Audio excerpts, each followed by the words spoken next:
Hello guys, how are you all? Today we are back with another blazing Naruto story. What if Naruto Rinnegan awakened in high school DxD and he could resurrect any fallen girl? If you enjoy this video then please like, share and do comment. And also check the description to original creator of this beautiful creation. So let us start the story. Naruto awoke slowly, feeling like hell from all the stress put on his body. He could tell that the ceiling had worked. He could feel a huge amount of power that had not been there before. What the hell happened? Naruto took a moment to collect himself, then he started to look around. Strange, he somehow ended up in a forest. Was the power released so great that it blew him away from the battlefield? Damn, that hurt like a son of a bitch. Glad it's over though. If this doesn't make me Hokage then nothing will, he said as he got up slowly. Since he needed answers he would visit his furry friend. Walking down the corridor that was in his mindscape he finally came to the spot where the great Kyuubi resided. Oi, Kurama, what happened when I was knocked out? I don't know, Brad, I'm just as clueless as you right now, replied the great beast. Naruto looked up at his partner, same red eyes, orange reddish fur, and 10 tails swaying behind him slowly. Wait, 10 tails? Kurama, what's with the extra tail? Yelled Naruto. At this Kurama grinned almost evilly. Looks like I absorbed the Jubi. Now it looks like I really am the most powerful being in existence, bawahahaha. Naruto just looked at his partner and sweat dropped. That's great, Kurama, but where are we? What happened to everyone? I can't even sense any chakra, Naruto said. Kurama stopped laughing. That is strange, I can't sense any chakra either. I don't know what to tell you, but I have really great news for you. This certainly gained Naruto's interest. Yeah, what is it? Kurama smirked, looked down. Naruto raised an eyebrow, but did as he commanded and looked down into the sewer water and promptly became shocked at what he saw. His once sun-kissed blonde hair had now become a now snow-white color with a gray sort of tint to it. What the fuck? He said while moving his hair left to right, inspecting it in the water. Kurama just laughed. Kid, I'm the new Jubi and you're my host, which means you get some new traits. Besides your hair you also have the Rinnegan. Naruto was dumbfounded. The Rinnegan, the most powerful dojutsu in the world. Under his command it was really surprising, but it looks like Kurama wasn't done yet.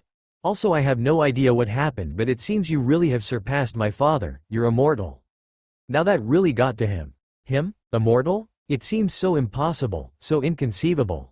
For minutes he just looked into the water thinking. This meant that he couldn't die by aging, maybe he could be killed.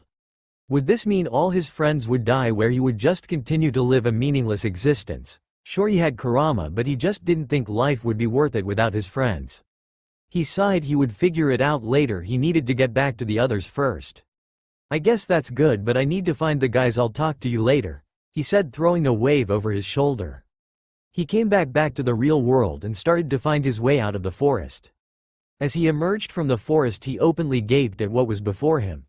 Huge buildings as far as the eye could see, cars flying down the street, people in business suits, technology all over the place. Naruto couldn't help but gasp. Where the hell was he?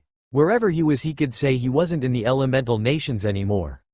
What in the name of the six paths? Kurama said from inside his head. It seems like we're in a different world, huh? Kurama chuckled weakly. Naruto quickly ducked back into forest behind a tree. A different world? What do you mean? It isn't totally impossible that all the power released created a rip through space and we traveled through it. Okay, but how do we get back? Naruto yelled inside his mind. I don't think that's possible, Kurama said lowly. Naruto's heart stopped for a minute. Surely there has to be a way back. He still had to be Hokage, he still had friends to see, he still had to talk to a certain blue-haired girl. There were so many things to do. Kurama, stop lying, there has to be something, anything. He basically begged the almighty creature. Kurama remained silent for a while. In all my years of living I have never been in any situation close to this. The only way to go back to our dimension is to seal something with equal power to the Jubi. It can't be me, since if I were to leave your body you would probably die. Even though you're immortal right now, I'm the one giving you immortality. Even if we can find a beast in this dimension that is as strong the Jubi, we don't know if he'll just accept being sealed. Unless he is evil, we can't just take away something's freedom. If by an off chance we do find a creature that fits, the possibility to land in our dimension is 1 to infinity. He said. So basically he was fucked. The Jubi was a one-of-a-kind creature who knows if he could travel through all these dimensions and find a creature even with half of its power.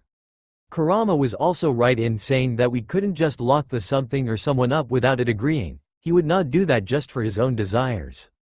The chance to seal it too would be decreased since Sasuke wasn't here either. Even if by some miracle they caught this thing, what was the chance he would end up in the elemental nations? He could be doing this cycle for millions of years and not come close. Damn it, he couldn't help it. Naruto slumped down to the ground with his back against the tree and started crying. He would never be Hokage, all his work, the blood, sweat, and tears put into his training wasted. His lifelong dream out of reach, the one thing he had been striving for since he was 5. Gone. Maybe he could deal with the loss of his position, but his friends? No, he couldn't live without his friends, the ones who he had made such personal connections with. Even though they teased him a lot when they were young, they still accepted him when no one else had. He had something to fight for, something to protect, something that kept him falling into a pit of loneliness. Suande, his surrogate mother. Sakura, his first crush and great teammate. Sasuke, his brother in all but blood. His other older brother Kakashi, who was probably one funniest, most pervy, and most badass people he ever met. Gone. Hinata, the girl who sacrificed her life to protect him from a person who was capable of leveling villages with a single attack in the name of love. All Naruto had wanted as a kid was to love and be loved, but it never happened because everyone saw him as a demon. But this girl, even when they were young, always looked at his best qualities. Even though he was the village pariah, she did it all the while seeing him fawn over Sakura, and even through all the years never stopped until the point where she was basically trading her life for his in the battle against pain. By the time he had come to terms with her confession, the war was about to begin. He was hoping by its end he could ask Hinata on a date and saw how things went, but now his chance for love, for the happiness he had always wanted. Gone. His heart couldn't take it. Naruto, snap out of this. I know this is hard and that you'll miss everyone, but you can't let this destroy you. Everyone back at home is praising you right now for what you did. Without you there would be no elemental nations. I might not know much about friendship, but I know that all the friends you had would want you to live your life happy. This is new chance, Naruto. A new life and new adventure. And no matter what hardships you face or whatever problems you come across, I'll always be there for you, Naruto, you're my friend.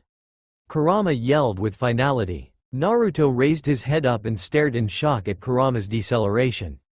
Slowly a grin made its way onto his face. Kurama was right. This was a whole new adventure, and Uzumaki Naruto always wanted adventure. He also knew that if he ever needed someone to rely on, he always has Kurama. You're right, Kurama, I'll honor my friends and live life to the fullest, and we're going to be so badass the world is going to recognize how amazing we are. He yelled into the sky. Kurama grinned. Who knows what this world had to offer? Shadow clone jutsu, yelled Naruto. After 2 seconds a group of Narutos emerged. Alright guys, split up and find out more about this world. He yelled loudly. Yes boss. They all shot off in different directions. He sighed and turned around, time to see what this world had to offer. He emerged from the shrubbery once again and out onto the sidewalk where people were walking. He got some weird looks because he looked like he just walked out of a war zone, which he did. As we looked to skyscrapers towering above, he couldn't help but smile. This was going to be so cool. As he was standing, a random Japanese man bumped into him. Watch it, you stupid asshole, yelled the man. Naruto sighed. Maybe it was going to be a little difficult. 1 year later, Naruto had learned a lot about this world. It was beyond crazy. The humans here were so weak, and 5-year-old clan member with barely any training could take them down. While the humans were not really strong, they were extremely intelligent. The technology here probably wouldn't arrive in the elemental nations for hundreds, maybe thousands of years. Phones, cars, trains, and so much more. It was a lot to take in, but to indulge in anything one needed money, and unfortunately they didn't take his world's currency. This is where he discovered another problem. He needed to be citizen to get a job. Without any papers you were a criminal in the country. It wasn't really hard, even though his aptitude for genjutsu was academic level. That's all he needed to get a passport and such for his person. Money wasn't really a problem when you had clones working multiple minimum paying jobs at different locations and a new book series called Tales of a Gusty Ninja. He was living quite comfortably. He, however, had to learn multiple things like how to use this technology and how to drive cars and things like that. It was a good thing he had shadow clones, really. He also did train fairly hard. Kurama was trying to help him gain control over his Rinnegan, and since he has ever-element sub-elements like wood style too. Unfortunately, since Hashirama was the one type of style Kurama had seen, he couldn't really learn a lot of the other ones without a lot of difficulty. He also managed to recreate his dad's Hirishin too. He was no seal master, but Jiraiya did teach him a thing or two about sealing. Kurama was big help since he was trapped inside his mom. He basically was the second most person to see it in action. And again really got to love the shadow clones. For the most part Naruto had tried to stay on the down low, not releasing a lot of power unless he had to. He did however feel weird when he came in contact with certain people. It wasn't chakra, but he still got a weird feeling among certain people. Another thing he learned was that if you were 18 or younger you had to go to school.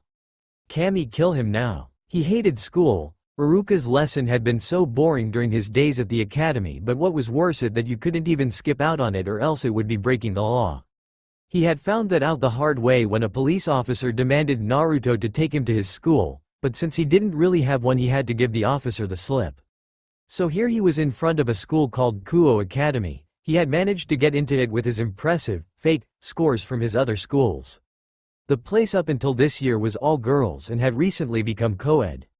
He just went to it since it was the closest school there was to his apartment. As he stood in front of the school he couldn't help but be a little excited. He wondered what it would be like and how many new friends he could make. As he walked through the door everybody looked his way. The girls blushed lightly while the boys stared on and jealously, especially a group of 3 boys mumbling something like, "Another pretty boy," or something like that. But in all honesty they had the right to. Naruto had a very slim-looking body which you could tell there was plenty of muscle underneath those clothes. His eyes were the deepest ocean blue that somehow you could get lost in. His hair was rare. There were not really any people with silver hair. In fact, in all of Japan Naruto has never found one. But still they contrasted nicely with his eyes, and the headband was now gone too, making his hair extend a little above his forehead, just making him the center of attention. Finally, to top it all off, he had the whisker marks. Every person couldn't help but wonder how he got those. Even though some might think it weird, the girls thought it'd make him look even cuter. As he walked down the hall he couldn't help but overhear some conversation. "Who is he? Another pretty boy here to take all the girls. He looks hot. He kind of has the same hair as Kaneko-chan." Some girls were whispering among themselves and he gave them his famous Naruto grin, making the girls blush and giggle lightly. He looked on confused before turning and walking to his homeroom class. As he walked into the class everybody looked his way once again. "Class, we have a new transfer student, Uzumaki-kun. Why don't you introduce yourself?" the teacher said. "Hello, my name is Uzumaki Naruto and I look forward to being friends with all of you," he said, giving them his most dazzling smile. The class seems to smile at his friendly attitude as well. "That's great, Uzumaki-kun. Why don't you take a seat behind Gremory-chan?" the sensei said. Naruto did as he was told and took a seat behind a girl with beautiful crimson hair. He got that feeling he did wherever he came across certain individuals, so he had to be careful around her. "Hello, my name is Rias Gremory, Naruto-san," she said politely. "Please call me Naruto, I don't like the honorifics. Hope we can get along," he said, shaking her hand. She smiled a little. "Yes, I hope so too," she said. The bell rang and the following hour was probably the most boring Naruto had experienced in his life. Yay, school. School had been going well for Naruto. He didn't really like classes like math because to him it was just a bunch of unimportant numbers, but other things surprisingly intrigued him like science and history. This world had a lot of good history, including wars and other significant events that really got him interested, but the rest of his classes were beyond boring. He couldn't believe that the people of this world actually survived going to school till they were 18. Most of time Naruto just slept in these classes, but he manages to actually get very good scores. It wasn't hard for him, since he was a shinobi. He had long ago been taught how to absorb information, hearing it only once. Even though he was basically asleep he could catch a lot of information without too much difficulty. He also had Kurama, if anything managed to slip past him. While his school grades were probably top of the class, his main focus was trying to solve his first puzzle in this new world. There was a lot of weird feelings here. The power that radiated off certain individuals felt evil and sinister, yet whenever he gauged their emotions he couldn't find a hint of anger or malice within them. Rias Gremory, a girl with beautiful crimson red hair that reminded him of his deceased mother, bluish-greenish eyes that he had to admit looked pretty, and had such a voluptuous figure that the men couldn't help but stare at her, and finally one of the great Oni-samas of Kuoh Academy. Akano Himejima, the other great Oni-sama of Kuoh. She probably has a better body than her best friend Rias. She had long black hair that reached past her butt tied up in an orange ribbon. Orange, why violet eyes that somehow seemed just the opposite and glittered with innocence. To him she was probably the most attractive girl in the academy with a bust size that was the same as Grandma Tsunade's. Kiba Yuto, the prince of Kuoh, a man with short blonde hair a shade lighter than what his used to be. Gray eyes that didn't look dull at all. The girls were infatuated with him. Wherever he went girls would follow. He had a pretty nice and kind personality just like himself, but Naruto was a little more easily excited, but nevertheless the girls were starting to give Naruto quite some attention too. Kaneko Taju, a small petite-looking girl whom he was pretty sure a first-year student here. She had been named the school's mascot for some reason. She had snow-white hair that was uneven in some places but still looked good. She also had hazel eyes that reminded him of a cat and a black cat clip in her hair. Although she didn't look as wise as Rias and Akano, she still made up for it with her cuteness. Sona Shitori, the student council president, she had short black hair and captivating violet eyes also, but unlike Akano she didn't have the body to match up or the long hair that stunned the boys at school. She was a really intelligent individual competing with him for top spot in class even though he basically had a cheat sheet to every quiz or test. He found other people that felt strange too, like the student council, but as far as he could tell they weren't that important. These people all had some sort of supernatural feel to them. He couldn't tell what they were though. He did know that these people basically ruled the school next to the teachers. Rias, who was the president of the ORC, and the student council president Sona were very close to each other, which could mean that they were working together. He didn't know what was going on, he just knew that these people were the hierarchy of the school and could possibly be trying to do some bad things. He kept an eye on them when he could, but he couldn't find any signs that what they were doing was bad. The most he overheard was them talking about was contracts and such. Well, whatever it was, Naruto was sure he could handle it. He did take down the Jubi after all. He did however find Kaneko staring at him strangely from time to time. It kind of made him anxious. There was also one other individual that interested him more than all the others, was Issei Hyodo. Probably one of the biggest perverts Naruto had ever met. He thought that Issei was probably the reincarnation of Jiraiya, but if possible he was more prevented than Jiraiya himself. While Jiraiya would mostly try to conceal his love of breasts and ass, Issei openly yelled it from the rooftops. He never really took things seriously, and somehow his line of thinking probably couldn't go for 5 minutes without thinking about something perverted. Naruto didn't really hold any dislike for Issei. In fact, he thought most of the things that he did were highly amusing, like getting his ass handed to him by the kendo club. Putting Issei's perviness aside, what really captured his attention was the powerful force he could feel inside Issei. Although Issei was fairly weak on the outside, there was something or someone deep inside him that was extremely powerful. Was Issei a Jinchuritsuki like him? He didn't really know what to think, but one thing is for sure, he would definitely get to the bottom of this mess. Line break. The whole occult research club and student council were gathered in the student council meeting room after school. "Hello Sona, I trust everything is going well," greeted Rias with a smile. Sona fixed her glasses. "There seems to be some minor disturbances in the area. We suspect they might be fallen angels, but we don't really know. But aside from that, yes, we're doing very well in dealing out contracts to people." Rias nodded. "That's good, we are doing well also, and we're still looking out for the right time to recruit Issei." "You're quite eager to get him to be your pawn still, huh? Could it be for something special?" questioned Sona, crossing her legs. Rias glared hard at Sona. "Don't get smart with me Sona, you know now more than ever that I need peerage members," she said. Sona hummed. "I suppose you do. Maybe this commotion with the fallen angels could be what you're looking for to get your chance." Sona must. "Well, if that's all, we should be going." Rias was about to get up and walk out until a girl with white hair spoke up. "But Chu, I have some news you guys may want to be aware of," said Kaneko in a monotone voice. Rias sat back down and glanced at her rook. "Sure, tell us Kaneko-chan."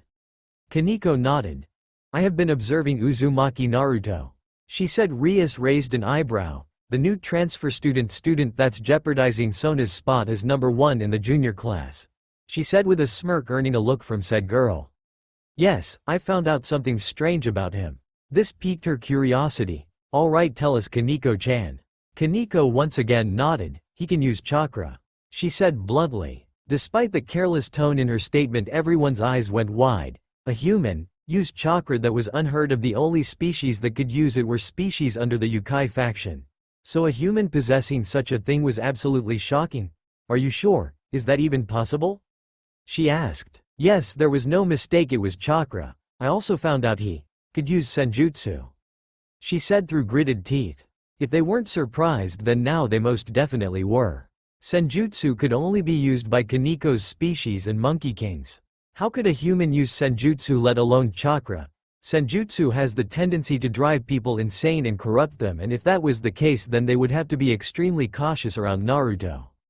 On the other hand though, if Naruto did have control over senjutsu, he would be a strong addition to her peerage and give her chance of winning against Riser a huge boost. That is a surprise. I actually had my eye on Uzumaki for some time, Sona stated. Oh, you haven't? Tell me, why is that? Rias questioned. I had no idea that he could use chakra or senjutsu, but he had muscles that no human being could ever achieve. His speed and agility are probably way above that of a professional athlete. It was as if he could be some sort of superhuman solider. He looked like a good candidate to add to my peerage. She replied. Yes, he does seem he is a very special candidate, she said with a thoughtful expression. Sona stared at her. Rias, you already have Issei. If anything, Naruto should be a part of my peerage, she told her sternly. Rias smirked. You owed me Issei as a payment from a favor. But Naruto is up for grabs, she stated. Don't get her wrong, she did think of Sona as her friend. But she still wanted the best pieces she could get her hands on, and while Sona was her friend, she was also a rival. Rias got up and walked out the door with her peerage following behind her. You guys be careful around Naruto, we still don't know if he is a threat yet. Keep an eye on him. If he doesn't look dangerous, we wait until we recruit Issei and ask Naruto if he would like to join along with him. She said. Hi, bucko, they said in unison. Line break. 1 week later. As Naruto was sitting in class, he couldn't but feel that something was going to happen. Something life-changing. Why did the bad stuff always happen to him? Recently, the student council and the occult research club had been watching him more closely. Did they figure out he was following them? No, that was impossible. He covered his tracks perfectly. Maybe they sensed a bit of a power spike when he tried out some of his more powerful jutsu while training a week ago. He didn't know, but he felt highly uncomfortable with all the eyes on him. He sighed. He just hoped whatever was coming wasn't too bad. He snapped out of his thoughts when someone waved a hand in front of his face. Naruto, pay attention man, I'm trying to tell you a story, yelled Issei. Yes, despite all the protests from the girls about Naruto getting infected with Issei's Venus, they had become friends. Well, at least in Naruto's book he always did accept people as friends easily, while Issei might have just thought of him as an acquaintance. Sorry, I was just thinking of some stuff, that's all, Naruto said as he leaned on his hand and looked out the window. What could be more important than peeping on the swim team? Their oppai is so amazing, dude. Could you imagine being in the middle of all that? He said with a dreamy look. I don't know, maybe your future, what college you might go to, studying, and a whole bunch of other shit that will actually get you somewhere, he replied with a lazy wave of the hand. Normally Naruto would make fun of him or yell at him for being a pervert, but he wasn't in the mood today. There were too many things on his mind. Plus it's not like he would stop even if Naruto told him to. Don't be ridiculous. What is life or any of that stuff without the wonderful thing that is the female body? I can't just let you go on blindly. Maybe I should take you with us sometimes to watch some girls. Issei said with his finger pointed in the air. No thanks, I'm not really like that, he replied. Issei inspected him closely for a while, a horrified look came upon his face. Don't tell me you're gay. How could you not love girls? It's blasphemy, he accused while pointing a finger at him. Dozens of people who were listening looked on in shock. Naruto's head shot up. He was about to yell at Issei for saying such a thing. He was straight, damn it. Before he got the chance though, the bell rang and class started. Oh well, he would give Issei a piece of his mind later. For now it was time to go sleep. By the time lunch rolled around, Naruto's mind was mostly clear and he was feeling better about his situation. As he was walking to the lunchroom thinking about how good he did on his last test, he really did love the appreciation he got. He spotted his perverted friend along with Matsuda and Motohama, otherwise known as the perverted trio of Kuoh, peeping on the kendo club. You would think that after getting beat 100 times by them they would lay off, but no, Jiraiya was like that too. Normally he would let this pass, but he hadn't played a good prank since he became genin. Taking out his ninja wire that he kept hidden and setting it up behind them, Naruto quickly scaled up the closest building to the kendo clubhouse and yelled, "Stop peeking on those girls, you pervs." The reaction was immediate. There was a large amount of girlish screaming coming from inside the kendo club room. Issei and his friends, now realizing that they had been caught, jumped back and started to dash the other way. It worked like a charm. The guys were tangled up in the wire in seconds.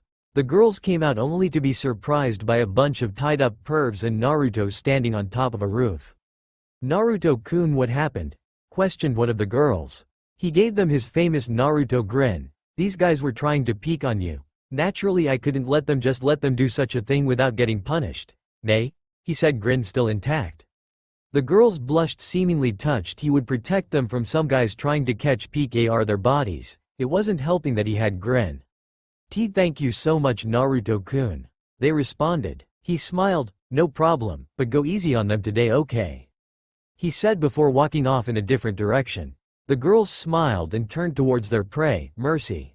Please," yelled Motohama. "Nope," they replied with sinister grins.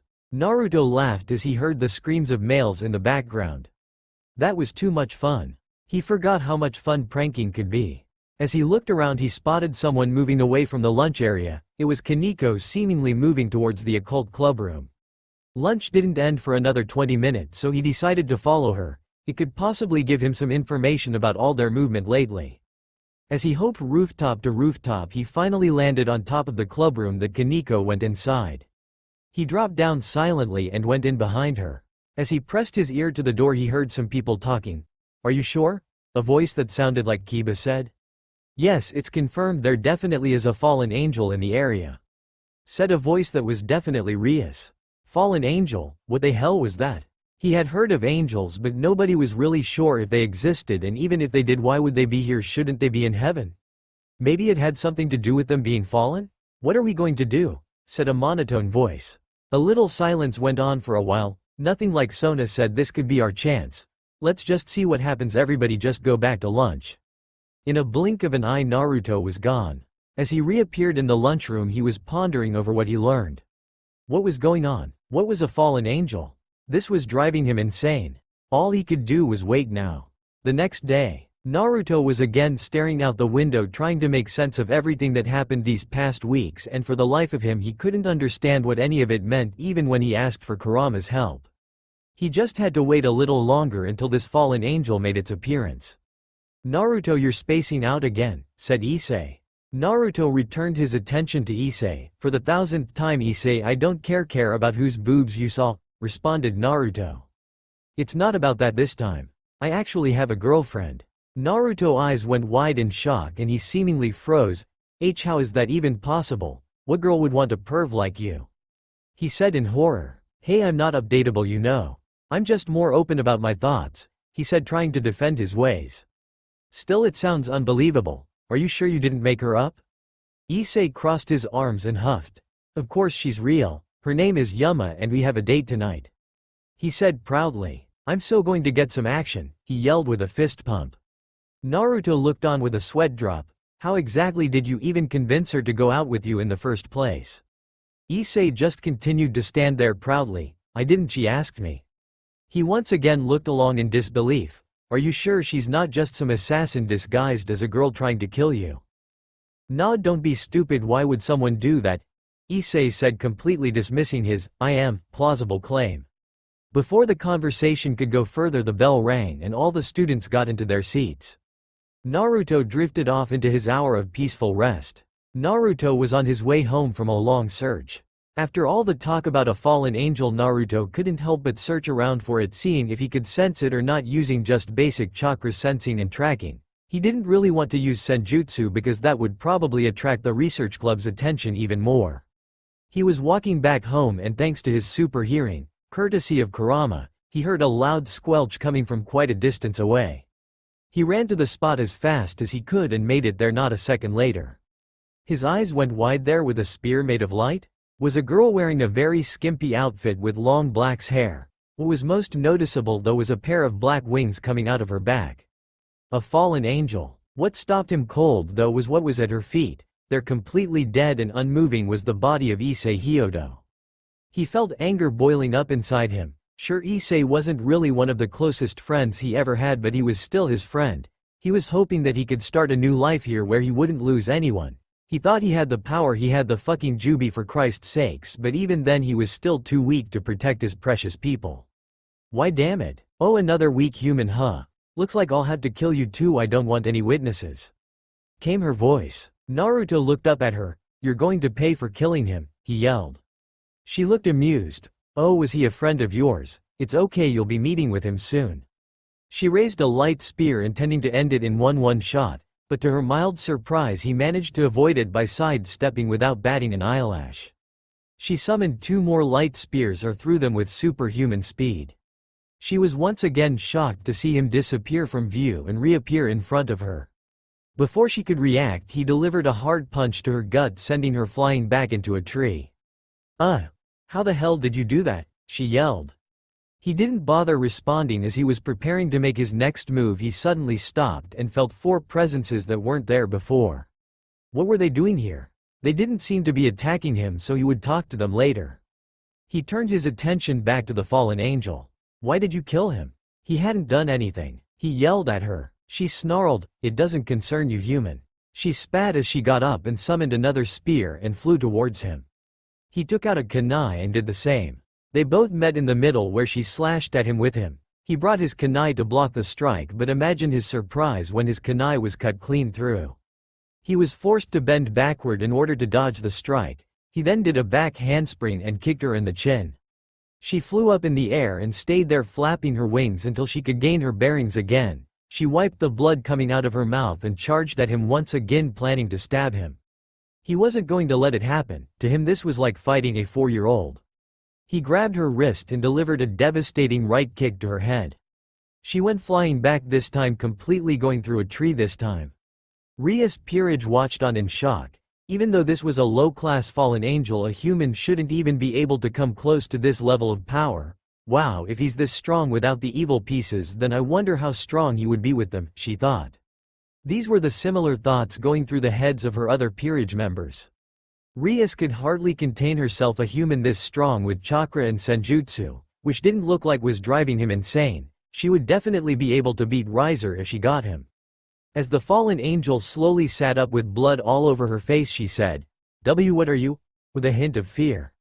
He walked slowly over to her and grasped her by the neck. Why did you kill him? He yelled. I was sent by Kuoh Kokabiel. He ordered me to kill him because Kuoh of his sacred gear. Naruto adopted a confused face. What the hell was a sacred gear? Goo. It was like every time he found a clue it led to a new mystery. Suddenly there was movement. Naruto turned around just in time to see a flash of red. He let go her neck and looked around. It seemed Issei's body was gone. Before he could further investigate, he heard a voice. I'll pay you back for this, you pathetic human. She said before a circle appeared underneath her and she disappeared. He looked around again and confirmed that Issei's body was gone. What did the occult want with Issei's body? Were they in on it and trying to hide it? Or were they to keep the whole incident a secret? He didn't know what to do. Without any evidence, nobody would believe him. Issei's body was who knows where by now, so without another course of action he went home, leaving with more questions than he could ever hope to solve. The next day, Naruto walked into the lunchroom with a grim expression of his face. He didn't get much sleep last night. His mind plagued with nightmares about failing his friends and hundreds of questions. As he walked in the lunchroom, he overheard someone's voice. What do you mean you don't remember her? Her name was Yuma, remember? His head snapped up at those words. He looked at the speaker in shock. How could it be possible? He was dead, Naruto was sure of it. Yet there he was alive, and in the flesh it was Issei. Nope, I don't remember her. I think you made her up, bro, replied Motohama. Issei was about to retort when Naruto all but tackled Issei to the ground. He gave a sound similar to a yelp when Naruto was checking him for injuries. Naruto, what the hell are you doing? He yelled, smacking his hands away. Naruto didn't respond. Instead he dragged him outside, while his friends just looked at the scene with a shrug and went back to talking about tits. How the hell are you alive? Naruto whispered quite loudly. Issei looked confused for a moment before he realized what Naruto was talking about. So it wasn't a dream. I knew Yuma was real, but how did you know that she tried to kill me? He asked. She didn't try, she did kill you, and I know because I walked onto the scene after it happened. But do tell me how you managed to come back from the dead. He said with the same tone. I don't know, one moment it was black, then the next I'm waking up with a naked Rias next to me. He said, getting another pervy fantasy. Did that mean Rias and her club saved him somehow? Why would they do that? Before he could ponder further, he felt the peculiar aura of Kiba coming upon them. What's up, pretty boy? Said Issei, looking a little ticked off at his presence. Hello Naruto-san, Issei-san. He greeted with a smile. What do you want? Naruto asked with narrowed eyes. Easy, we mean no harm. Bucko was just wondering if you guys would like to talk to us after school today in the occult room after school today. He said with his hands in the air. This could be Naruto's chance to finally get some answers. Even if this was somehow a trap, Naruto would Rasen Shuriken the clubhouse before he let Issei die again. Sure, we'll be there, he said, returning the smile. All there was left to do was wait the rest of the day. As the final bell rung dismissing the students, Naruto and Issei met up with Kiba outside. Follow me to the clubhouse, he said, and started to walk towards their destination. As they took a seat inside the clubhouse, they heard a lot of water coming from behind a curtain and couldn't help but blush. Everyone was here: Kaneko, Kiba, Akeno, so the only one left was the president herself behind the curtains. As they waited patiently for Rias, Akeno came out with tea and started to serve everyone. He really liked it. It was probably the best tea he ever tasted. This is great, Akeno, he said, smiling. Era, thank you so much, Fox-kun. She said, smiling sweetly. Even though she was trying to tease him, he actually kind of liked it. His favorite animal were foxes next to toads. Finally they could hear the war turning off, and out came Rias wearing her school uniform. Hello Issei-kun, Naruto-kun, I hope you're comfortable, she said warmly. While Issei was practically gaping at the sight of her, Naruto responded by saying, we're great, but I want to cut to the chase. We both have questions to ask, he said, setting down his teacup. She sighed. Yes, well, I should have expected this, but I guess we'll just get to it then, she said. Naruto looked at her expectingly. Suddenly black-like wings sprouted from everyone's back, including Issei, which left him wide-eyed. We're devils. Naruto didn't know if he should have had a bigger reaction to this or not, but after you see giant toads and snakes, people being revived from the dead, and a creature that could be used to trap the whole world in an illusion, this didn't affect him too much. So you guys aren't going to take my soul or anything, right? He said, chuckling weakly. Rias giggled a little at that. No, relax, that's a common misconception about us devils. We don't go taking everyone's souls for the fun of it. Naruto relaxed a little at hearing that, but tensed up again when Issei yelled, how the fuck did I get these? He screamed while running around in a circle hysterically and trying to look at his new accessories. Rias giggled cutely again. Yes, we should explain, we turned Issei into a devil last night. Naruto looked bewildered and a bit mad that they would turn people into devils. You see, after we determined you didn't need any help dealing with the fallen angel, we saw poor Issei was dead. My position allows me to recurrent the dead, turning them into devils with these, she said, holding out some chess pieces. Why would you create something like that in first place? Naruto asked, inspecting the red chess pieces. There was a great war between the three great factions: the devils, angels, and fallen angels. All sides were devastated by this war until finally we called a ceasefire. A little while after, there was a devil civil war between the old Satan faction and the anti-Satan faction, who opposed the warlike ideals the previous faction held. The anti-Satan faction eventually killed the four great Satans, who were the leaders of the devil faction, and replaced them.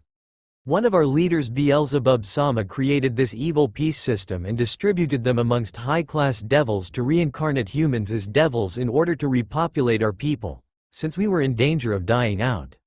There are different pieces: rooks, which give the devil super strength and increased durability; knights, which give the devil increased speed; bishops, which give you increased magical power; the queen, which gives you attributes of all the others except the king; and finally pawns which can be promoted to any of the ones I mentioned except the king. She finished her long explanation. He stared in awe, only a year of being here and he already found some crazy stuff.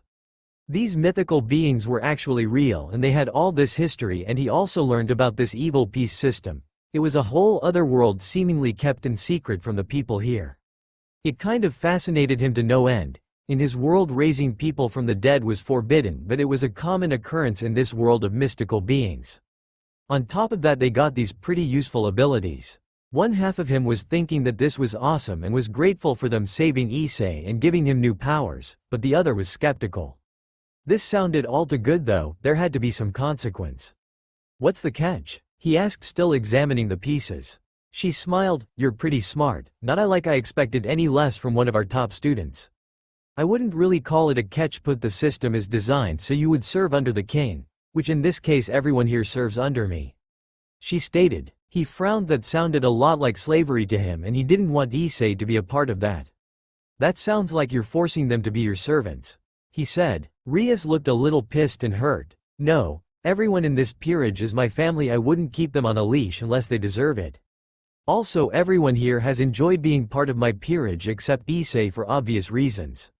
The king piece was put in place to make sure we didn't let reincarnated devils run willy-nilly doing whatever they wanted, she said, disapproving his entire theory. Era, it's true. Bucko has taken care of all of us, said a smiling, gathering everyone's empty teacups. Kiba nodded. I'd probably be dead if it wasn't for her, Kiba said approvingly. It's dope, said Kaneko shortly. Naruto smiled a little at that. It did sound nice having your own little family that protected and watched out for each other. On top of that, you got some nifty abilities. He wondered what it would be like to have Grandma Tsunade's strength without having to go into sage mode. Not like he needed it though. He could understand why they needed to put the king piece also. It was kind of the same concept as a village. You were supposed to be loyal to the village, but you still had your own freedoms. If you violated some rules or betrayed the village, you were arrested and killed. To be honest, the idea of actually entertained him. It was like Konoha, but what did these devils do? Because if it was like going on some kick-ass missions, they could sign him up. Having action and cool group of friends sounded fun. I see you're interested, she said, smirking. Before he could open his mouth, Issei butted in. But I don't want to be a devil. This is crazy. Rias sighed. A majority of humans had a similar reaction to the one Issei was having now. You know, one day you could be a high-class devil and have your own peerage. She smiled. With girls. Just like that, Issei's mood did a 180 and he yelled, why, you mean I can actually be harem king? With stars in his eyes. Everyone's sweat dropped at his one-track mind. Actually, since we're talking about Issei, I'm wondering what that fallen angel wanted with him. She said she killed him because of his sacred gear? He asked. Rias responded by saying, sacred gears are special things given to humans and half-humans by God in order to enact miracles on earth. We believe Issei has a particularly powerful which could be part of the legendary 13 Longinus. It has been said that they could slay gods and that made him a target. Naruto's became shocked at that. Could that mean the Issei had the potential to be as strong as the Sage of Six Paths? He didn't really know. Issei also had a look of shock on his face and started to inspect himself all over. How do I use it? He asked. She turned to him. Imagine the most powerful stance you can. She commanded. Most powerful stance, huh? Goku from Dragon Ball doing his signature move? He thought with a look of concentration on his face. You got it? She asked. He nodded vigorously. Good, now take that pose and copy it. She said. The people in the all raised an eyebrow. It looked like Issei was struggling with this somehow. Then all of a sudden he jumped up and put one hand in the air and yelled, activate. Everyone was looking at him like he was some sort of idiot except Rias for some reason. But then all of a sudden a weird gold and red gauntlet-like thing sprouted from his arm with a green circle above the center of the back of his hand. Whoa, this thing looks cool, he said, inspecting it. The others were impressed also and wondered what it could do. While Issei was throwing punches and looking at his new sacred gear, Rias turned back to Naruto. So, I'll just say this now, I want you in my peerage, Naruto. She said, crossing her arms underneath her breasts, pushing them upwards. Naruto couldn't help but blush. She was really beautiful. Her stunning red hair had already entranced him the moment he saw her on his first day. Curse his namikaze genes. And now with her breasts squished together like that he was immediately about to agree, but before he could though a voice spoke up. I can't believe you actually were about to agree like that. The most powerful man in the elemental nations getting tempted by mounds of flesh. So pathetic, Kurama snorted from inside his head. Realizing what was happening, Naruto shook his head to clear his thoughts. Why would you want me? He asked. Riss pouted, looking a little ticked off she couldn't seduce him. Kaneko-chan sensed that you can use chakra, and not just that senjutsu too. She said. He looked a little shocked at that, but if he could sense them then it wasn't really that big of surprise they could sense him too. Just curious, you can use it right? Trying to see if Kaneko's judgment was indeed correct. He smiled idly. Yeah, that's right, I can use it. As if to prove his point he sat down in a lotus position completely still for several seconds. The others looked on confused, until they saw a reddish-orange pigment surround his eyes. Naruto, trying to show off a little, pushed out a little of his senjutsu-infused power out. Suddenly a huge wave of power came upon them. They could barely stand it, but at the same time it felt nice, warm, and protective. Kaneko couldn't help but let her ears and tail grow and purr lightly with a content smile, and Akeno wanted to take him then and there. She licked her lips and rubbed her thighs together, barely containing herself over the power he was exuding. Unknown location. A black cat was walking down an alley when suddenly it felt a very familiar power in the air. This power, it seems so strong and familiar. It thought while looking up in the sky, then it darted off. Research club room. As the pressure lifted, the rest of his fellow classmates couldn't help but be amazed. Rias wasn't sure what happened, but from what Kaneko told her, you didn't get the pigment that Naruto did when he was using senjutsu. Maybe it was because he was human? Nonetheless, the power he released at minimum was high class. If he had any more tricks up his sleeve, Rias wasn't sure she could reincarnate him. Kaneko pouted at the loss of warmth, and Akino's blush was fading from view as they both sat on the couch. Pretty sweet, huh? He said. Rias nodded slowly. So what do you say, Naruto? Want to join? We could use someone with your abilities and another member of the family, she said warmly. Naruto seemed to think about it. He didn't really see any disadvantages. He got friends and they didn't really seem evil, and who knew what adventures he would go on with them. Sure, sign me up, Rias-chan, he said with a beaming smile. Rias returned it and said, lay down on your back so we can do the ceremony. Naruto nodded and lay down on the nearest couch. Rias walked over to him with a night piece in her hand and placed it on his chest. Rias Gremory, command the Uzumaki Naruto to rise and serve me as my knight. Embrace your new life as a devil. She yelled. Success. Wait, never mind, it wasn't a success. Well, that was weird, she mumbled. This time she pulled out a rook and did the same thing. Nothing. Bishop. Nope. Damn it, I was afraid that this would happen. She yelled, looking at the pieces. What's wrong? He asked. She sighed. This system works so that the number of pieces correspond with the amount of power a person has. For example, I had to use all 8 of my pawns on Issei because of his sacred gear. She was dejected, sure, but this just meant Naruto was incredibly strong. Issei took all 8 of her pawns, and all the pieces she used on Naruto equaled to 3 pawns. That could put Naruto anywhere from queen level to Issei's level when he fully mastered the scared gear. Her peerage seemed to realize this too. What they didn't know was that a queen would even come close to reincarnating him either, and that Issei probably wouldn't be able to match Naruto even after he reached his full potential. That would explain it, he thought. He did forget to mention that he was basically a god. Hey, some things just slip your mind, he guessed. Now that he thunk about it, telling people he was all-powerful wasn't such a good idea. Too much attention, and people probably wouldn't see him like he wanted them to anyway. Oh, well, this doesn't mean we can't be friends, right? He asked hopefully. She sighed once again before she smiled. Of course we can still be friends. In fact, you're welcomed here anytime you like, seeing as you know our secret. She wouldn't be so cold as to turn someone away just because she couldn't have them in her peerage. Also, this just meant Naruto was strong and he would prove a valuable ally to have in the future. Well, that's great and all, but can you tell me what to do to become harem king? Issei cut in. Akeno giggled. Era eager are we? She said seductively. Naruto looked confused. The Akeno in school was always sweet and innocent. Humans summon us and we complete their desires in exchange for a pact with them, though. Also, you have the right to decline, just like Kiba did when that girl asked him to take her virginity. Rias continued, causing a shiver to run down his spine. Sweet, give me a client Bachu, said an excited Issei. Nope, first you have to hand out these flyers, this is how humans will summon us. She said, handing a huge stack of papers to a surprised Issei. All of these have to be handed out before you can take jobs. She said, good luck with that. Naruto yelled, walking out of the room. You're not gonna even help me. Naruto. The next day, Naruto was running alongside Issei. It seemed that now that Issei was done handing out flyers, he could actually do some jobs now that he got rid of all the summoning papers. Issei tried to teleport there, but it turned out he had such low magical reserves a magic circle wouldn't work for him. Naruto probably could have used one, but he didn't want to leave Issei alone, so here he was running alongside him while he was riding his bike. Damn Naruto, how long can you keep that up for this long? Asked Issei. They had been biking for 20 minutes now and Naruto didn't even look winded. Please, this is as easy as counting to 10. He replied. I guess it's to be expected, you showed us how strong you in the research room. Naruto nodded. He didn't like keeping his abilities a secret, but he could deal. They finally arrived at their destination a couple minutes later.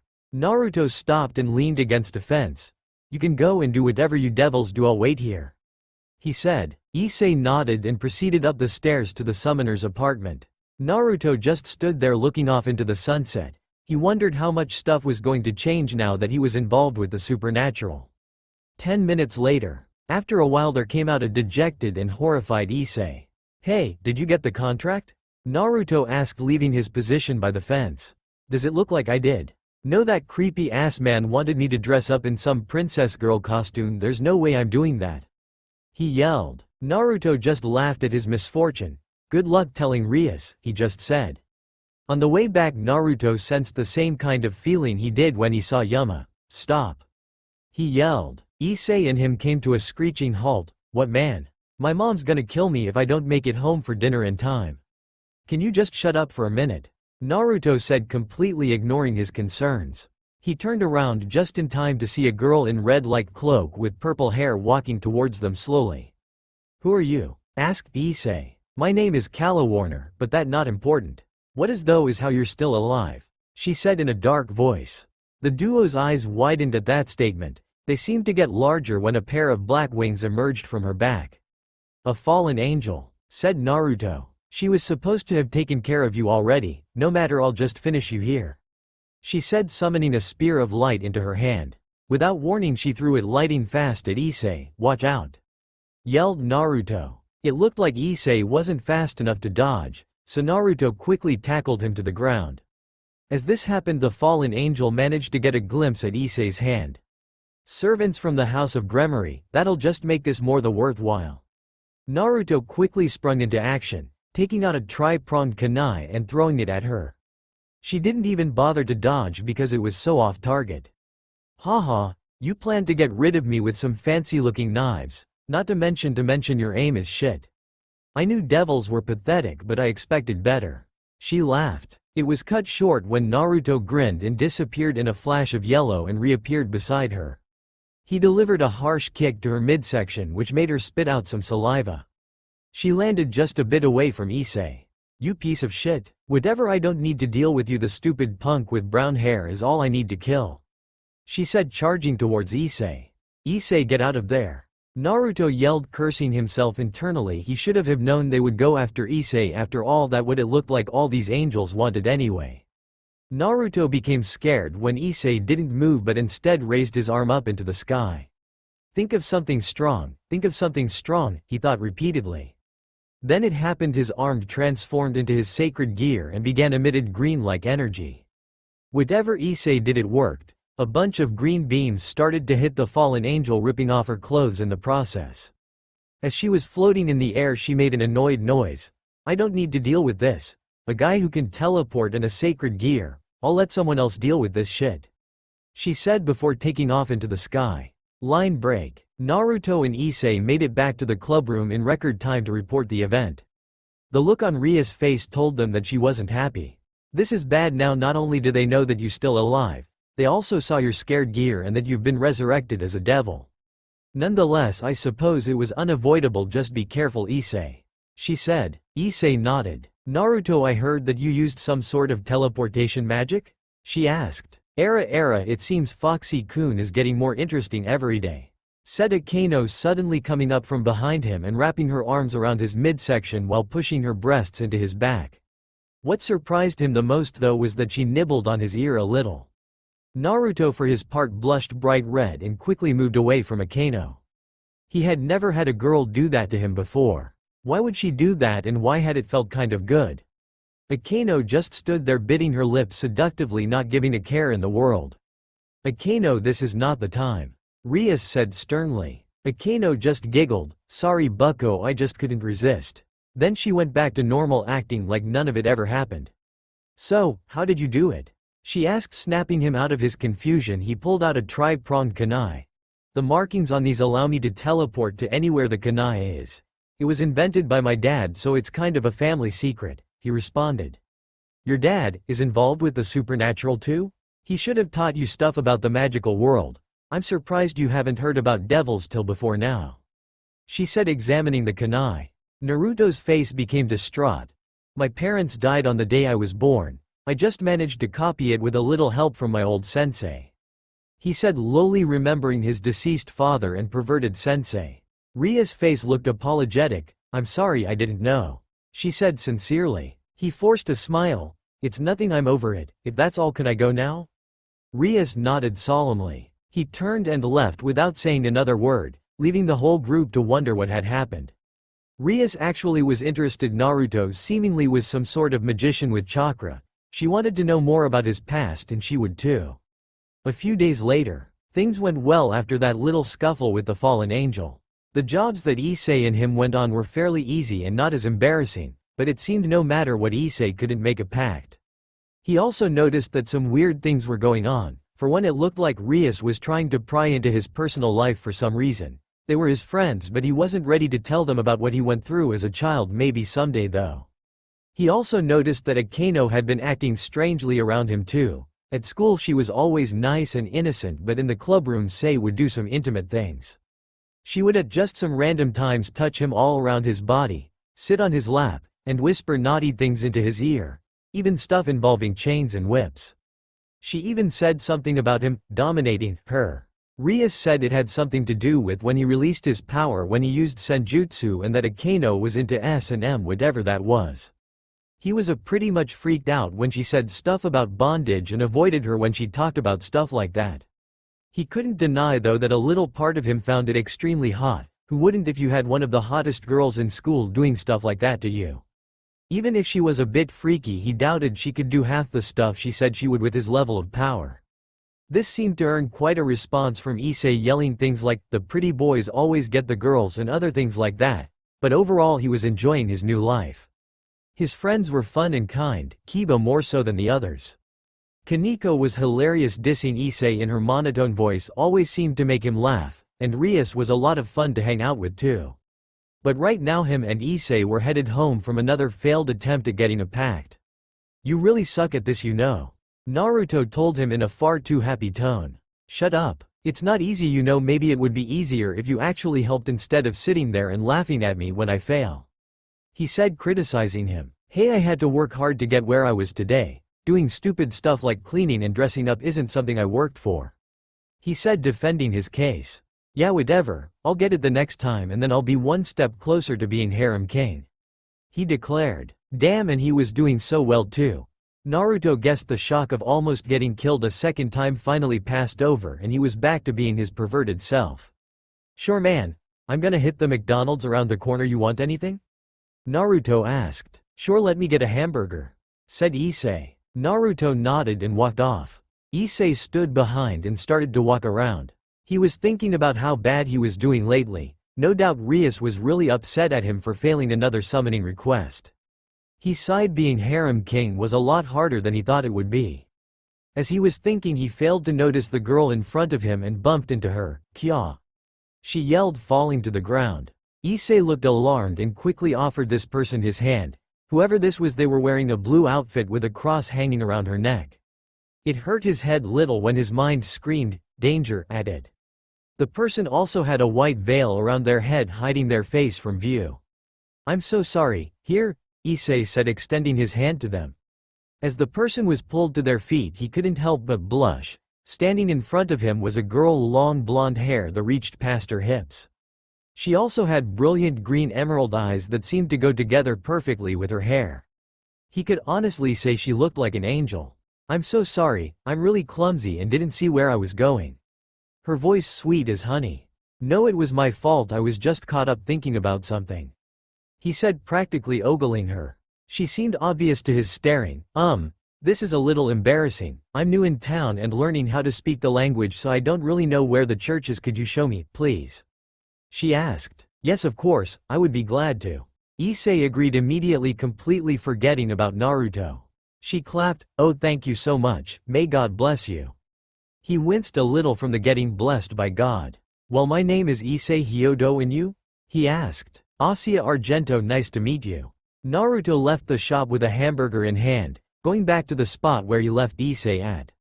He was surprised to find Issei missing, and his eyes widened when he realized what it could mean. It was possible some fallen angel got a hold of Issei when he left him alone. It wouldn't be a surprise considering how many times they attacked him in a span of 2 days, so Naruto sprinted off trying to find his lost friend. "So you're a nun, yeah?" said Issei, trying to keep a conversation going. "Yes, I am. I was recently assigned to the church here," she said in a low, sweet tone. "Really, where did you go to before?" he asked. Her face became downcasted. "I used to work for a church in Europe. It was really great, a shame I had to leave," she said longingly. Issei could tell she was really down and cursed himself for bringing it up. Why did the stuff he said upset girls goo?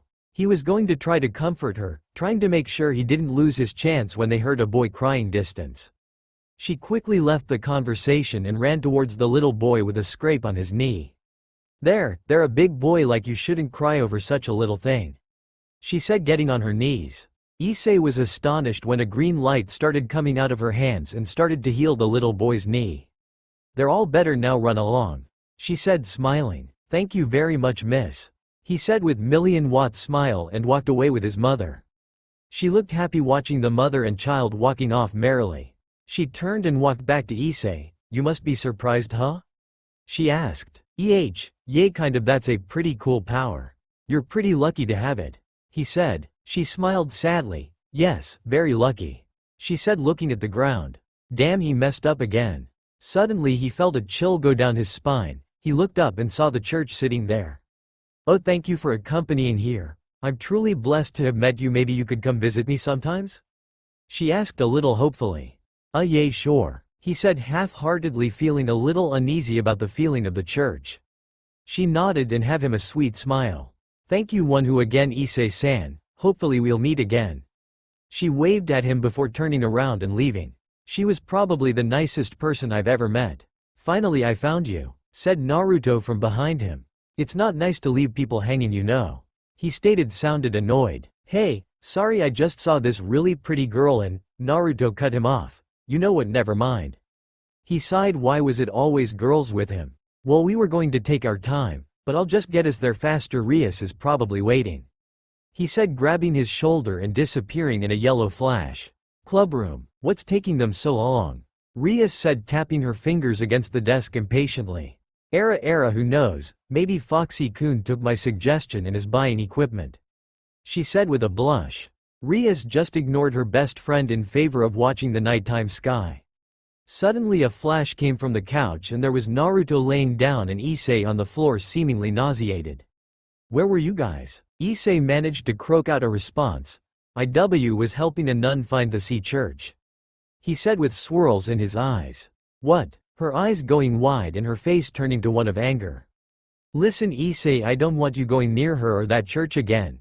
A devil being there could cause major problems. I don't want to see you with that nun either. If they found out you were a devil, they could kill you, understand?" She all but basically yelled at him. Naruto and Issei were both taken aback by her words. Certainly hanging out with a nun couldn't be that bad, could it? "Yes, I understand," he said, pretty sad he wouldn't be able to see her again. "Now Issei, unless you have a pact, you can go home." He cringed a little at his failure before turning around and leaving. Rias huffed a little before saying, "It's been a long day, so I'm going to go home a little early," she said before walking out. Naruto whistled a little. What was with the little tantrum? She doesn't mean to sound so mean, she's just worried is all, said Akeno. Naruto nodded. It made sense that Rias was worried. Over the past couple days Rias had informed him a lot about the world of devils, and churches were definitely a no-no. She also talked a little about a faction that could use chakra. He was surprised when Kaneko found out he could use chakra. He didn't even know that it existed in this world. But he was shocked even more when Rias mentioned that there was a whole faction that could use chakra too, and the head of it was in Kyoto. Maybe he would visit it soon and see what stuff they could teach him. He would save that for later. He was getting off topic. Anyways, he knew how dangerous churches were to devils, and Rias was right telling him not to risk it. He knew Issei would get over it. He only knew the girl for like 20 minutes after all. Era, it seems we're alone, Foxy-kun. He heard Akeno say from behind him. He turned around just to be tackled to ground by Akeno. She sat on his stomach and put her hands on her face. You know, I like to be on top, but if you want I'll let you take control, she said in a very slow and why manner. Naruto could only sputter nonsense and look at her with wide eyes. No? Okay, that's fine, I like it that way, she said, batting her eyelashes rapidly. She took her hands off her chin and traced his muscles with her fingers through his black shirt. Era, strong are we? I wonder how long you could last, she said, leaning in close. Naruto was having trouble breathing. He hoped she wasn't talking about what he thought she was. Yes, despite him being a knucklehead, Naruto knew what was. How could he not? His sensei was a man who wrote porn for money. He also had Grandma Suande, who was a medic, explaining in detail about the male and female anatomies to him too, so he knew plenty about it. Despite all their lessons, and a guide to having great from Jiraiya, he was not ready for all this stuff she was doing, even though she was teasing. Heck, he hadn't even kissed a girl yet. Just as she was about lean in to seal the deal, he disappeared in a yellow flash and reappeared on top of the couch. Naruto quickly jumped off the couch and dashed out the door, leaving a bewildered Akeno behind. She pouted. Oh my, and I thought I had him too. She sighed. Oh well, she would get him next. She did always like a little chase. Doing this stuff was so fun. The next day, the whole occult club except for Rias was gathered around the table enjoying tea. It was nice moments like this that they sat around and just talked about things. Naruto was glad he found these guys really. Right now he was letting a little bit of sage mode chakra leak out of him because Kaneko really enjoyed how it felt, and Akeno, let's just say she liked it too. Naruto was aware that Kaneko could use chakra and senjutsu. Apparently she a special type of nekomata, called a nekosho, that were capable of mastering senjutsu. He didn't know why, but Rias had only told him and not Issei, but he guessed it had to do something with him having chakra and senjutsu too. In fact, he tried to teach it to her one time, but she refused quite harshly actually. He didn't know why. Senjutsu was great and made you a lot more powerful, but she denied him, saying something like, easier for humans or something like that. As they were enjoying their time together, Rias slammed the door open and she came in with a determined look on her face. We've been assigned a mission from the Archduke, she stated with authority. What is it, bucko? Asked Kiba. There is a stray devil in the area and we've been assigned to take care of it, she responded. Naruto, if you want to come we could use some extra help and we could demonstrate our powers too. Naruto was all game when he heard they were going to hunt down something. It had been too long since his last real fight. He hoped that this would actually be a challenge unlike his last two fights with the fallen angels. Sure, I'm looking for some fun anyways, he stated, getting up ready to head out. Alright, let's go then, she said, preparing a magic circle. Then few seconds later they all disappeared. All of them were gathered out in front of an abandoned building. What's a stray devil anyways? Asked Naruto. Akeno answered him. Sometimes there are devils that leave or kill their masters to gain freedom, so usually they're dealt with by normal devils, she replied. Rias nodded. Yes, and apparently this one has been tricking people into that abandoned building and eating them. Issei made a choking noise. We have to kill something like that. Rias nodded. Don't worry perv, we got this, said Kaneko, putting on some gloves. Alright, let's go, said Rias, walking over to the front of the building. Naruto was going to assume they were going to sneak in or something, but Rias just kicked the door open. They walked inside and Naruto noticed the room was very dark and gloomy. He felt a weird OY signature, but it was too small to be a human. It was probably a rat or something. What's this? A human in here? Oh, I wonder how you must taste. Hopefully you're sweet and delectable, can a voice from the darkness. Naruto knew exactly where the devil was and turned in time to see boobs. Naruto couldn't tell what the rest of her looked like, but right now he was seeing a completely naked upper half of a woman. He would have blushed a little if it wasn't for the fact that this person's aura was so sinister and evil. "Whoa, look at the jugs on that girl," Issei said. Side trust Issei to ignore the seriousness of the situation in favor of staring at some breasts. "Stray, you have one last chance, return to your master and no harm will befall upon you," yelled Rias, stepping up a little. "Please, you little bitch, you're just jealous that I have a more wire body than you," she responded, kneading her breasts. Damn, these strays were sure a piece of work. The girl looked like she had gone insane. Did this happen to all strays, or was she crazy to begin with? Then her whole body came into view, and Issei regretted saying those words earlier. In front of them was something that could only be described as a monster. Below her upper body she had brown fur and a weird centaur-like body. Below that she had a giant pair of legs. It was like a body on top of a body. It just seemed wrong. "Fine then, if you will not comply, we'll have to kill you," she said, a disgusted look coming across her features. Before she could go any further, magic circles started to glow from her nipples. That was probably one of the weirdest things Naruto had seen in his life, that surely would stick with him as long as he lived. They transformed into mini-like cannons and fired yellow beams at them. They all dodged them effortlessly, except for Issei, who had to be saved by Rias. "Kiba, go left," Rias started but suddenly stopped when a blur ran past her.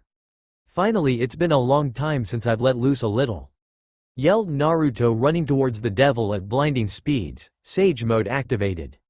Before anyone could blink, Naruto had already punched the stray into a wall. "Damn you," she screamed before her upper body transformed into that of a hideous monster's too. She rose from the ground and attempted to punch him, but he just flipped and landed on her massive arm. "Damn, you're probably the most ugly thing I've seen," he said before flipping off her arm again and delivering an axe kick to her head. The ground shook from the force of the impact as Naruto landed in front of her. After recovering from the hit, she began swiping at him with her arms and legs. Rias, finally recovering from her shock, yelled, "Naruto, what are you doing? You could get killed." Naruto just grinned while dodging another strike that destroyed a pillar. "Are you kidding me? This is fun," he yelled back, smiling. Era, it seems Naruto-kun is having a good time," said Akano, coming up beside a stunned Rias. Naruto once again avoided a strike by sliding and gave kick to her leg, making the stray fall over. She let out a grunt when Naruto gave her hard kick to her gigantic body, cracking a few ribs. The monster started to steadily get back up, but Naruto disappeared from view, kunai in hand. He reappeared, slicing off one of her arms with wind chakra. She screamed out in pain and decided to jump down onto her leg and drove the kunai into her abdomen. She screamed out in pain once and again, it filled the whole room. He landed in from it, her facing the group, the demon seemingly dead behind him with blood leaking out of its arm and guts spilling out of its side. "Damn, that's it. Well, that was a huge disappointment," Naruto said, facing the group, the body behind him. The group's eyes widened when they saw movement again. Guys, what's wrong?" he asked. Then suddenly he was impaled by one of the demon's long toenails. "Naruto!" The whole group yelled. "That's what that little piece of shit gets for fucking with me," said the woman before flicking him off her foot. The peerage stood there shocked. They assumed that Naruto could handle this, seeing him completely overpower the stay, but their carelessness got someone killed. "Dang, what up with the sad faces, did some die?" asked a voice from the rafters. There, sitting casually, was Naruto. Ria's eyes showed disbelief before she turned her attention back to where Naruto had died, and saw a log. Naruto grinned again before standing up and forming a Rasengan in one hand and taking out a Hirishin kunai with the other. "It was fun, but I'll end this now," he said before throwing the kunai straight at her main body. All you saw was a yellow flash before Naruto appeared and drove the orb into the girl's stomach. He pushed off her with his legs and landed in front of her.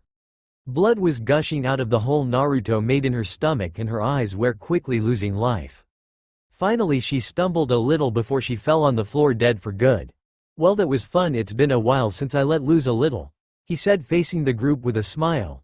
"How the fuck did you do that anyway?" yelled Issei, who was the most astonished out of all of them.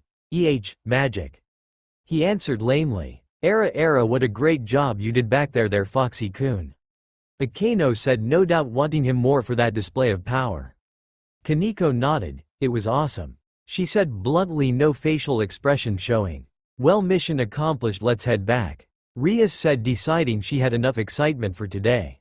They all gathered around her as she teleported them away. The next day, Naruto was honestly starting to get bored. Right now he was waiting on a bench playing on his phone while Issei was trying to make a contract. After that little fight with that stray, Naruto was itching for another one, and he was getting sick of coming on these assignments with Issei because now he was eager for more fighting, and seeing Issei fail wasn't funny anymore. Normally Naruto would go inside with him and watch him deal with the client, but he didn't even bother this time. He knew exactly what was going to happen, and not to sound harsh, but he didn't think Issei was going to get a pact anytime soon. Naruto would have helped him to actually finish a job for once, but one learns best from experience. If Issei couldn't even do this alone, how could he take down a stray like the one they just fought? So here he was sitting on a bench playing his favorite game, Clash of Clans. Naruto actually thought this game was actually pretty fun. Normally he played it at home, which was very rarely, but now that life was once again getting boring, he might start playing it more. He was just about to destroy an enemy village, giving him a perfect 3 stars, when he heard a gunshot coming from the apartment that Issei was at the moment. Naruto quickly put up his phone and raced towards the apartment complex. As he came to the right place, he jumped from the ground to the next floor without any problems. As he came to the door where the incident happened, he sensed multiple signatures form. He opened slowly, seeing what was going on. His face showed surprise when he saw Issei being carried by Kaneko and the rest of Rias' peerage there.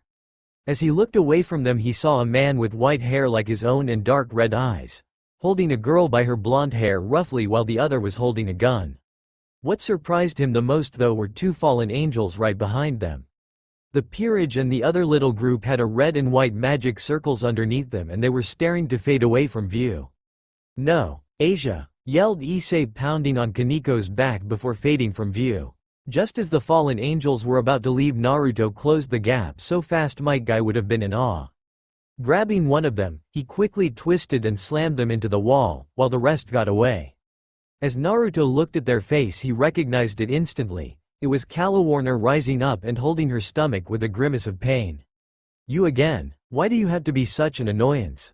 She said, straightening herself. Naruto frowned. Whatever she and her other fallen angel friends did to that girl, it seemed to get quite a reaction out of Issei. He had never heard such desperation in Issei's voice before. He would have tried to save her and take out the other fallen angel, but they were fading before he even got into the room. He only had time to get one before they all disappeared. What are you doing here? I thought I chased you off after last time. Naruto taunted. She laughed. Nothing much. We just decided to set a trap for some devil scum. What about the girl? What were you doing with her? Getting into his fighting stance. Just because you're standing there trying to look all scary, I'm not going to start spilling my guts to you. She snarled. Raising her hand up in the air, she summoned a spear of light and throwing it at Naruto. This was too easy. Did these guys have anything besides this one attack? Oh well, he would see if training with the elements paid off. Earth style, mud wall. He cried before slamming his hands into the floor. Instantly a wall made of hardened mud came bursting out of the ground, stopping the strike. You've always got some new trick. She yelled, racing towards him. Naruto jumped back as she smashed through wall. He landed and started doing hand signs, water style, scattering bullets. He yelled before spitting out dozens of huge balls of water at her. The attack hit her hard and sent her tumbling to the floor. She tried to move her wings, but the water seemingly made them unusable. What's wrong? Bird can't use its wings. He smirked before uttering, lighting style, electromagnetic murder. Suddenly a current of electricity came out of his hands, shocking the angel to a huge degree, only amplified by the remaining water from his previous attack. After he let the technique go, she collapsed to the ground, panting heavily. He walked over to her with a Rinnegan in his hand. He squatted down right in front of her a little. You see this? He said. She barely opened one eye to see the spinning orb. This will put a hole through you if you don't tell me what you fallen angels are still doing here. Issei is a devil now. Are you trying to start a war? He said with a serious tone that he rarely ever used. It's kind obvious why he hated war. Go to hell, she said, suddenly getting her second wind and swiping a light spear upwards. He dodged to the right and kicked her upwards just like Lee did when performing his front lotus. Unlike Lee though, he jumped back and went through hand signs at lightning fast speed. Wood style. Wood dragon jutsu. He cried before a huge dragon came out from the ground with glowing yellow eyes and darted towards the angel. As she bounced off from hitting the roof, the giant dragon smashed into her. She let out a scream of pain before she was smashed into the wall. Dead. It was a pretty ugly sight. She was crushed like a bug with blood pouring off her mangled body. Naruto cringed at the sight. He honestly didn't think it would be that bad. Oh well, he had been through a lot more than this. Even though it was bad, he wouldn't dwell on it. He took one last look at the scene before disappearing in a yellow flash. The next day, the peerage was surprised to hear that Naruto had killed one of the fallen angels. They knew he was outside because Issei had told them where he was when they got back. They assumed he would be fine because the angels were already teleporting when they left. To their surprise, Naruto said he managed to grab one before they teleported away. That spoke volumes for Naruto's speed. Right now though, Issei had just gotten back from spending the day with Asia and was getting done explaining what Asia had to go through. She was abandoned by her mother and was taken in by the church. She grew up learning to praise God and lived a very religious life. One day it was found out that she had the ability to heal people and the church declared it a blessing from God. All around the world people flocked to get their injuries healed by her, but it all went bad one day. One time she stumbled upon an injured devil and in an act of kindness healed him. When the church found out, they immediately excommunicated her and called her terrible things like a witch. With nowhere left to turn, she joined the fallen angels. It was a sad story kind of like his own. Him and Asia were both abandoned and cast out for powers that people considered evil. If by the end of this meeting Rias decided that she wasn't going to rescue her, then Naruto sure as hell would. When Issei started to plead his case to Rias, she slapped him across the face, stunning him. Let me try to get this through your head, you can't save her, she's with the fallen angels. If we cause some sort of conflict it could start another war, so just forget about her. He had to give Issei some credit when he looked back at her with hardened eyes. It doesn't matter what you say, I'm not just going to leave her there. You'll have to kill if you don't want this war because I'll go no matter what. Besides, what's it to you, you'll just be losing the worst member here. Issei said, you're not as bad as you think, Issei. Remember what I said about the pawn piece? If you enter enemy territory, say I don't know the church for example, you can be promoted to any piece except mine. She stated with a mischievous glint in her eye. Naruto raised an eyebrow. What was she implying? Also remember that no matter what piece you are, it's always good to bring backup. She said, a slight grin on her face. Naruto connected the dots and a look of realization came upon his face. She was basically giving them the go-ahead to attack the base. Akeno walked up to Rias and whispered something into her ear. Me and Akeno have something to attend to, so don't go and do anything wild. She said, turning and leaving with Akeno behind her. As Akeno was walking past Naruto, she whispered, don't blow up the place this time, okay? She giggled at his facial expression before following Rias. You guys might as well not try to stop me, Bekao. He was cut short when Naruto interrupted. Save the speech, Superman, we're not going to stop you. In fact, we'll back you up. It should be fun. Naruto grinned and looked over at the other two and waited for a response. Yeah, I'll help you out, Issei-san, said Kiba holding his sword. I don't want Issei-senpai to die, even if he is a perv. Kaneko said, no emotion in her voice. Alright, let's go kick some ass, yelled Naruto. Line break. Currently they were outside the building that Naruto had tracked the fallen angels to. You guys ready to do this? Kiba asked the group. They all nodded their heads and proceeded to go inside. Opening the door with a loud creak, they stepped into the building. The setting was familiar when they were fighting that stray devil. Well, what do we have here? The same devils from before, oh, and extra too, said Fried, taking a look at Naruto. That's great, now I have more devils to kill, he continued before taking out his light sword and special gun. Kiba quickly dashed forth, slashing at him with the speed of a knight. Fried actually managed to block Kiba blow for blow, which was surprising. You're not bad, pretty boy, he said, slashing diagonally at him. While this was, Kaneko picked up and threw a huge piece of rubble at him. He kicked Kiba off of him before slicing the piece of rock in half. Naruto decided it was finally time to get involved and took in a huge breath of air. Wind style, air bullets. He screamed before he released several compact bullets of air at the stray exorcist. Fried tried to block with the sword but to no avail. He was easily sent back onto the floor. "You're no devil, are you?" Fried said, standing up. "You could call me a magician or maybe a ninja," he said, smiling, earning a confused look from everyone. Naruto ran at him with a wind chakra-infused kunai and slashed sideways with it. Fried was focusing all his energy into keeping this attacking from breaking through his defense. The knife was a lot more powerful than it seemed. Naruto then finally broke through, making Fried stumble a little backwards. Naruto then slashed again the opposite way, but Fried just dodged backwards. They exchanged blow after blow before Naruto seemed to get tired of this and punched his arm with his left hand while blocking Fried's strike with the other. He let out little hurt noise before dropping his light sword and getting stabbed in the leg by Naruto. He let out a hiss of pain before Naruto punched him in the face. Hard. He went flying back before rolling on the floor and hitting the podium. "Fuck you devils and that fancy-ass mage too," he said before taking out a flash bomb. He threw the bomb to the ground and disappeared in a bright flash, blinding everyone temporarily. Naruto looked pleased with his victory, but his head snapped to the rafters. There it was there again. Just like at the Stay Devils building, there was something out there emitting a strange aura. "Well, it was good to see him again," said Kiba. "Guys," they heard before Kaneko smashed some wood leading to a staircase. They quickly ran down the stairs only to be shocked to see Resurrect glowing bright green and a weak Asia strapped to a cross. "Asia!" Issei yelled before charging head first into the group of stray exorcists. He was about to be sliced when Naruto came up behind the stray and stabbed his neck with a kunai. "Be careful, Issei. We'll clear a bath for you. Get Asia and let's dip," Naruto said before he joined Kaneko and Kiba in taking out exorcists. Issei quickly ran through the middle and unshackled Asia while Resurrect just stood there looking content.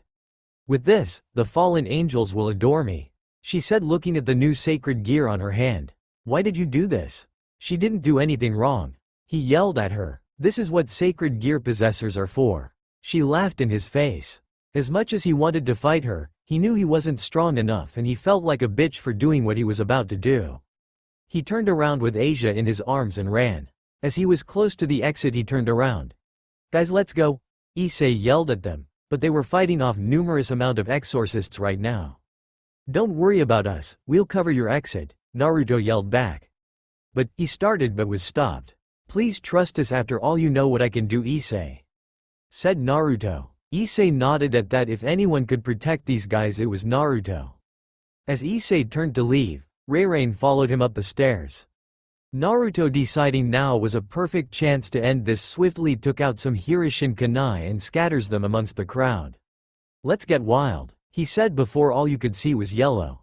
He tore through the group fast and unmercifully, cutting down whoever he saw when he popped up and disappearing again. It was a bloodbath. Kaneko and Kiba were left bewildered at how fast Naruto took care of them. "What?" Naruto asked them. Kiba shook his head. "Nothing. Let's hurry up and catch up to Issei." They all nodded and ran up the stairs to help Issei out.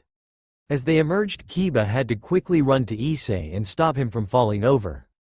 "Good job, Issei, we knew you could do it," said Kiba encouragingly, seeing the downed Resurrect on the floor. "Yes, we did," came the voice of Rias. "Good job, you guys, now all there's left to do is to finish her," she said before looking at her, but there in her place looked to be a normal girl. "Issei, you wouldn't let them kill me, right?" said Resurrect as Yuma. Issei's eyes widened and he tumbled a little. "Yuma," he gasped out. "Issei, I had to do this stuff. Surely you could understand with me being a fallen angel and all," she said in her innocent tone. It looked like Issei was having trouble processing anything right now. He knew she was evil, but he couldn't bring himself to kill her or Ben look at her. "Issei, please, I want to be with you. I love you, Issei," she suddenly gasped out in pain when a kunai was embedded into her side. Naruto had a dark look on his face. He could believe this girl. She knew she was screwed, so why would really use Issei's emotions like that? It was like she was just adding salt to the wounds before she was dead. He felt really bad for Issei now. He knew what it was like for a girl to confess her love even though you knew it wasn't true. He didn't tell anyone, but before he had actually fully accepted Hinata, Sakura had hurt him bad after her fake confession in the Land of Iron. That moment was probably the only time he was mad at her, but he eventually forgave her because she was trying to protect him from Sasuke. Even though it was for his protection, Naruto couldn't help but feel a little hurt and betrayed. Well, this was on a way smaller scale since he had loved Sakura since they were young and Issei had only gone out with this girl for one day. But still, emotions like that weren't supposed to be toyed with. "Rias, if you would please," Naruto said. Rias nodded before walking over to the fallen angel and activating her power of destruction. Issei closed his eyes as Rias annihilated her. Soon after, 2 rings came floating dozen from the sky and landed in Issei's hand. Remembering what happened when a sacred gear was removed, he quickly ran over to Asia, who was laying on the bench, and put it back on her. They waited a while and nothing happened. After that, Issei's eyes began to water and he broke down crying on Asia's dead body. Naruto and the rest of the peerage looked on in pity. It was sad, really. He gauged Issei's emotions and saw that he was in desperation right now. It was terrible. The one girl who Issei actually appreciated enough not to be perverted around and risked his life for turns out dead. Rias once again surprised them today and pulled out a bishop. "Hey there, no need to cry. Look," she said, holding the chess piece in front of his face. "Why, you mean," he croaked out. She nodded and placed the bishop on her chest and recited, "I, Rias Gremory, command the Ossia Argento to rise once again and serve me as my bishop. Embrace your new life as a devil." A magic circle appeared underneath Asia and the piece was dissolved into her body. She slowly opened up her eyes, while Issei was making sure this was real or not. "Issei-san, what happened?" He responded by hugging her fiercely and saying it was good that she was alive. The sudden contact made her blush while she sat there enjoying the feeling. Naruto had to smile at that. What a happy way to end tonight's events. It looked like Issei had a nice girl to keep him grounded and stop him from being so perverted now. He wondered absent-mindedly if someone for him was like that in this world. He was so lost in thought he failed to notice the black cat looking at him from the shadows with a predatory grin on its face. After that incident involving the fallen angels, something started to change. First of, Asia didn't have a place to stay, so she decided to stay at Issei's house since she seemingly felt more protected and safe around Issei. Asia was a great addition to the group. She was the nicest and most kindest person Naruto had ever met. Naruto thought because of this innocence she seemed to radiate off of her. Issei was trying to show a little restraint and treat her more like a little sister. Asia was also a good addition to Ria's peerage because she was a healer. Having the sacred gear Twilight Healing to heal your injuries while you battle was a big plus on the team. Also, they went out to get these creatures called familiars for Issei and Asia. These familiars were creatures that varied in species that you could summon to aid you. It turned out that the student council also wanted to get their own familiars too and challenged Ria's peerage to a sports contest to decide who was to go to, since you could only go once this time of the month. Sona seemed to have gotten a new pawn too named Saji, who tried to make a move on Asia, but was stopped by Issei. Man, it was good that Issei was looking out for her. This was a side he never thought he would see of Issei. Sona and Naruto talked a little too. She seemed upset that he couldn't be reincarnated, but they still had a pleasant conversation about some stuff in school. Rias, Akeno, Sona, and Sona's queen all squared off in tennis. It was a really big event and everyone was there. In fact, everyone was so excited to see the great Oni-samas that they somehow missed them doing magic in order to win. After that ended in a draw because the tennis rackets along with the court was destroyed. They had team battle in dodgeball and Rias managed to win. In the forest, thanks to some weird dude that rhymed like B did when he rapped, Asia was able to find a small blue dragon who shot out lighting for a familiar. Issei had wanted a slime that popped out of nowhere and ripped up the girl's clothes. When that happened, Naruto froze in place. He had never seen a girl's breasts before and he had to say after seeing Akeno's and Rias he really liked them. After he realized he was staring, Naruto turned away, not trying to seem perverted. After the girls and Kiba managed to destroy the slime, Issei wept like a baby for not being able to have something that would remove women's clothing, so he went back familiarless that night. There was also some news that actually shocked him to the core, and it was that Issei had finally gotten a pact. Well, after Rias offered Issei to grope her if he actually did a contract. Rias also had to go on the job with him, so, well, all that mattered was that Issei finally managed to get a pact and maybe this would get him rolling. Rias also decided to start Issei's training, and man did Issei need it. The guy probably couldn't do 10 pull-ups without tiring himself out. On a side note, Rias looked rather distracted lately. Naruto would catch her staring off into space for no reason. He tried asking her what was wrong, but she always waved him off and went on like nothing happened. He gauged her emotions, and there was a mixture of anxiousness, sadness, and anger within her. Naruto hoped it would be resolved soon. The whole peerage was starting to worry about her.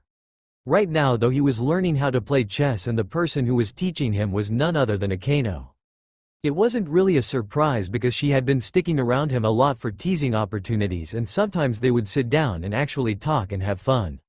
So far Naruto had seen two sides of her, which were the teasing playful side, that he figured out she used on him a lot, and the actually normal and caring side, even though it was rare that she showed it, like the genuine relief he saw on her face when she saw that none of the peerage was harmed after fighting the fallen angels. He had the opportunity to properly evaluate them emotionally now that he was closer to them and didn't have to hide from them while at school. It turned out that every one of them had some sort of bad emotions and hatred for something except for Rias and Issei. Surprisingly, even Akeno held a huge hatred inside of her for some reason. He wondered what could have caused that she was always such a cheerful and fun person. "No, Naruto-kun, that piece moves in a L shape like this," she said before taking his rook. "Damn, Akeno-chan, you're like awesome at this," Naruto exclaimed. She giggled, placing a hand over her mouth.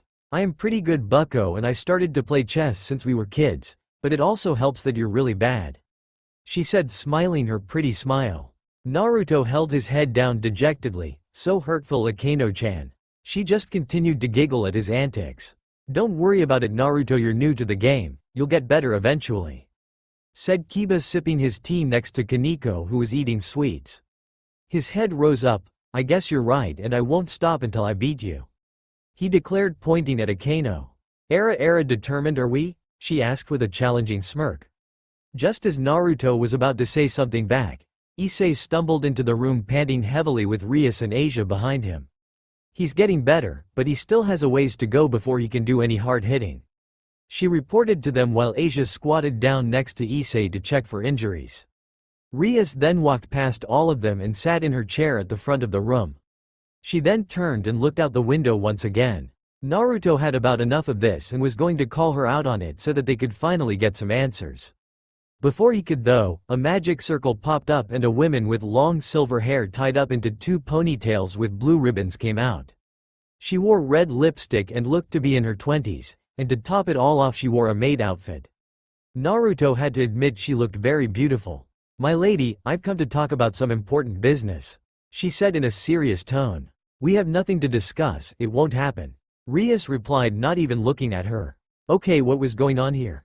Who was this lady and why was she talking to Rias like some sort of king? "My lady, sure," she stated before getting cut off by another magic circle appearing in the room.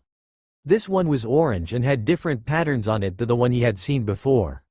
A man appeared in big flash of fire. He had blonde hair spiked up only in the middle.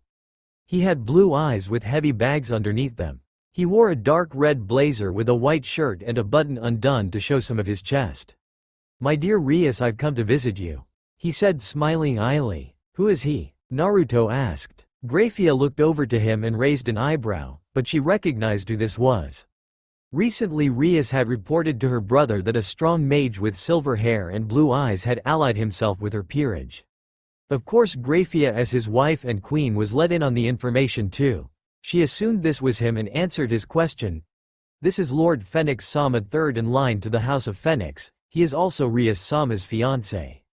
Everyone stared on in shock. Kiba's hand left the teacup and it smashed onto the floor.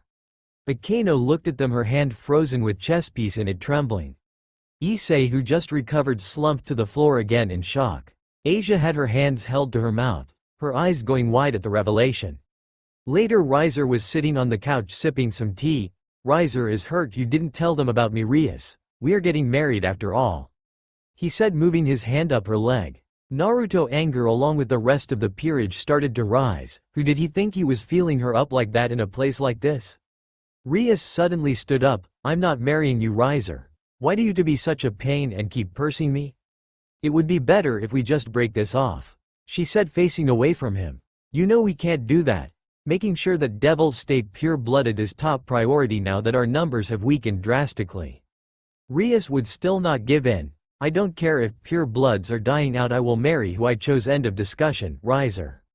She said, turning to face defiantly once more. Suddenly she felt a hand cup her chin. Riser doesn't think that is possibly, my dear Rias. Riser will have his bride even if he has to burn everyone here. He said, a fire in his eyes. The whole peerage got into battle stances besides Naruto, who just sat there on the couch staring at this pathetic excuse for a man. Who could take a guy that refers to himself in the third person seriously anyway? Naruto hated people like him. If he recalled correctly, the Phenex family was one of the last of 72 pillars left after the wars ended. That meant that this guy was rich, arrogant, and was spoiled like no tomorrow. As the moderator for this meeting, I can't let you do that, Riser-sama. Graphia said from behind them. Riser immediately backed up, a sheepish expression in his face.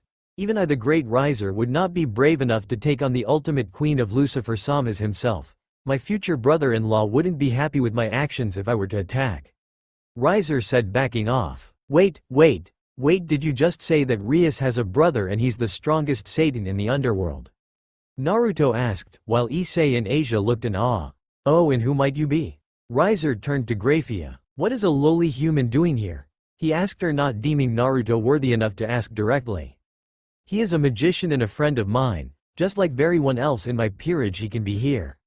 Rias stated. Riser nodded, not really caring. My master anticipated that his would happen, and that if Rias-sama refused to marry Riser-sama, that they would settle it by doing a rating game. Graphia said. Rating game? That was a thing that noble devils did with their peerage members, if he heard Rias correctly. I have to say, my dear Rias, is this really all you peerage has to offer? He said, snapping his fingers. Suddenly the same Phenex magic circle appeared and out came 15 girls, all very beautiful or cute in their own way. Issei started to scream about how lucky Riser was and what he would do for a harem. Damn it, Issei, just once take it seriously. Oh, so you want a harem? He said, smirking. Yebaluna, he said. Yes, Lord Riser, she replied. A girl with wavy dark purple hair walked up to him and they started to make out passionately, shocking everyone. Once he was finished, Riser started to knead her breasts. You'll never have what I do, he said mockingly. Naruto was at his breaking point. This guy was really going to come in here and demand that Rias marry him.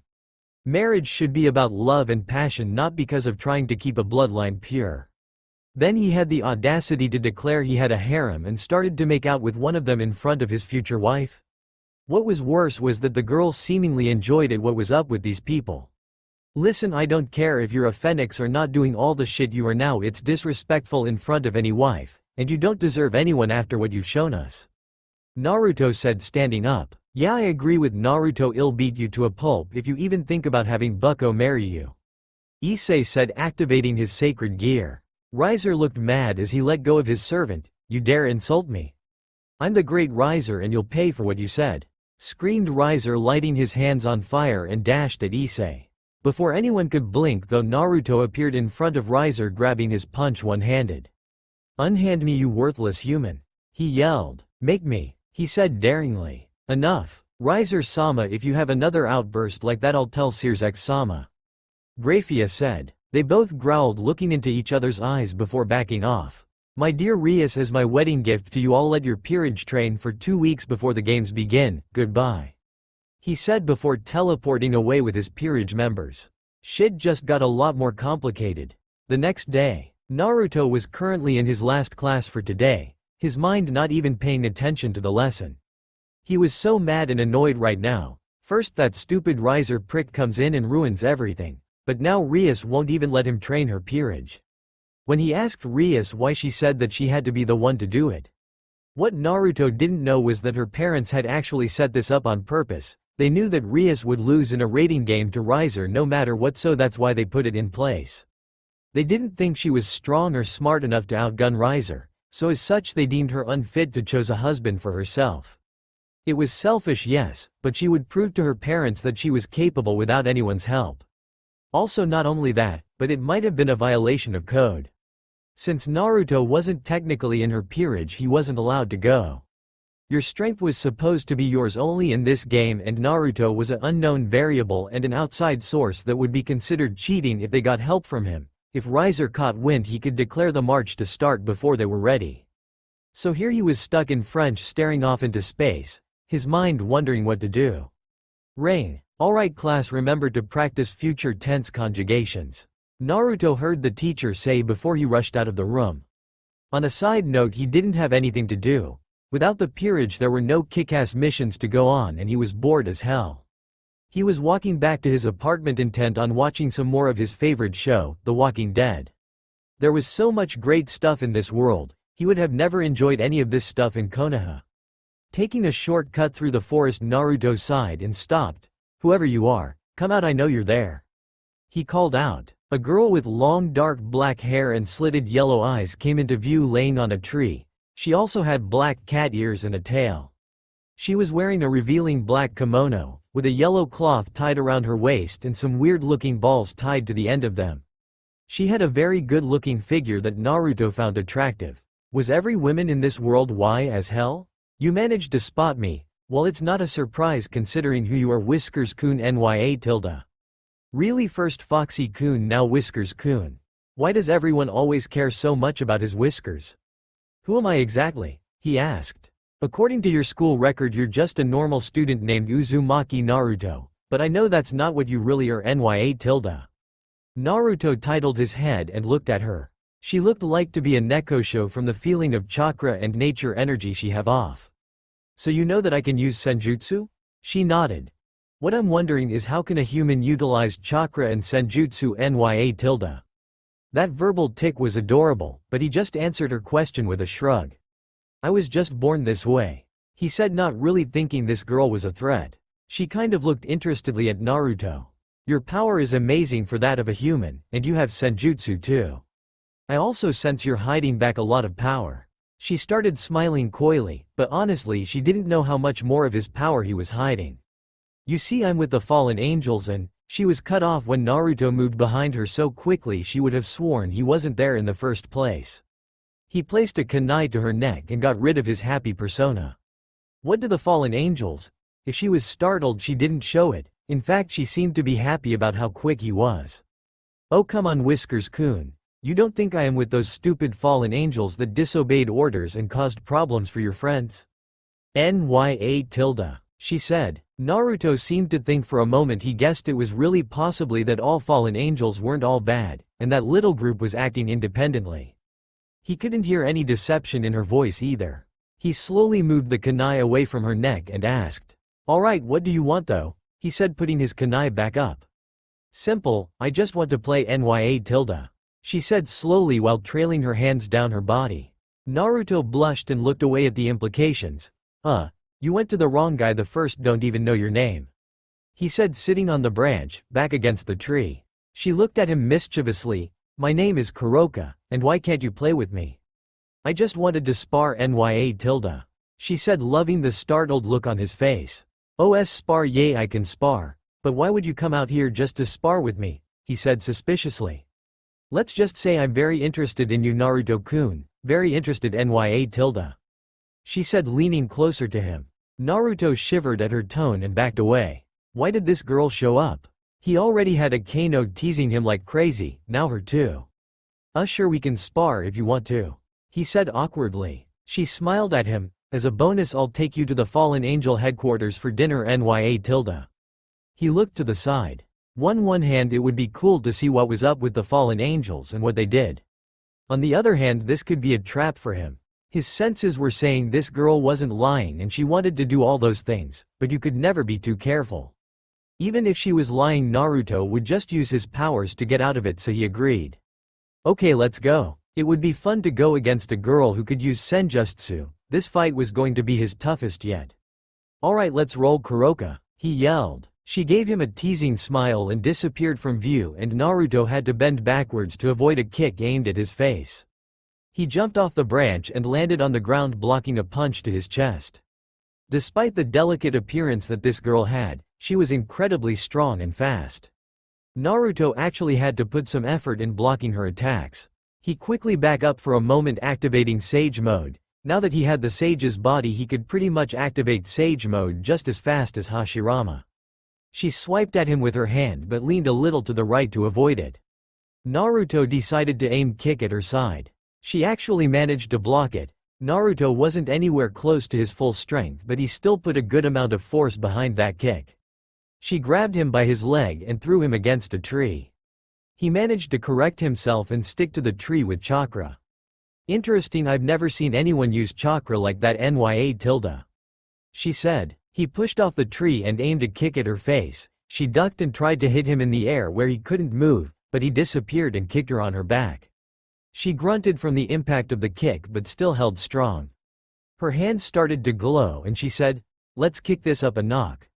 She rushed at him with a faster speed than she showed before and tried to jab him in the chest. He jumped up, narrowly avoiding the strike, and threw 3 kunai at her. She batted them all away with her hand. She jumped up to meet him in the air and tried once again to stab him.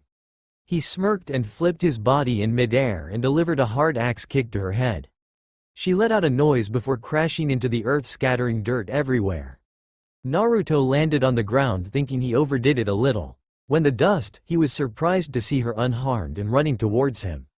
She left a crucial opening and Naruto took advantage by dodging her punch and delivered him own to her face. Imagine his surprise when his hand passed right through. His eyes widened in illusion.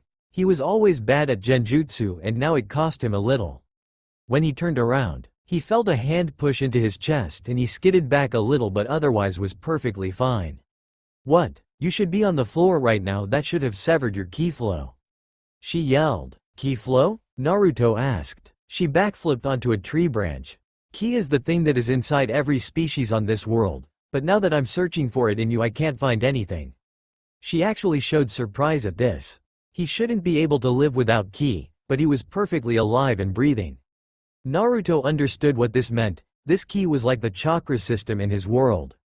Instead of ki flow he had chakra inside him keeping him alive. The technique she was using was similar to the gentle fist. She tried to jab him and sever his ki flow like the gentle fist attacked the chakra system and stopped chakra flow. He had chakra for a replacement for ki, so this didn't work on him. "No matter, let's see how you do about this," she yelled, tapping some purple symbols in the air. Suddenly there came a thick purple gas, and it descended upon Naruto. He could feel Kurama working on getting rid of the poison. "This is some really strong stuff, but I should be able to get rid of it," Kurama said inside of his head. "You're immune to my poison too, you're just too interesting, Naruto-kun," she said, raising her hand. Suddenly he felt a great weight upon him as he was forced to one knee. "What the hell?" he asked through gritted teeth from the pressure. She giggled and gave him a grin. "They say true senjutsu masters can control time and space. I can't control time yet, but as you can see I have mastered space." Gravity? Damn, it felt like he had a dozen's houses on him or something. Fortunately for Naruto, his training with the Rinnegan had paid off. Unlike Pain, who had only the sage's eyes, Naruto had the body too. So unlike Pain, he could use gravity control for a lot longer and with no delay. He was currently working out a way to fly using his powers with gravity, but he hadn't quite finished it yet. On a side note, he still had some powers to master, like bringing back people from the dead. With the sage's body, Naruto wouldn't die from the backlash either. Even if he didn't, he was immortal anyways. He activated eyes for a minute to counteract the gravity that was pushing on him. He rose up from the ground, earning a crazy look from Kuroka. "Oh my Lucifer, that is really incredible, Naruto-kun Nya. She said, certainly impressed that a human could do what she did. "Thanks, but let's get this over with," he said, deactivating his eyes as he pressure lifted off of him. He looked up and dashed towards her so fast she couldn't even see him. She got hit in the stomach hard and crashed through several trees. She unsteadily stood up. That kick she was hit with really took a lot out of her. She only had time to blink before she was hit in the side and throw up against a tree. She lied there, her vision getting blurry. All she saw Naruto before it went black. Naruto looked down her, seemingly impressed. She was deadly. She was the toughest opponent he had faced yet. He bent down and picked her up bridal style and laid her down on one of the broken logs before sitting down to meditate. Kuroka woke up groggily, rubbing her head as she sat up. All the memories with Naruto came rushing back to her. She sat up and looked around. She saw him looking at her, a smile plastered onto his face with. She looked surprised for a moment before she smiled wickedly. "So, do I get my prize?" he asked, a little innocent in his voice. She just grinned at him and pressed herself against him. She had finally found someone strong enough she could marry. "Yes, you do, and a little extra if you want nya tilde." Naruto froze at the tone. No matter how many times people teased him, he couldn't stop blushing. She then leaned closer to him and pushed him off the log. "What the hell was that for?" he yelled, standing up. She giggled and walked over to him. She grabbed him by his collar. He shivered when her tongue came out and ran over his whisker marks. "Forgive me nya tilde?" she said innocently. He backed away from her. "Why yeah, can we just go get dinner?" he said shakily. She smirked at him. "Yes. Let's go and I'll personally give you desert nya tilde," she said in the same wide tone. A magic circle came from beneath them and they were gone. Grigori HQ. As the room came into view, Naruto looked around. The place looked like an old castle. There were fallen angels talking and laughing, drinking beer and such. This place was a lot more lively than he expected it to be. "Yo, what's up, Kuroka?" "Who's the new guy?" said a man with short light hair, wearing some sort of armor. "He's someone really important, Bhikkhu. Would you be nice enough to tell Azazel that we have a guest for dinner tonight nya tilde?" she said, looking at Naruto. Bhikkhu looked in between them, confused as hell, but nonetheless complied. "This place looks pretty cool," Naruto said, looking around. "See, I told you not all fallen angels are bad nya tilde." He nodded. The people here seemed happy, but they were a bit rowdy. It was like one of those bars Ero Sennin took him to. You can bring your friend with us to eat, Kuroka," said Bhikkhu, coming up behind them. "Excellent, let's go then nya tilde," she said, walking in front of them, heading towards the door, swaying her hips slightly. Naruto and Bhikkhu went after her. "So how did you meet Kuroka anyway?" Bhikkhu asked lowly as to not draw Kuroka's attention. Well, the crazy thing is that she said I caught her attention and then we spared. She said if I won she would treat me dinner, so here I am," he said, shrugging. Bhikkhu on the other hand looked horrified. "Why, you mean you beat Kuroka and she was the one who asked you?" he said. On one hand he was impressed. He couldn't feel any supernatural feeling coming from this guy, so that meant he was human and beat Kuroka, who was stronger than himself. On the other hand, the poor sap didn't even know what he got himself into. Just as he was about to tell him to get the fuck out of here, Kuroka spoke up. "We're here, ready to eat? Nya tilde?" she asked, turning to them. "Yay, I'm starving," Naruto exclaimed, holding his stomach. Kuroka giggled and then opened the door. Sitting in the front of the room was a guy with blonde and black hair and a goatee. He was wearing a red coat and black pants. Next to him there was a man with silver hair and blue eyes, just like Naruto's. He was wearing a black jacket with a green shirt and black pants. "Bhikkhu told me we would have a guest today, so let me introduce myself. I'm Azazel, one of the leaders of Grigori and the Fallen Angels. This guy right next to me is Valley, and you are?" said Azazel with a warm invitation. "Uzumaki Naruto, magician," Naruto explained. "Please take a seat, dinner will be served shortly," Azazel said. Shortly dinner was served and Naruto thought it was delicious. He had personally asked for some ramen and boy did they deliver. He talked to some of the people at the table. Azazel seemed laid back and chill. Bhikkhu was funny and easily excited like himself, and Valley was pretty distant, not caring about the conversation, and only said a few things. As they finished their food, Naruto was dying to ask Azazel some questions that had been on his mind since he entered this place. "Yo Azazel, I was just wondering what you know about Issei Hyodo? Because I found some of your fallen angels trying to kill him," he said. Many were confused as to why he would speak to casually about that. "Issei Hyodo? I sent Reinri to observe him because I suspected that he might have a sacred gear that would be dangerous. It looks like Reinri disobeyed my orders and tried to kill him. I take it you dealt with her?" he responded. Naruto knew he was telling the truth and nodded. "Yeah, she's dead, and I have some news that you might want to hear. One of you members, Kokabeel, betrayed you. He was the one who ordered Reinri to kill Issei." Everyone was surprised by that except Azazel. He sighed. "I'm aware of it. He defected a couple of weeks ago.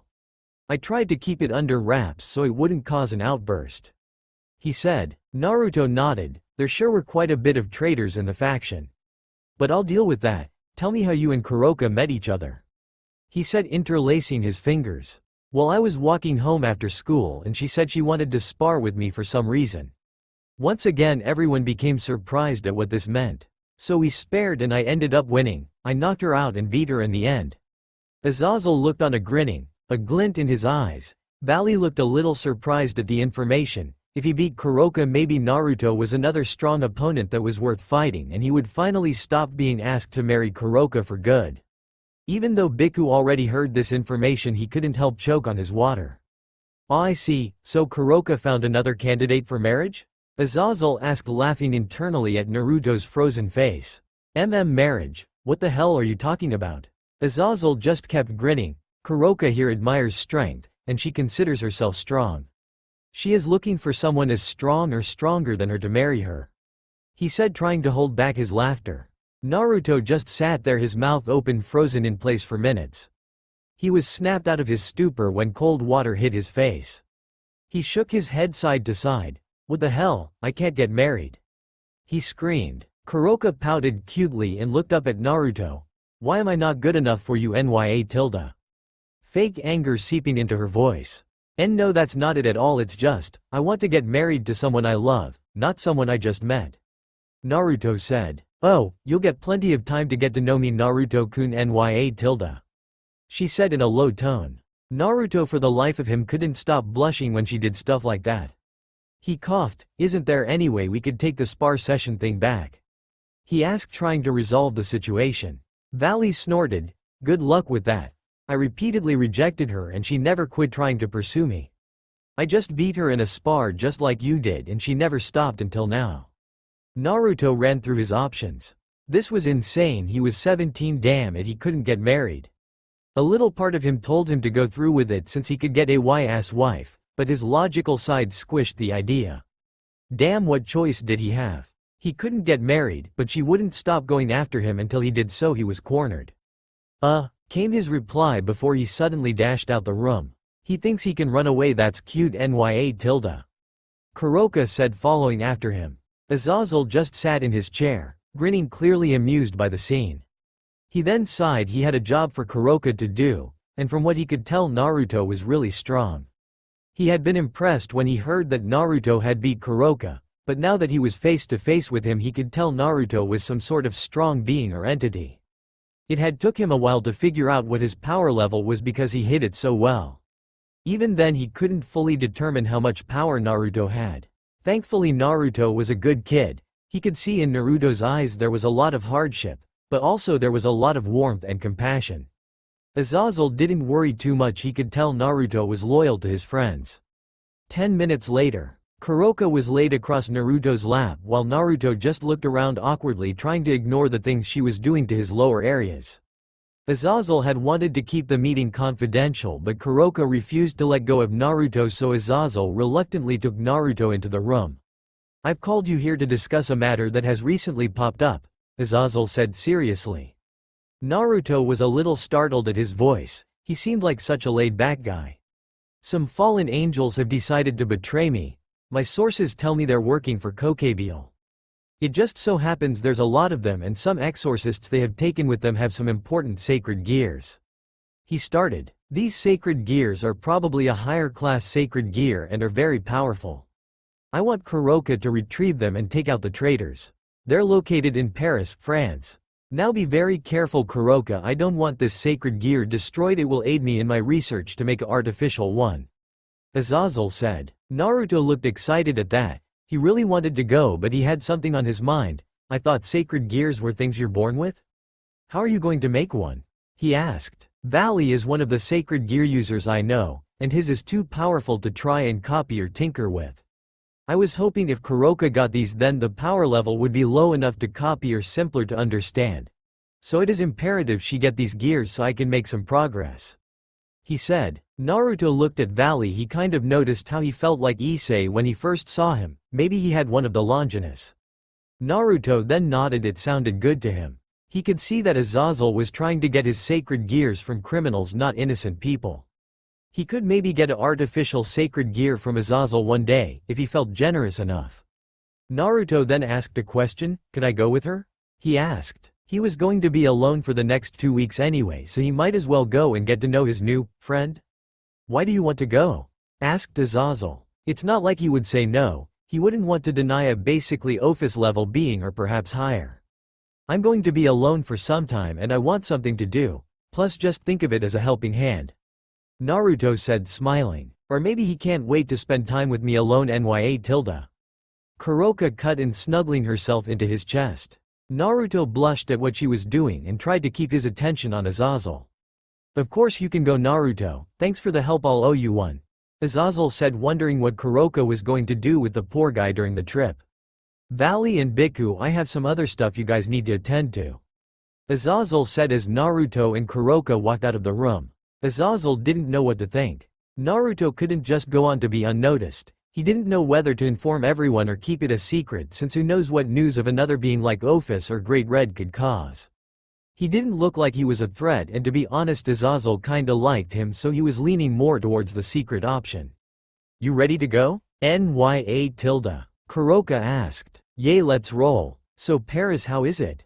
Naruto asked as Kuroka was starting to prepare a magic circle. Paris is one of the most beautiful cities in the world. I honestly think that Paris is the best city in the world. Epically at night. Nya. She responded with a small smile. Naruto thought back to what he had learned about this world. There were 7 different continents in this world, and France was in Europe. He had learned that Paris was indeed one of the most beautiful cities in the world and that it had a great monument called the Eiffel Tower. The way Kuroka was talking about it so fondly though made him wonder how great this place really was. You know, they also call it the City of Love. Nya. She said, winking at him, a smirk coming into her face. Naruto blushed lightly, still not believing all that happened on the dinner table. They do? Oh, that's cool. I want to see it, so let's get going. He said, smiling to cover his embarrassment. Kuroka returned his smile. Alright then, let's go. Nya. She responded, activating the magic circle. In a flash of light they were gone. Forest outside of Paris. They blinked and looked at their surroundings. Naruto saw they were in a forest. He guessed it wouldn't be smart to just appear in the middle of a street with a bunch of people. How far away are we? Naruto asked, looking around. About a mile or 2. Nya. She responded. He grinned before yelling, I'll race you, and dashing off faster than a bullet. Kuroka stood there blinking rapidly at the dust cloud before screaming, wait up. Nya. And taking off after him. You could hear Naruto's laughter from a mile away as he dashed from tree to tree at lightning fast speed. He finally made his way out of the little forest and out onto the edge of a small cliff. His laughter came to a stop as he gazed upon the city known as Paris. His face was filled with wonder and awe as he looked at the beautiful city. It was around 3, so the sun was shining down on the land. The architecture was a little older, but it still looked beautiful. The designs looked complicated and carefully made. They were much smaller, and had a more variety of color. There were rivers going through some parts of the city with nice, clear, and clean water. Having the sun reflecting off of it just made it look more beautiful. There was actually a lot of greenery in city as well. The tress looked great, standing tall and strong. In the middle was probably the largest thing he had ever seen. The Eiffel Tower, that started off with 4 legs and eventually just came to be one part sticking up to the sky. It was huge, even bigger than the skyscrapers in Japan. For a couple seconds he just stood there admiring the view of the city. Suddenly a panting Kuroka bust through the edge off the forest. You could have given me some time to get ready. Nya. She said, trying to catch her breath. Naruto shook his head and rubbed the back of his head while looking at her. Sorry, I get carried away sometimes. She sighed, then waved it off. No big deal, let's find these guys. Then hopefully we can spend some time in the city. Nya. She said, looking at the amazing city with him. Hotel. Naruto and Kuroka arrived at one of the many hotels in Paris. Kuroka had managed to get them a 4-star hotel for traveling tourists. I'm so sorry, but all we have left is one of the couple suites on the 3rd floor, said the young Japanese woman in charge of the counter. It's fine, I was going to ask for one anyway. Nya. Kuroka responded while Naruto looked around nervously. Ah well then, that's perfect, here are your room keys. Your number is 314. She said, handing Kuroka the keys and giving them a cheerful smile. Thank you, let's go Naruto-kun. Nya. she said, walking up the stairs, Naruto following closely behind her. They came into the room and found it pretty impressive. It had a flat-screen TV, mini fridge, a nice clean bathroom, but only one bed. Guess that's why it was a couple's suite. Looks like we're sleeping to get her nya tilde, she said, giving him a teasing smile. He blushed at the double meaning and gave a response, and no, it's okay, I'll just sleep on the floor or something, he said, rubbing the back of his neck awkwardly. She fake pouted, how disappointing, I really don't mind, the ground sounds really uncomfortable nya tilde, she said, smirking at him. In actuality she actually did mean that it's not like it was a big deal to her or anything, but apparently Naruto thought it was courtesy. No, it's okay. I've slept in worse places than the couch, he said, laying down on the couch. She shrugged, alright, but I gave you a chance nya tilde, she said, taking the nice and luxurious bed for herself. Hey, at least he was nice to let her have it all to herself. The next morning, Kuroka's nose twitched as the smell of something good hit her nose. She got up while stretching her hand in air cutely. She rubbed her eyes with her hands like a cat would with its paws. She got up and walked to the door that led to the small little kitchen. She was surprised to see Naruto cooking, and had to ask, what are you doing? Nya tilde, she asked, still a little tired. Well, I'm just making breakfast, you want some? It just finished cooking, he responded while putting some eggs on a plate. Jiraiya forced him to eat something else other than ramen on their training trip. He was forced to learn how to cook more healthy foods so he could make some decent meals. She looked at him kind of confused before smiling. That was very considerate of him. Thank you, I'll make sure to pay you back later nya tilde, she said in seductive tone while sitting down. Naruto blushed and tried to roll his eyes in annoyance. Couldn't she have one normal conversation? He set the plate down in front of her. He hoped that she liked it. He wasn't exactly the best cook in the world. She picked up a piece of bacon and took a bite. Her eyes widened a tiny fraction. It wasn't the best food ever, but it was pretty good. It's pretty good, Naruto-kun, I might have you cook from now on nya tilde, she said. It was good she found a mate who could cook. What women wouldn't like it if they got breakfast in bed from time to time? He was relieved the food wasn't complete trash and decided to talk to her about the mission. When should we start looking for the fallen angels? He asked before putting some hash browns in his mouth. Let's go look around for them at noon. They'll probably be on the move since it's the most busiest part of the day in order to blend in nya tilde, said Kuroka. Naruto nodded and decided to enjoy his breakfast. Cafe. Naruto was really liking Paris. The city was beautiful. The streets were bustling with life. The houses looked amazing shining in the sun. Heck, even the roads and sidewalks looked amazing, all aligned like a brick pathway. He had a little bit of a problem though, the people here were speaking very strangely. He had never heard of these kinds of sounds people were making to each other. It looked like these people were talking a totally different language. To his surprise though, Kuroka managed to know everything they were saying. Right now she had just talked to a waiter and ordered them tea. How did you do that? He said, getting confused. She giggled, it's part of my abilities, I can understand any language nya tilde, she responded. Naruto looked amazed, but then looked her up and down, then his eyes widened. I can't believe I forgot about this. But what about your tail and ears, shouldn't you hide them? Naruto asked. Don't worry, all it takes is a little illusion and they can't see a thing. Though it's not high level, so I guess you can see them nya tilde, she responded. He nodded and decided to get down to business. He placed his tea down and looked at her. So do we know where these sacred gear users are at? She sighed, unfortunately no, and this city is huge. I tried searching for them using senjutsu, but my range can't cover a huge distance nya tilde. He nodded and said, let me give it a try. She looked at him as the area around his eyes turned organish red. She felt his power as he checked the surrounding area. She knew that he could probably find them. He was probably the only person better than her at senjutsu. His eyes opened, found some fallen angels, they're about 3 miles west. He also noticed many other energy signatures. Devils and fallen angels had kind of the same aura, but these ones felt pure, nice, and comforting. She smiled and set down some money. Let's get going. I'm looking forward to a date after all this nya tilde. Naruto choked on his tea. A date? You want to go on a date? He said, a little taken back. Of course I do. We're in the most amazing city in the world and you wouldn't take me out to eat nya tilde, she said, pouting and inwardly laughing at his face as he started to sweat.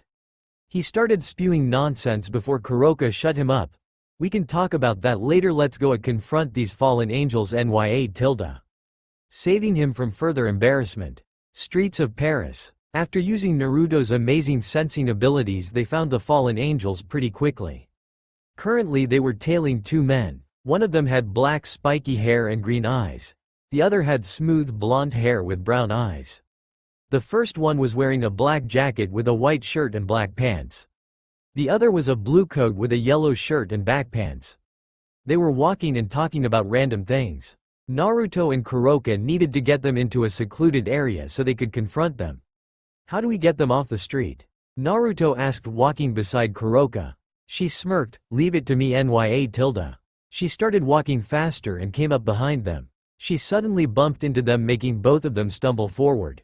I'm so sorry, I didn't look where I was going, she said, giving them her most innocent smile. Yeah, whatever, just look where you're going next time, the black-haired man said. She smiled again. I will, she said before walking off holding something in her hand. Wait, that bitch took our money, the blonde-haired one said, pointing at the wallets in Kuroka's hands. Kuroka started to dash off with the fallen angels behind her. Naruto took off after them. Nice move, he thought, smiling while running after them. Kuroka managed to get them to follow her into one of the alleyways on the side of the street. She came to the dead end, and turned and looked at the two men behind them. You made a real mistake stealing from us, you bitch, said the blonde-haired one, sprouting his angel wings. Yeah, looks like you have nowhere to go. Too bad we have to kill someone as hot as you, the black-haired one said, grinning evilly. To their surprise, she just smirked and dropped their wallets while taking a lazy stance. You hurt me. That's funny nya. The fallen angels were getting angry at her attitude. We'll kill you, girl. Don't laugh at us, the blonde-haired one yelled. Why, you're hilarious, said a voice from behind them. Leaning on the wall was Naruto, grinning at them. Hey Kuroka, make sure you don't knock these guys out, we need answers. Kuroka nodded while dropping her illusion. A Nekomata? One of them asked. The fallen angels got back to back, both summoning spears of light. Kuroka dashed forward, avoiding the spear of light. She appeared right in front of the black-haired one and nailed him abdomen with a nasty kick. He went flying back into the side of the wall. Rishi, yelled the blonde man, you're going to pay. He yelled, trying to swing his spear of light down on her. Before he could, though, a kick had been planted firmly on his back and he went flying also. As he tried to pick himself off the floor, he stumbled back and forth. He summoned another spear of light, trying to fight back, but screamed when a kunai went through his wrist and pinned his hand against the wall. Look, I don't want to hurt you any more than I have. Tell us what you know about the stray exorcists with the sacred gears, Naruto said seriously. The man breathed in for a little bit before spitting on Naruto's face. Go to hell, he said, barely fighting back the pain. Naruto wipes the spit off his face and sighed. He hates this kind of stuff, but a mission was a mission. Naruto took another kunai and stabbed it into the man's other wrist. Ah, he screamed to the sky.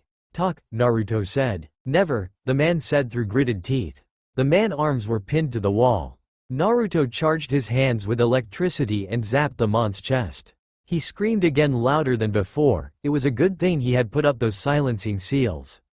To the man's credit, he managed to last a couple zaps before he gave in. He must have been a firm believer of Kokebiel's ways. The fallen angels are meeting in the Saint Trinité Church tomorrow at 9. That's all I know, I swear, he said, panting as Naruto's hand moved away from his chest. He looked at the man with pity. Torturing people wasn't something he liked to do, but he needed the information. Naruto quickly knocked the man out and took the kunai out of his wrists. So Saint Trinité Church nya. Kuroka said, knocking out her opponent and bringing him to Naruto. He nodded. Tomorrow, we better hurry up and finish here, Naruto said. She nodded and prepared a magic circle to teleport the traitors back to Grigori. What are they up to? Naruto thought before he walked off with Kuroka beside him. Hotel. Naruto sat there thinking about what these fallen angels and the sacred gear users could be doing.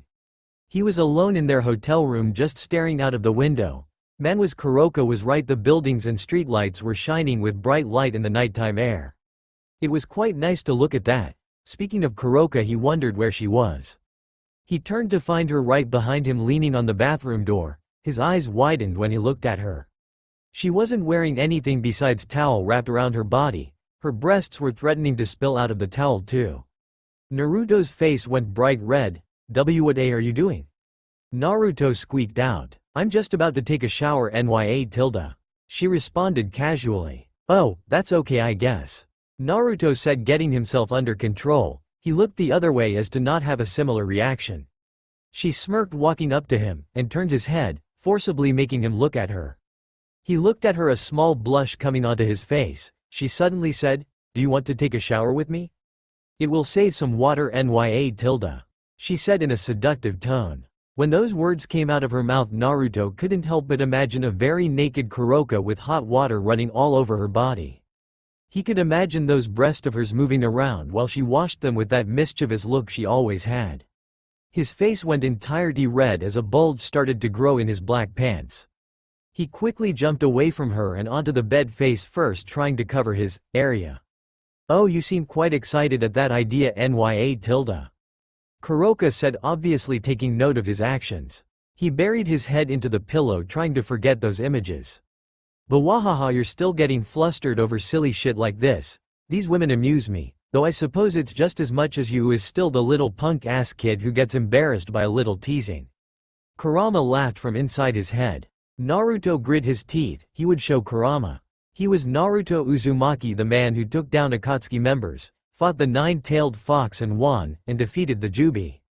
He looked at her calmly and decided that he was going to give her a little taste of her own medicine. Yay, just take of that towel and we'll go. If you can? Naruto said, giving her a smirk. Kuroka was a little taken aback by his retort but grinned. She let the hand that was holding up her towel drop and watched Naruto's face go red as a tomato as he averted his eyes before the towel fell. Well, let's go nya. Damn, that backfired. He had no idea she would actually do it. That was the last time he let Kurama's insults get to him. Why would do that? Naruto said, not believing this girl would willingly get naked in front of him. I'm not ashamed of my body, Naruto-kun nya. She said. It was true, she had even used her body in the past as distractions to opponents, and she would feel comfortable showing it off in front of anyone she wanted to. And never mind, just go take a shower. He said, still struggling to keep himself under control. Oh, how disappointing. Maybe next time nya. She said, grabbing her towel off the floor and walking off to the bathroom. Naruto sighed in relief as she left. Man, this girl was something. He suddenly remembered something he had to do and bolted out of the room. Kuroka emerged from the shower 20 minutes later. She loved showering in the hot water, it made her feel nice. She was surprised to see Naruto stumbling through the door with a box in his hands. What's that nya? She said, pointing to the small box in his hands. These are something for you. He said, handing her the box of sweets. Oh, a box of sweets, how romantic nya. She said, smiling at him. Naruto looked embarrassed. Well, I mean, you've been paying for the hotel since we got here, since all I had was some pocket change. I know it's not a lot, but I just want you to have it. Another nekosho I know loves those types of sweets. He said enthusiastically. She looked down at the mention of her little sister. She guessed nobody has told him that the nekosho were basically wiped out. Still, she smiled. It was really nice of him to think about stuff like that.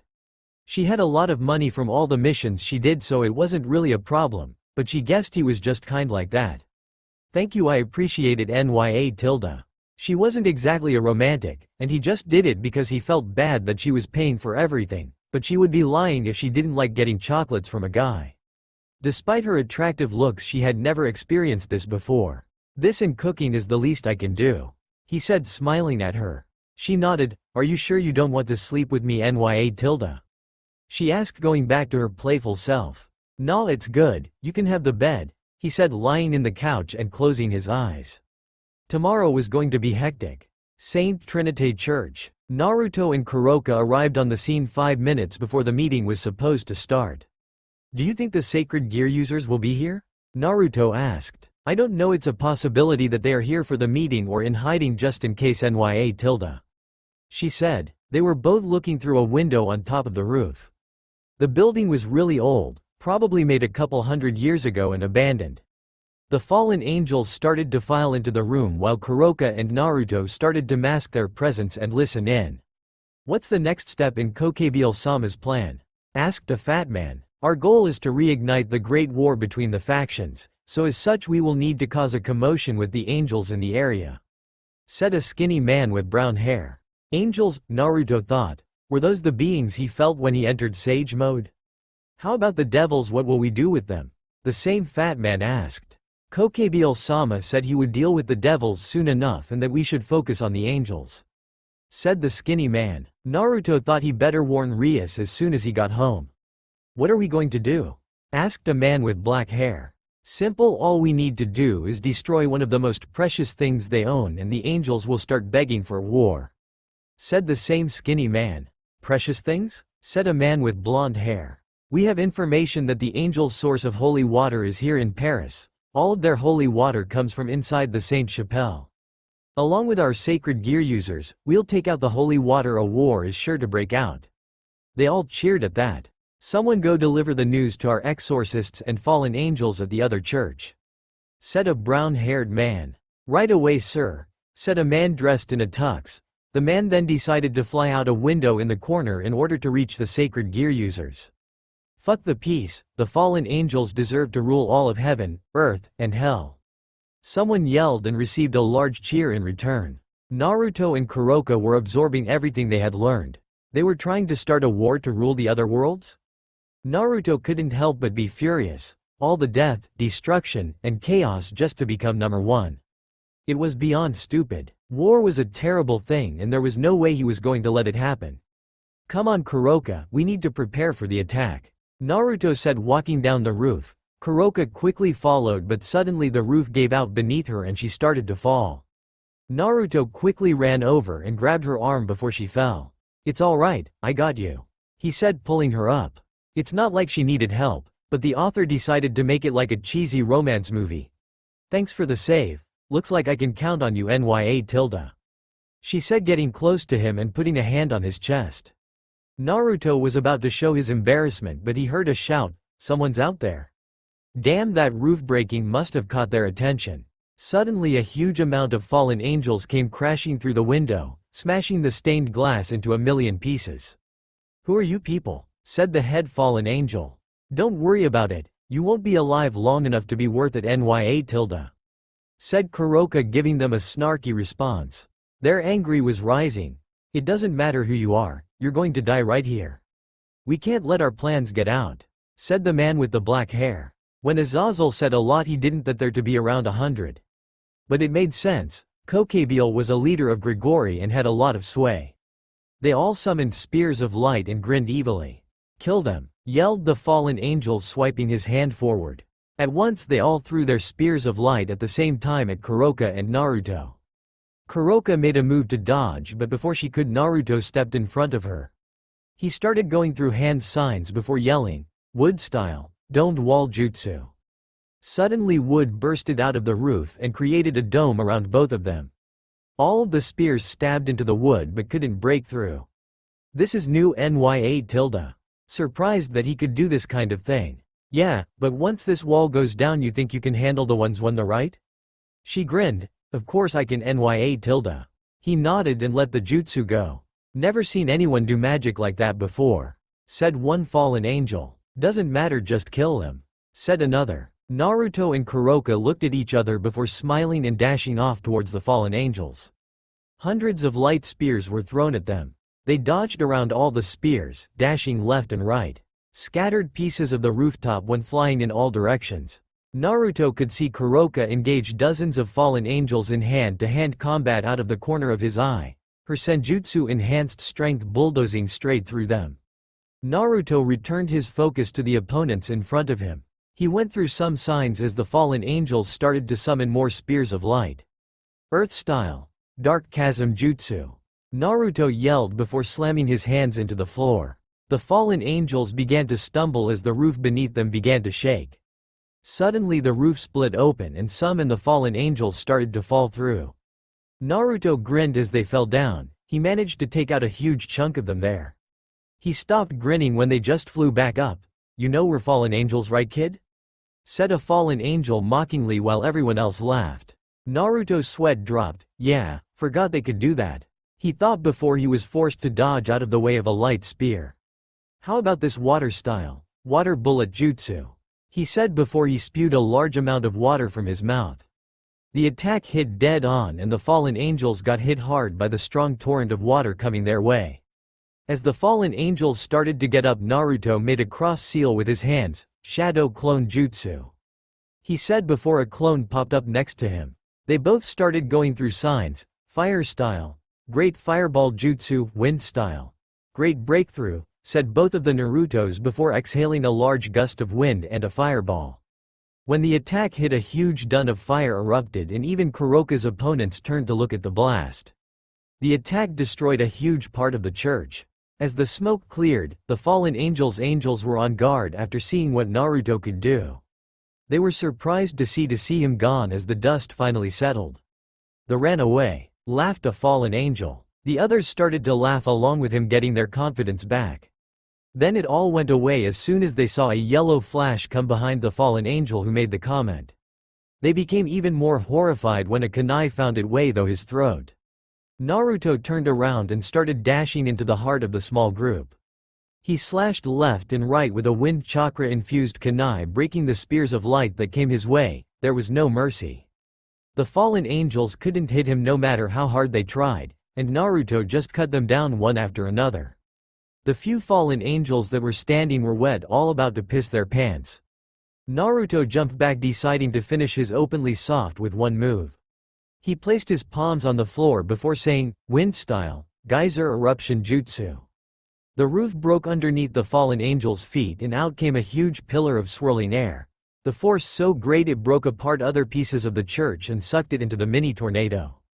After the jutsu died down, Naruto took a look around. It looked like all his opponents were dead or took such a beating they wouldn't remember what happened in the morning. He turned around just to see Kuroka stick her fingers into someone's chest, killing them by severing their ki flow. That went a lot smoother with you, Nya. She said, wiping some blood off her hand. He smiled a little. You were pretty good too. She returned his smile. Thank you for the compliment, Nya. He nodded. We have to get to the Saint Chapelle and warm the angels. Naruto said, once again serious. She agreed and they left behind quite a broken church and a very bloody scene. Saint Chapelle Church. Yujutsu, what is that? Naruto said, walking beside Kuroka. Yujutsu is a special style for the Ukai faction. Since it involves chakra, I think you can use it too, Nya. She informed him. He got all excited to be able to use a new technique. I can teach it to you, amongst other things, Nya. She said the last part in a suggestive tone. This time Naruto only blushed a little. It seems he was getting used to this kind of stuff with all the teasing. Oh, is that right? I would like it if you could teach it to me. He said, rubbing the back of his neck. She nodded. I would be glad to teach you everything I know, Nya. Using the same tone, Naruto quickly looked for something to distract himself from the good-looking women beside him. Oh look, it's the church, we better get going, he said, in increasing his pace. She grinned, so innocent, she thought before catching up with him. Naruto managed to sneak himself and Kuroka in by using the body flicker technique. I can sense their energy signatures, follow me, Naruto said. As they were walking through the corridors, they couldn't help but admire the chapel's beauty. There were gold-encrusted patterns going across the pure white marble walls and ceilings. The whole place was huge and looked extremely expensive. Here, into this room, said Naruto. This room looked like someone lived here. Apart from the usual gold and marble, there was a very nice-looking desk to the side that contained some papers. In the very front there was a fireplace. There were some nice-looking green couches in the middle of the room, above a very old-looking carpet. I sense them behind the wall, Naruto said. He walked over to wall and inspected it carefully. How do we get through, Nya? Kuroka asked. He backed away from the wall and said, simple, before punching the wall with a huge amount of force. That did the trick all right. The section of that wall was completely gone. Let's go, shall we? Naruto said before walking straight through the opening. She stood there surprised for a minute that he did such a thing before sighing and following after him. They stopped and froze at what was in front of them. Wow, look at all those stairs, said Naruto. There was a huge staircase leading down into the darkness. They couldn't tell how many there were, but it was a hell of a lot. Let's get going then, Naruto said while climbing down the stairs. As they finally made it down the stairs panting and sweaty from all the steps they had to go down, they looked up to see something amazing. Their eyes widened when they looked upon a huge dome with many trees and flowers inside it. In front of it though was a huge black and gold gate with 2 angels standing guard. "Halt, you people do not belong here," said an angel with blue eyes and long brown hair. She looked to be wearing some priestess attire with a sword around her hip. "I'm sorry, there is something really important I need to tell the angels, so could you take me to whoever is in charge of this place?" Naruto said. While secretly looking at the angel, he looked at her glowing bright halo and the white angel wings that were coming out of her back. He had to say that this woman was beautiful. He guessed that's why she was angel. She looked at him too. It was easy to see the purity in his soul and the warmth he gave off. To be honest, she assumed this was the purest person she had ever seen, but she couldn't let him pass. She unsheathed her sword and pointed it at them. "I'm sorry, only angels and top-tier priests can go in here. You can't come in here, especially not her," the angel said after sensing that Kuroka was a devil. "What's the deal, bitch nya tilde?" Kuroka snarled at her after seeing the looks Naruto gave her. He was her mate. "I don't like your language, and for your information, this is a sacred place to us angels, and we don't just let anyone in here," she said in a much more reserved tone. "Look, we know the fallen angels are planning an attack on this place tomorrow. Just please let us in, we need to talk," he said in a slightly begging tone. Her eyes widened. An attack on the chapel. Naruto's face looked so urgent, and topped off with the purity, it was hard not to believe him. She bit her lip, then sighed and looked back. "Open the gate, it's important." The angel guessed she could make an exception. It was an attack on sacred grounds after all. The other guard nodded and pulled a lever on the gate. The gates opened slowly to reveal the entrance of the dome. "Follow me," said the angel while walking inside. Once inside the dome, they couldn't help but gasp. The place was amazing. Green grass was all over the ground with sidewalks going down some parts to lead to other places. There was a huge amount of flower of all colors and types all around. There was also a large amount of trees in different places. But the thing was, the dome had multiple levels, all complete with the greenery and the animals that were on the first level. The most noticeable thing though were the fountains. There were fountains everywhere. A lot of them were surrounded by the flowers and trees, and some were put in the center of where some sidewalks combined. It all in all looked like a very beautiful place. "Genevieve-sama is out on that clearing," said the angel before turning around and leaving. Kuroka and Naruto walked into the clearing to see a huge camp set up. There were quite a few angels sitting around laughing and having fun. "Who are you?" said one of them, and the rest of the angels turned to look at them. They became alarmed when they saw Kuroka was a devil and summoned spears of light. Naruto and Kuroka moved in a defensive position. "Please, we don't come to fight. We have some things to tell you." The angels hesitated at his sincere tone, but they remembered their duty. He could be working for this devil for all they knew. "The guard let us in, we have some important information for someone named Genevieve," said Naruto. A woman with long curly black hair and green eyes came out of a tent. Like every other girl in this world, she had a busty figure. What surprised him a little was that she had 6 wings coming out her back. "Yes, do you need something?" She spoke with a lovely voice and a smile. "Genevieve-sama, these people are intruders, we should add." An angel began, but Genevieve cut him off by raising her hand. "Let's just hear them out, shall we? If they try to attack, we have the numbers," she said, motioning for Naruto to say what he wanted to say. Naruto nodded and said, "We overheard a meeting with some Rouge fallen angels, and they are sending some sacred gear users to take this place. We know they are trying to ignite another great war," Naruto informed her. Her face became alarmed. "How many are there?" she asked, trying to gauge the threat. Naruto made a thinking face. "Don't know, about half of them were killed thanks to me and my friend here. We think there are about 100 left and some sacred gear users." "We think the sacred gear users." "The sacred gear users are not to be underestimated since Azazel warned us about them," Naruto said. She nodded, trying to look for deceit but couldn't find any. Just like the guard at the gate, she was quite taken aback by how pure he was. She knew he wasn't a fallen angel or devil, probably just allied with one of them.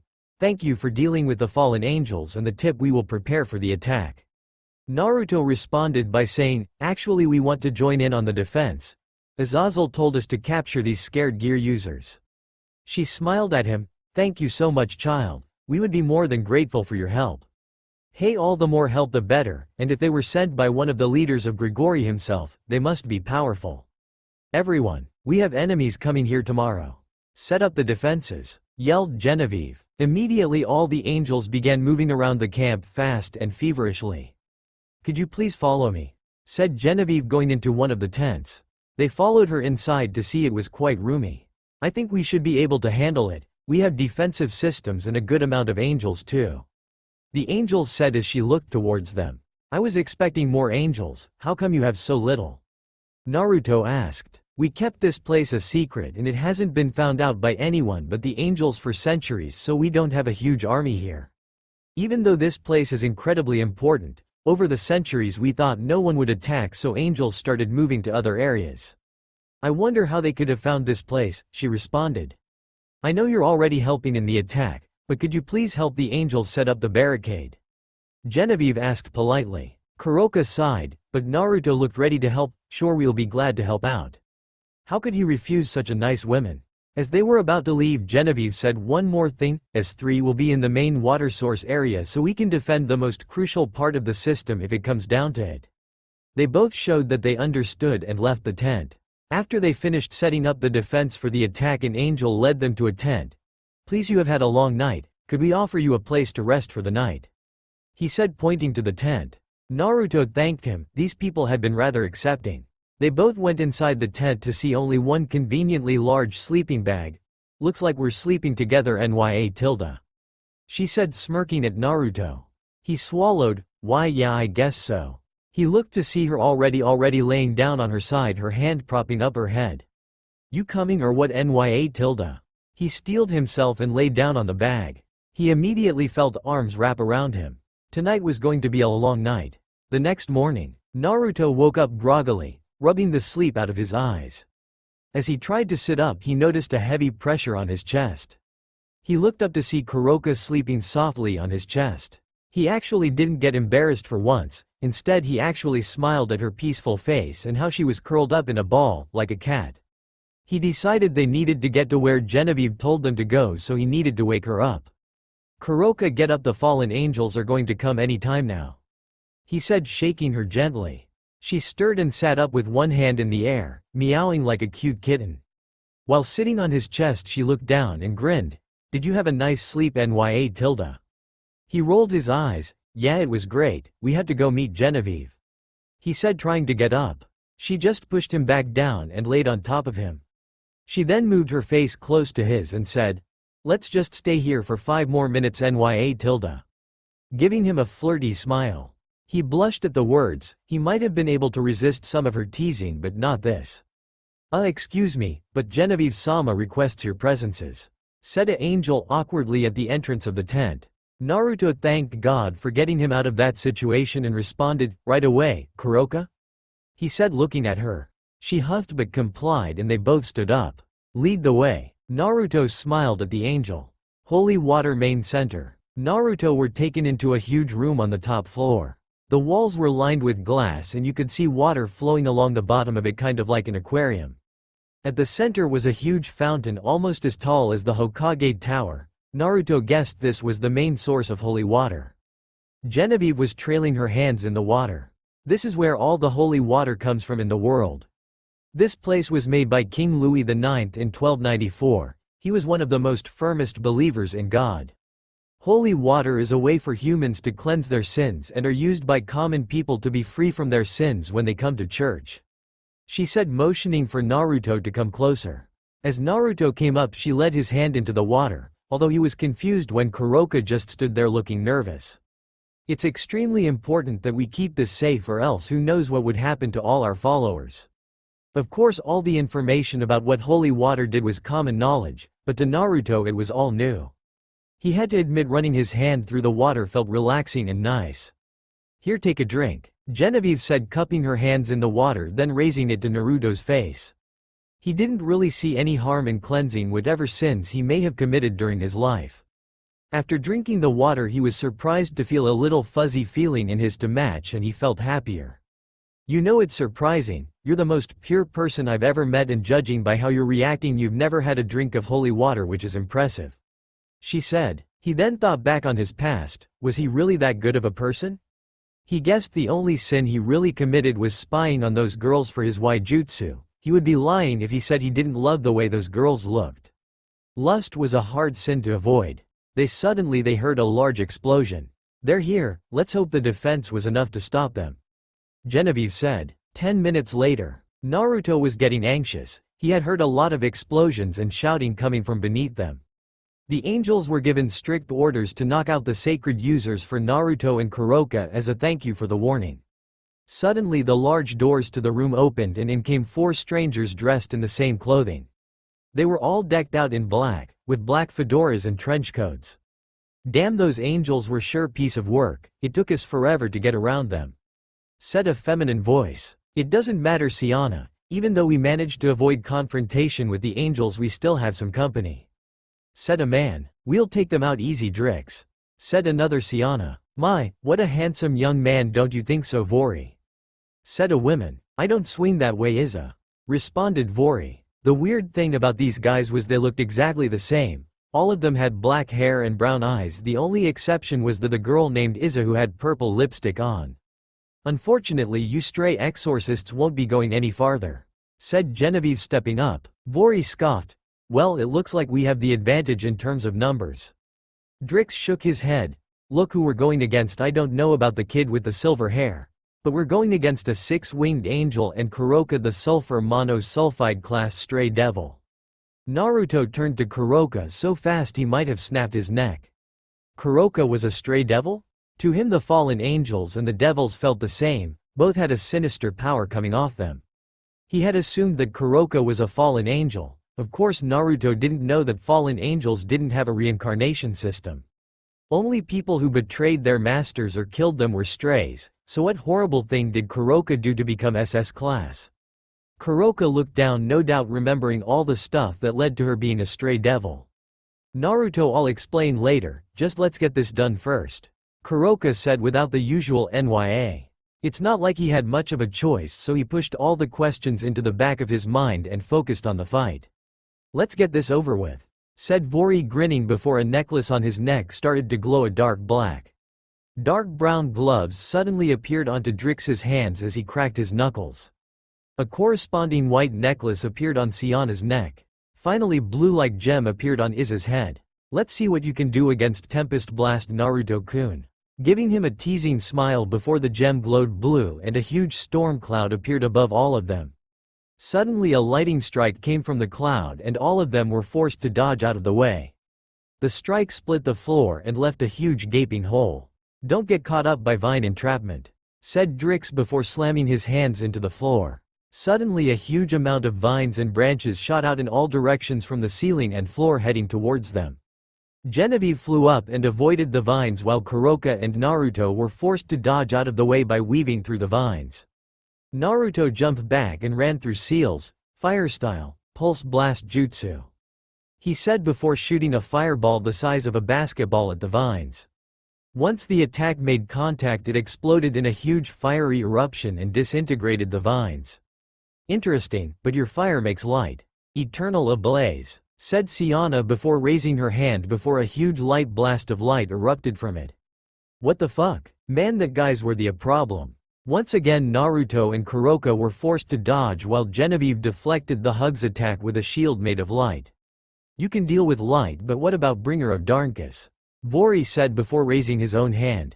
Suddenly a bunch of shadows due to the lighting of the room came to life and darted towards them. They were forced to hop all over the place as the shadows unmercifully attacked them.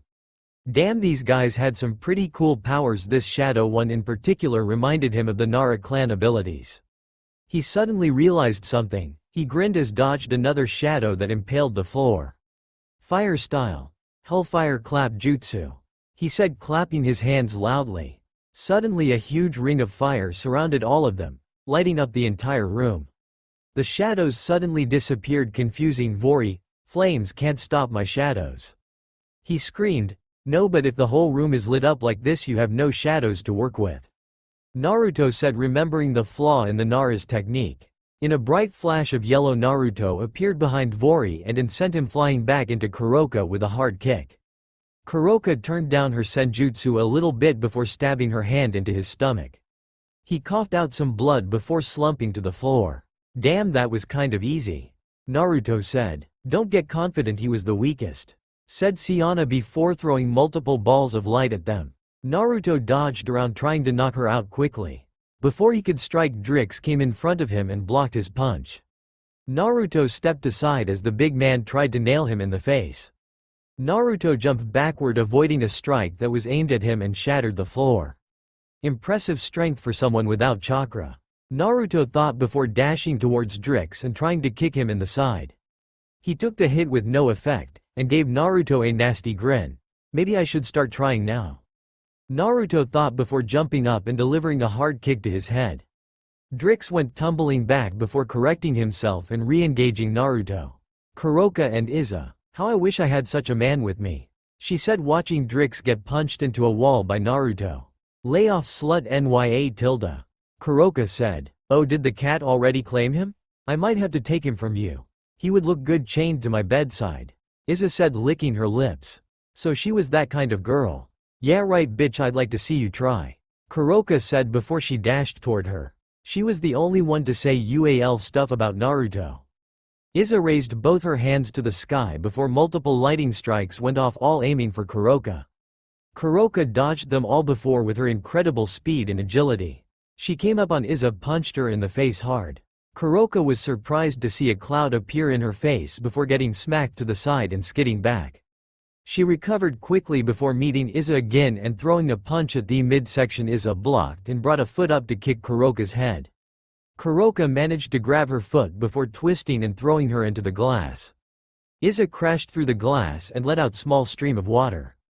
Kuroka saw Issei step out of the glass without a scratch on her. Big mistake, Issei said before electrocuting the water beneath her. Kuroka was zapped quite harshly by the water that was touching her feet. She looked up only to get hit on the head. It took her a while to regain her bearings before she stood up and started to tap purple symbols in the air, making sure to lower the dosage as to not kill Issei. A purple mist descended upon them. Issei started to cough and hack before falling to the ground and disappearing like one of Naruto's shadow clones. Issei was above her on a cloud, laughing. That's some mist you got there. I want to step it up though, she said before her whole body was surrounded by electricity. Damn, this was gonna be hard.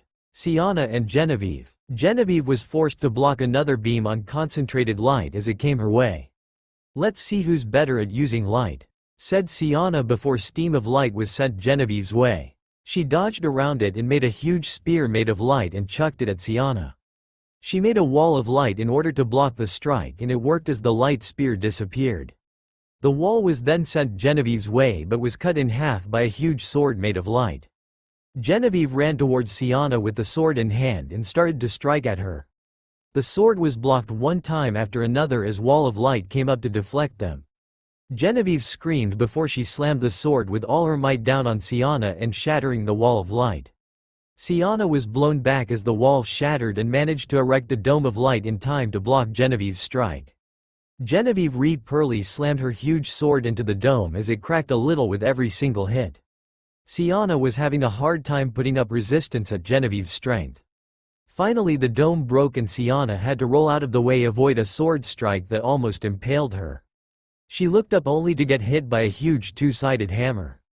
She went flying back into the wall and was implanted there several meters above the ground. As she was about to fall down, Genevieve threw two spears of light ripping into her clothing and keeping her pinned to the wall. She flew up to where the exorcist was hanging and said, "The Lord will have justice," before slamming her hammer into the woman's head, knocking her out cold. Naruto and Drix. Drix was looking beat up as Naruto kicked him onto the floor once again. The man got up shakily as he flexed his fingers. "You're not going to win," he shouted before slamming his hands together. Suddenly he was covered in wood-like casing with yellow glowing eyes.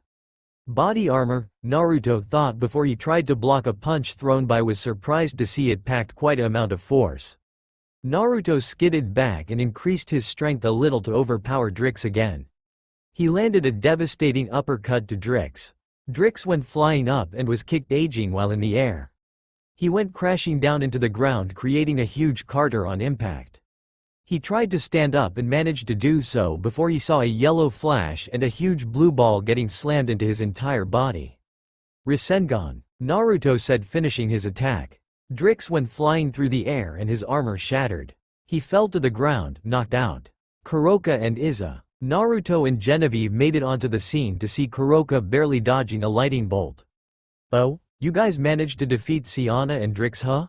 No matter, I'll take care of you once and for all," she screams to the sky before they heard a loud boom of thunder go off.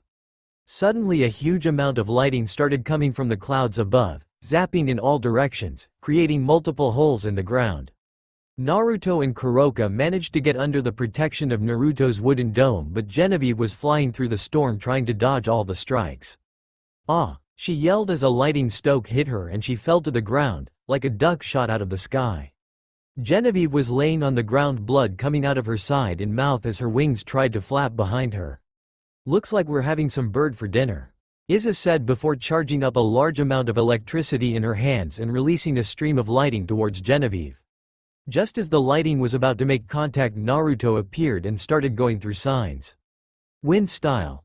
Volant wind palm," he said before sticking his plan toward the lighting strike and firing a concentrated gust of wind at the strike. He was surprised to see the wind split in half and move right out of the way of the lighting strike. His eyes widened as the lighting strike came closer. What the hell happened? Why did his attack split like that? Damn, what was he supposed to do? He could teleport to one of his Hirishin kunais, but he would leave Genevieve behind. He sighed, there no way he would leave her behind. He would do the right thing. He hardened his eyes as he turned around and quickly threw Genevieve out of the way before the strike descended upon him. Naruto. Both Kuroka and Genevieve screamed as they watched Naruto get burned to crisp.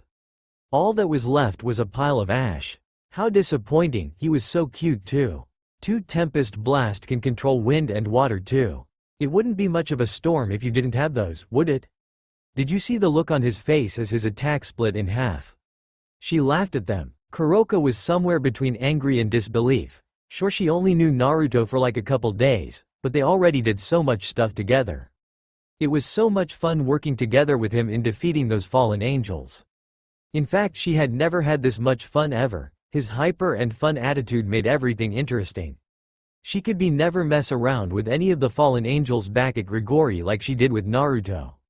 He even did some sweet things for her. She didn't really get that attached to him during the short time they spent together, but she had known he was a great person. Heck, even Genevieve said he was the purest person she had met. In the end he died good too, saving the angel for the cost of his own life. He wasn't exactly her mate like she wanted him to be, but she was glad to call him a friend. The least she could do was make sure his sacrifice wasn't in vain. Kuroka decided it was time to destroy her, sacred gear be damned. She raised her hand and the effect was immediate. Issei went crashing into the ground due to the huge amount of force on her. It felt like she was getting crushed by an elephant. Blood started to pool out of her mouth as her organs started to compress and get squished.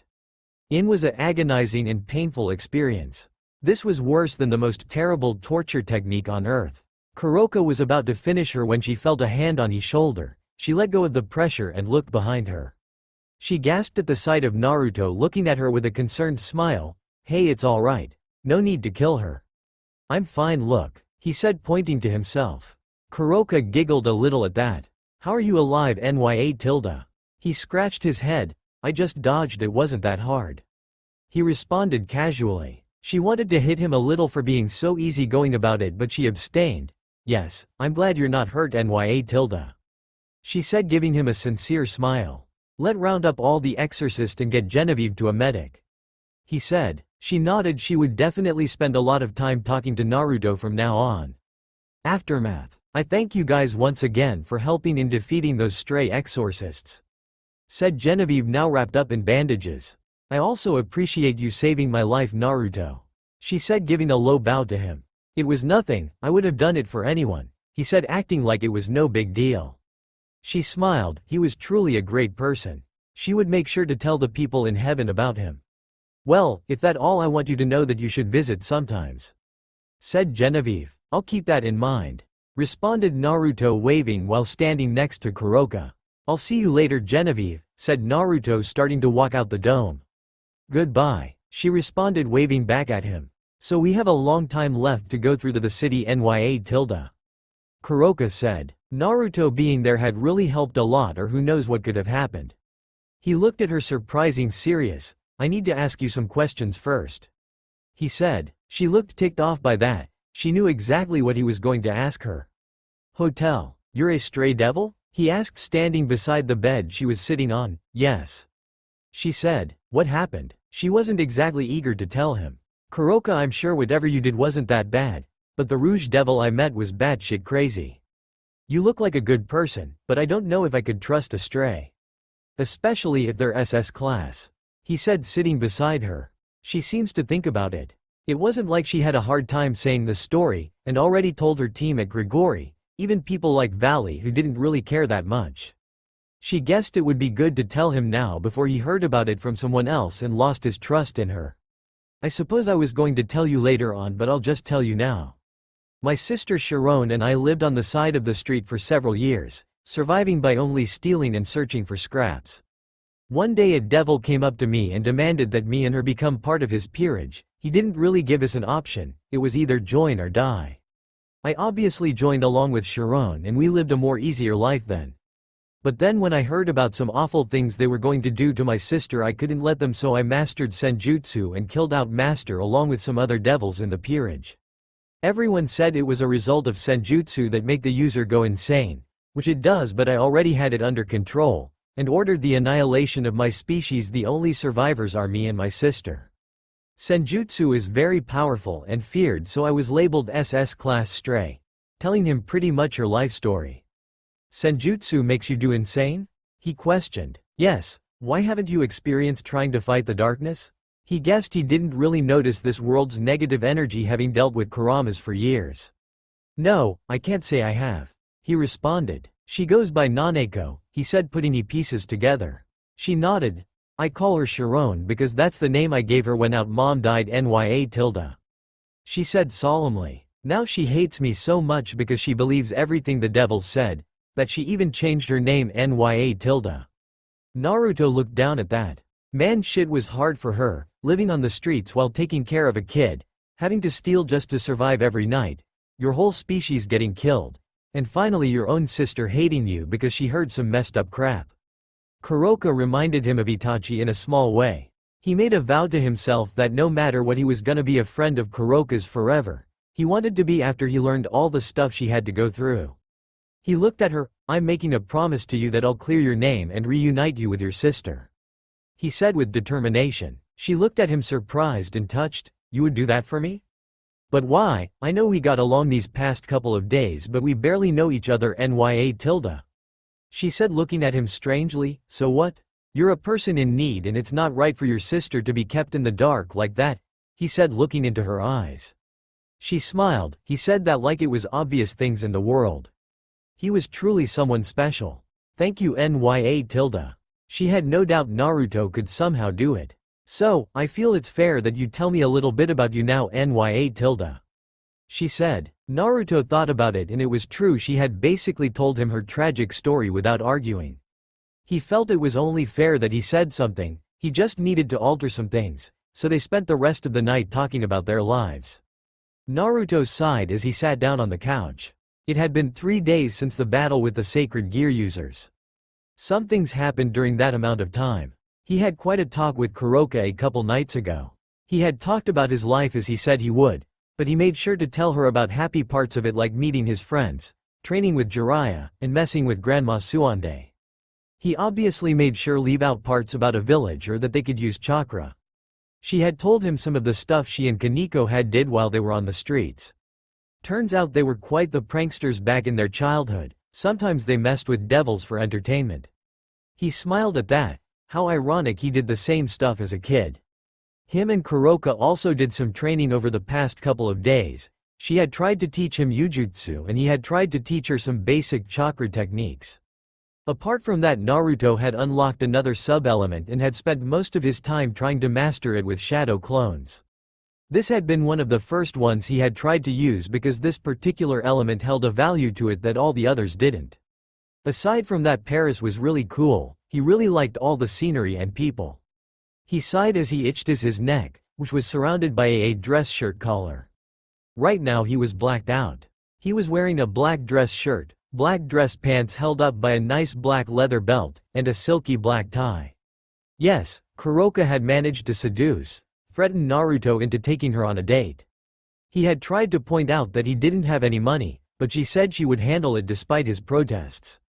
So here he was sitting on the couch ready to go. To be honest, he was kind of nervous. He'd never been on a date before. Wasn't he supposed to bring her flowers or something? He was afraid he was going to screw this up. He wasn't exactly good with all this stuff. Before this whole thing, she told him not to sweat it and think of it as friends going out. Well, after teasing him for a while. He liked the choice of clothing. All the black went good with his sliver hair. He wouldn't be so stupid as to wear something orange. He might not have a fashion sense, but even he knew that orange and his hair didn't match. Naruto thought about how the peerage was doing. In 1 week Rias would go against Riser in the rating game, and Naruto didn't know if they had what it could take to win. He stared at the ceiling as he waited for Kuroka to get ready as he contemplated if Rias had what it took to win. "Hey, I'm ready to go nya." He heard Kuroka say from the door. He turned his attention to her and he became a loss for words. She was wearing a strapless black dress. There was a slit down the side that showed her leg off. Behind her back where the zipper was supposed to be was a bunch of strings loosely tied together showing her back a little. The dress hugged her body, showing her curves and breasts. It was enticing to any man. She smirked at his reaction. "What? Stunned speechless nya. She said, striking a very wide pose.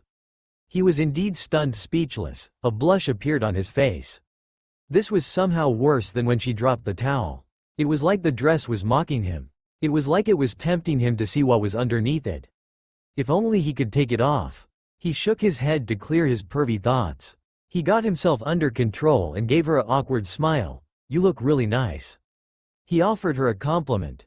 "Thank you, you look handsome as well nya." She said, giving him a flirty smile. He blushed a little at the compliment. Getting called handsome by a girl gave him a sense of pride. "Thanks, let's get going then," he said, getting up and opening the door for her like a gentleman. She smiled and walked through and going towards the elevator. "You didn't tell me where we were going," Naruto said as they got to the lobby. She looked at him. "That's a surprise nya." She said and giggled at his disappointed face and kept walking. While walking to wherever Kuroka was taking them, he heard her say, "You know you were supposed to offer me your arm nya." Naruto looked a little surprised. He had seen couples do that sometimes. "Well?" she asked expectantly. He panicked a little and said, Here," he said awkwardly, holding his arm out. She gladly took it and said, "Much better nya." She said, leaning into his arm. He blushed a little at what she was doing, but he had to admit having a beautiful girl hanging off your arm felt kind of good. A couple minutes later they arrived in front of the Eiffel Tower and Kuroka stopped and forced Naruto to stop with her. They had to say it was amazing. The tower was lit up all the way because it was night. It was so magnificent and beautiful, standing huge and tall. It was truly a sight to behold.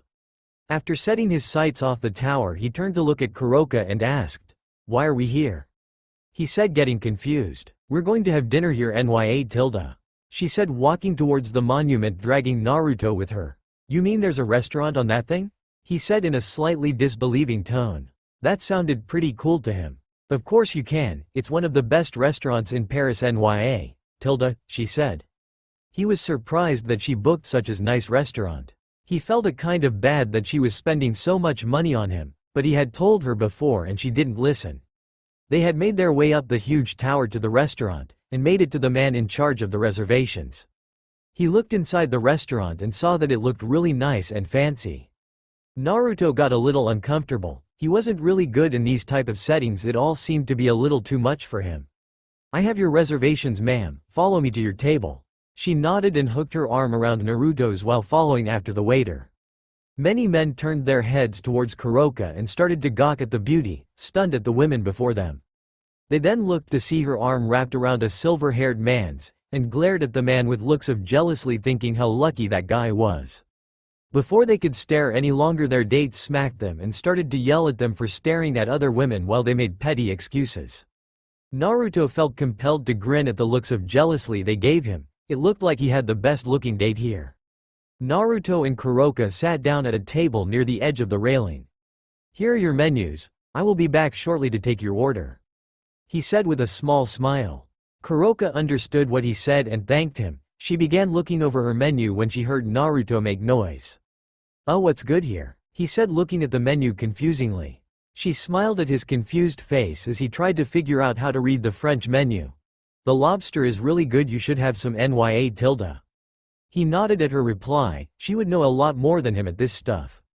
The waiter returned and took their order. "I'll be right back with your food." He smiled again before leaving. While waiting for the food, they decided to make some conversation. Then Granny Suande punched him clear through the wall.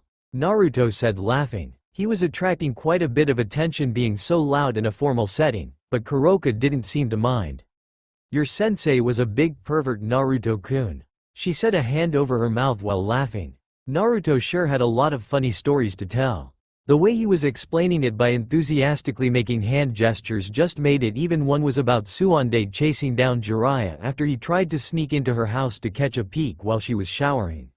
She had chased him through the town basically naked, making whoever she ran by jaws drop. "Yes, he was, but he was still a good guy," Naruto said, smiling fondly. The waiter came to their table with plates of food. "Here you go. I hope you enjoy," he said before tending to other tables. It took a little bit of help from Kuroka in order for Naruto to figure out how to eat the lobster, because he never had any before. Once he figured out how to get to the meat, he loved every single bite of it. It tasted amazing. Not as good as ramen, but not bad. The rest of time at the dinner table was spent nicely. They both talked and laughed while enjoying their meals.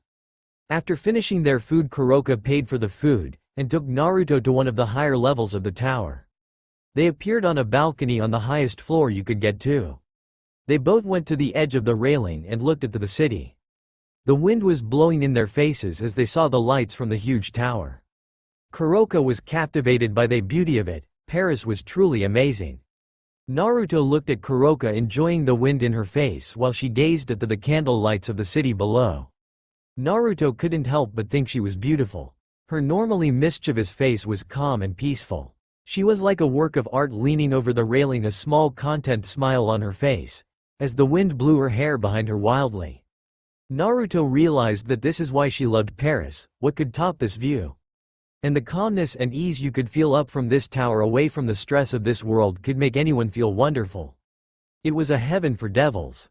"This is the 5th time I've been to Paris and it never gets old, nya. She said to him. He walked up next to her and looked down. "I can see why, it's hard for this to ever get old," he said. She nodded, and for a couple of minutes they stood there just enjoying the view. She sighed. "We should go, I still want to walk in the park, nya. She said, turning away from the railing. Naruto took one last look before turning around and catching up with her. They were walking through the restaurant again as Naruto thought on how well this night was going. Kuroka seemed to be enjoying her time with him, which was good with him. He did want to make this fun for her after all. Lost in thought, he failed to notice something in front of him and bumped into someone spilling alcohol on them. "I'm so sorry, I didn't see you there," he said, feeling bad he spilled alcohol on this man. Naruto offered a hand to pull them up, but it was smacked away as 2 men went to help him up instead. When the men helped him up, Naruto saw it was a pretty fat man, with glasses and short black hair. He had 2 good-looking women behind him and they both held on to his shoulders. He also looked pretty mad with his expensive suit drenched in some of the alcohol he was holding. "Punk, watch where you're going," he said to Naruto, pushing him back and onto the floor. "Hey look man, I said I'm sorry, it was an accident," Naruto said, getting back up and dusting himself off. "An accident? Do you know who you're talking to?" "Name's Frank Angelo, international businessman. I own the #1 business in France." That made sense. If he could understand Naruto, he must have had some partners in Japan. "Alright, just cut it out," he said. He was sorry, nya. Kuroka said, really disliking this guy's attitude. He responded by throwing the remaining alcohol at her face. Not expecting such a reaction from a small statement, she was hit square in the face with the liquid covering her hair and dress. She wiped the alcohol off her face as her features turned from surprise to anger. She snarled at the man with furiously. "Shut it, whore, I wasn't talking to you," he replied aggressively. Just as Kuroka was about to whip this guy's ass, Naruto beat her to it. "I don't give a fuck who you are, you better apologize before cave your face in," Naruto yelled at him. The restaurant's full attention was on these two now as they waited for the upcoming fight. He looked at Naruto before laughing. "You got some guts, kid, most people would be on the floor begging for forgiveness. I'll show you why you shouldn't try to be hero though."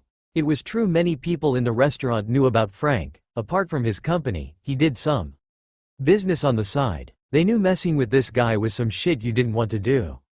Naruto wasn't one of them though, and in one swift motion punched the man in the face.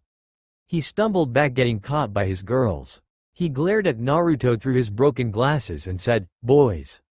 Naruto cracked his knuckles as two of his bodyguards came in front of him. This was going to be fun. The park. The fight went as expected. Naruto trashed all the thugs and left a bewildered crowd behind. Poor guys didn't even know what hit them before all of them ended up unconscious.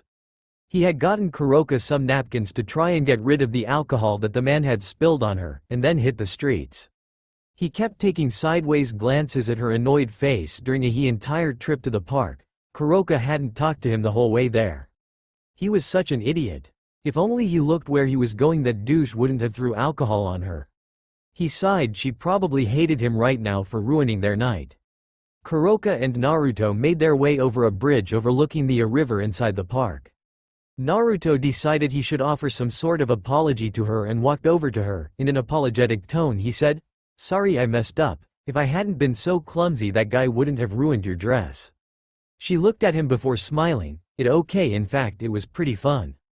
Nya. Kuroka said, amused. Naruto looked at her confused.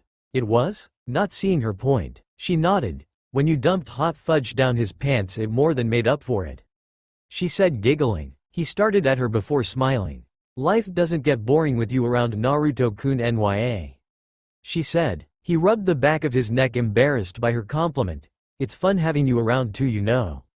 She smiled. "But I expect another date later to make up for it, okay?" Nya. She said, getting close to him. He blushed but said, "Nonetheless, it's a deal," he said, smiling. They both then turned to look at the water while standing there underneath the moonlight. 5 days later. And go out again they did. Since they had teleported the sacred gear users to Grigori, Azazel said it was alright to spend some time in Paris. They went to various places around Paris, visiting places like parks, buildings, and other places. Naruto could say he really enjoyed spending time with Kuroka. Sure, she teased him a lot, but she was fun and hilarious. Naruto also spent time with Kuroka training with his new sub-element, and he had to say he had almost mastered it. Unfortunately, all their time together was coming to an end as Naruto said he had to get back home in order to check out something. Kuroka had said that she knew he was checking on Ria's peerage. She explained to him that she was the small presence that he felt in the church where they recused Asia and the time they took down the stray in the form of a cat. She said that she only spied on him because she sensed that he could use senjutsu. He understood, if he was in her position he would check out another source of senjutsu if he found one. Plus her sister was in the peerage, so she checked up on her from time to time.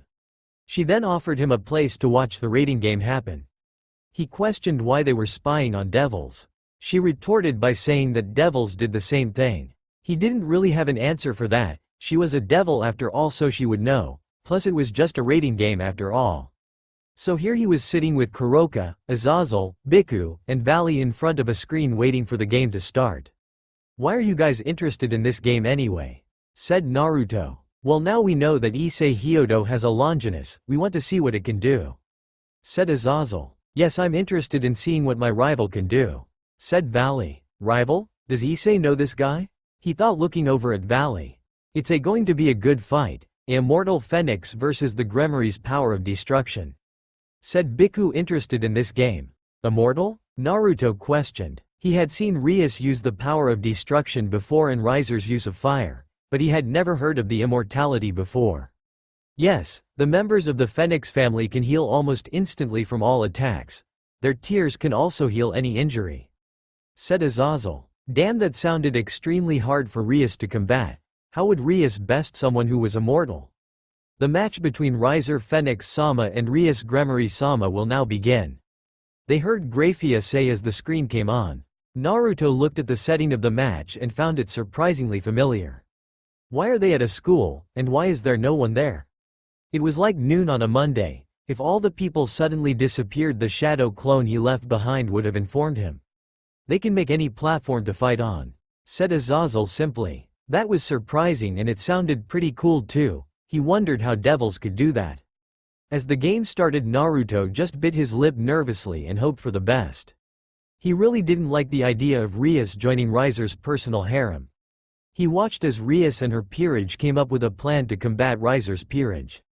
Smart decision, said Azazel. They had decided that first they were going to have Issei and Kaneko lure some people into the gym, and when Akano charged up her electricity magic, she would blow the whole building away. Naruto watched anxiously as Issei and Kaneko made their way towards the gym. He saw them open the door to the gym and come in contact with a couple pawns and a rook. Kaneko sprung into action and engaged the rook while Issei squared off against the pawns. He was more concerned about Issei than he was about Kaneko. If he had to be honest, Issei was the weakest in the group. He watched as Kaneko engaged the rook, dodging several kicks. Some of her clothes got burned off as the women attacking her swiped a flaming foot down, barely missing her. They engaged each other again in a flurry of punches and kicks that held great strength behind them. His vision turned to Issei as he saw him get knocked into a wall by what looked to be some wind staff user. It was going to be difficult for Issei since he was going against 3 pawns at the same time, but hopefully he could get through. He sighed as he watched Issei run away comically from twin girls with green hair. They were chasing him, chainsaws that he managed to avoid. I'm severely disappointed, he heard Valley say. He sighed again. At least it looked like he was faster after Ria's training, but that was about it. He continued to watch until he saw Issei rush up to all 3 girls and plant some sort of magic circle on them. His eyes widened when Issei started to go through hand movements. He wondered what this move could be. Could he have underestimated Issei and he had really gotten more stronger than he anticipated? He watched Issei complete the last movement and say, "Dress break." Suddenly all of the girls' clothes ripped off? Everyone was surprised at the move except Naruto, who face palmed. Why? Only Issei would come up with something like that. This can't seriously be him. Valley said to himself, not believing his rival was this pervert. I'm not really into the kids, but the blue-haired girl has a good body. He heard Azazel say with a smirk on his face. He looked at Azazel strangely. You're a pervert too? Naruto said. I guess you could say that. I've had my fair share of harems over the centuries. I can even give you some tips. Azazel said, looking at Naruto slyly. Naruto quickly rejected. No way. I'm not like that. Naruto proclaimed. He would never have a harem, he just wasn't that type of guy. Right? He watched as all the girls ducked down in order to hide their body parts while cursing at Issei. He just kept smiling and staring at them dreamily. Pervert, they heard Kaneko say, and Issei's mood immediately dropped. Kaneko had managed to dispatch her rook easily enough, and soon they walked out of the gym. Suddenly there was a huge lightning blast that destroyed the whole gym in one hit. Above the building was Akano just hovering there with a blush on her face. He shivered as he remembered some of the things she said she would do to him. 2 of Riser-sama's pawns and 1 of his rooks have retired. He heard Graphia say, "You okay? You look a little shaken up, Nya tilde." Kuroka asked him. He just shook his head and nodded while sending her a smile. I'm good, Naruto said, turning his head back to the screen. The screen turned to 3 girls wandering through the forest setting off traps.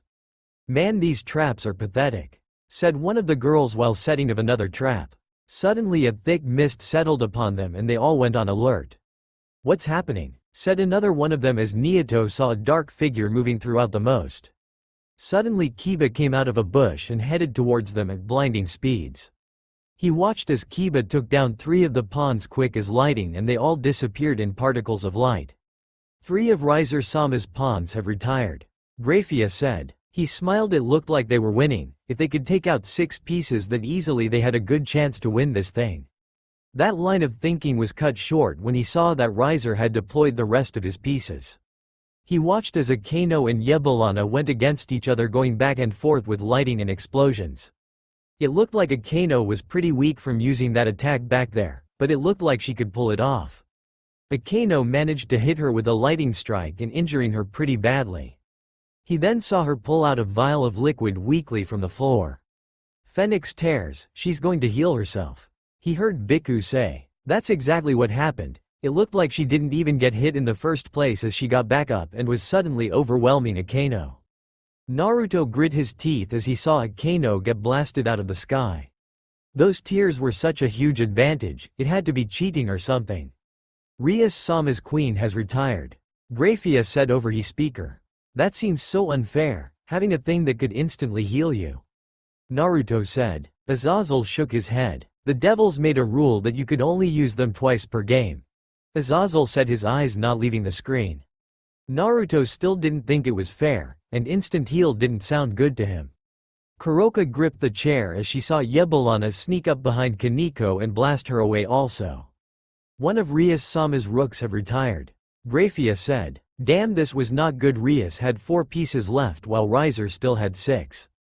Things were not looking good for them. He watched as Issei rage at Yebolana for hurting Kaneko and his sacred gear start to glow as he prepared to attack her. Suddenly Kiba bursted out of the forest with some other pieces following closely behind him. Kiba, Issei yelled, running towards him. Issei, are you alright? Kiba said, rushing toward them also. I'm good, but that girl hurt Kaneko-chan. Issei said, getting back to back. Issei, we have to work together to take these guys down. Kiba said, raising his sword. Issei nodded as they prepared to make their move. One of the girls had introduced herself as Riser's sister, which really shocked Naruto. He has his sister in his harem? He thought to himself. He knew that he was probably thinking a little too weirdly, and Riser probably didn't do anything UAL with his sister, but seriously having her in the middle of that harem business? Kind of messed up. He then saw Issei rush towards a girl with a mask covering half of her face. He saw plant another small magic circle and sighed, did that have to be the only move he could use? He watched Issei use his dress break again, one on the orange-haired girl, while Kiba's opponents looked towards the battle and back furious. They started to curse at him while Kiba apologized for Issei's behavior. He would have face-palmed again if it weren't for that fact that Issei followed up by some sort of huge beam of red coming out of his sacred gear and blasting her away into the sky. One of Riser-sama's rooks has retired. Graphia said. At least he can use one of his sacred gear abilities. Valley said, still looking pissed off. Issei then did something crazy and suddenly a huge pillar of green light erupted from him and his sacred gear changed. Naruto had no idea what the hell Issei did, but he assumed this was good. What did he do? Naruto asked, wanting to know if this power boost could give them the upper hand. He leveled up his sacred gear a little. It's not much, but it will give him some more power. Valley said. Naruto nodded, maybe they could pull this off. He saw Kiba stab his sword into the ground while Issei's sacred gear said, transfer. He was surprised when he saw thousands of swords come out of the ground and pierced several pieces, making them all glow and float away in particles of light. 2 of Rias-sama's knights, 2 of his pawns, and 1 of his bishops have retired. He heard Graphia say. Naruto cheered loudly like a football fan whose team just scored a touchdown. He turned to look at all the weird looks they were giving him and froze with his hands in the air. Sorry, I get excited easily. He said lamely. He just couldn't help himself. Issei, out of all people, just leveled the playing field. How rare was that? Back to the screen. The victory was short-lived when he saw Kiba get destroyed by one of the explosions that Yebolana set off. One of Rias-sama's knights has retired. Graphia said. Naruto bit his lip, this was very close. That Revel girl looked like she didn't want to fight, so the odds were 2-3 in Rias' favor. Yebolana retreated back to where Rias and Asia were currently fighting against Riser. Issei decided the best move was to go after her and help Rias. He made it to the building. Rias was one he stopped. Promotion queen, Issei said before running to the rooftop. Naruto had forgot that if you enter enemy territory you could promote to any piece. He grinned a little. It seemed Issei would be the deciding piece in this battle. This is going down to the wire. He heard Azazel say. Yay, it's a pretty close match. Bhikkhu said, staring at the screen intently. Issei made it to the rooftop just in time to see Rias protecting herself from Riser's fire attack. He joined them as Riser's queen floated behind them. "Give up, Rias, you wouldn't want your precious pawn or bishop to get hurt, would you?" he said, smiling. Rias grit her teeth at his words and stepped forward. "We won't go down without a fight, Riser," she said, confidence in her voice. This was it, the final showdown. Rias started to unleash some of her power before a huge explosion went off. Naruto's eyes widened when he saw that Asia and Issei were caught up in an explosion caused by Yebolana. If they were defeated, then it was the end for Rias. Surprisingly, Issei stopped the attack with his body, leaving behind a tear in his shirt. It seemed that the queen promotion was a good choice. Unfortunately, Asia seemed to be knocked out cold from the impact of the explosion though, so she was out of the game.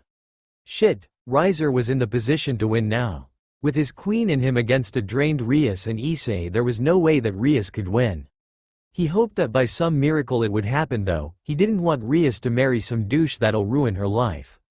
Rias was quickly losing all her power, so Issei had no choice but to go out and fight. Naruto crossed his fingers as he saw Issei run toward Riser while his sacred gear started to glow. All of Naruto's hopes got dashed when he saw Issei tumbled to the ground as his sacred gear lost its power. Issei slid down the roof as Rias called his name.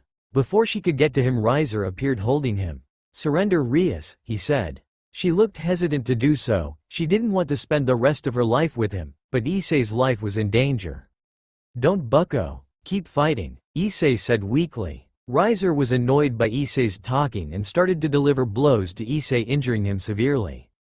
Rias tried to make a move towards him, but Yebolana stopped her and she was too weak to fight back. "So Rias, ready to be my bride?" Riser said idly. She started but was cut off. "No," Issei was on the ground coughing up blood.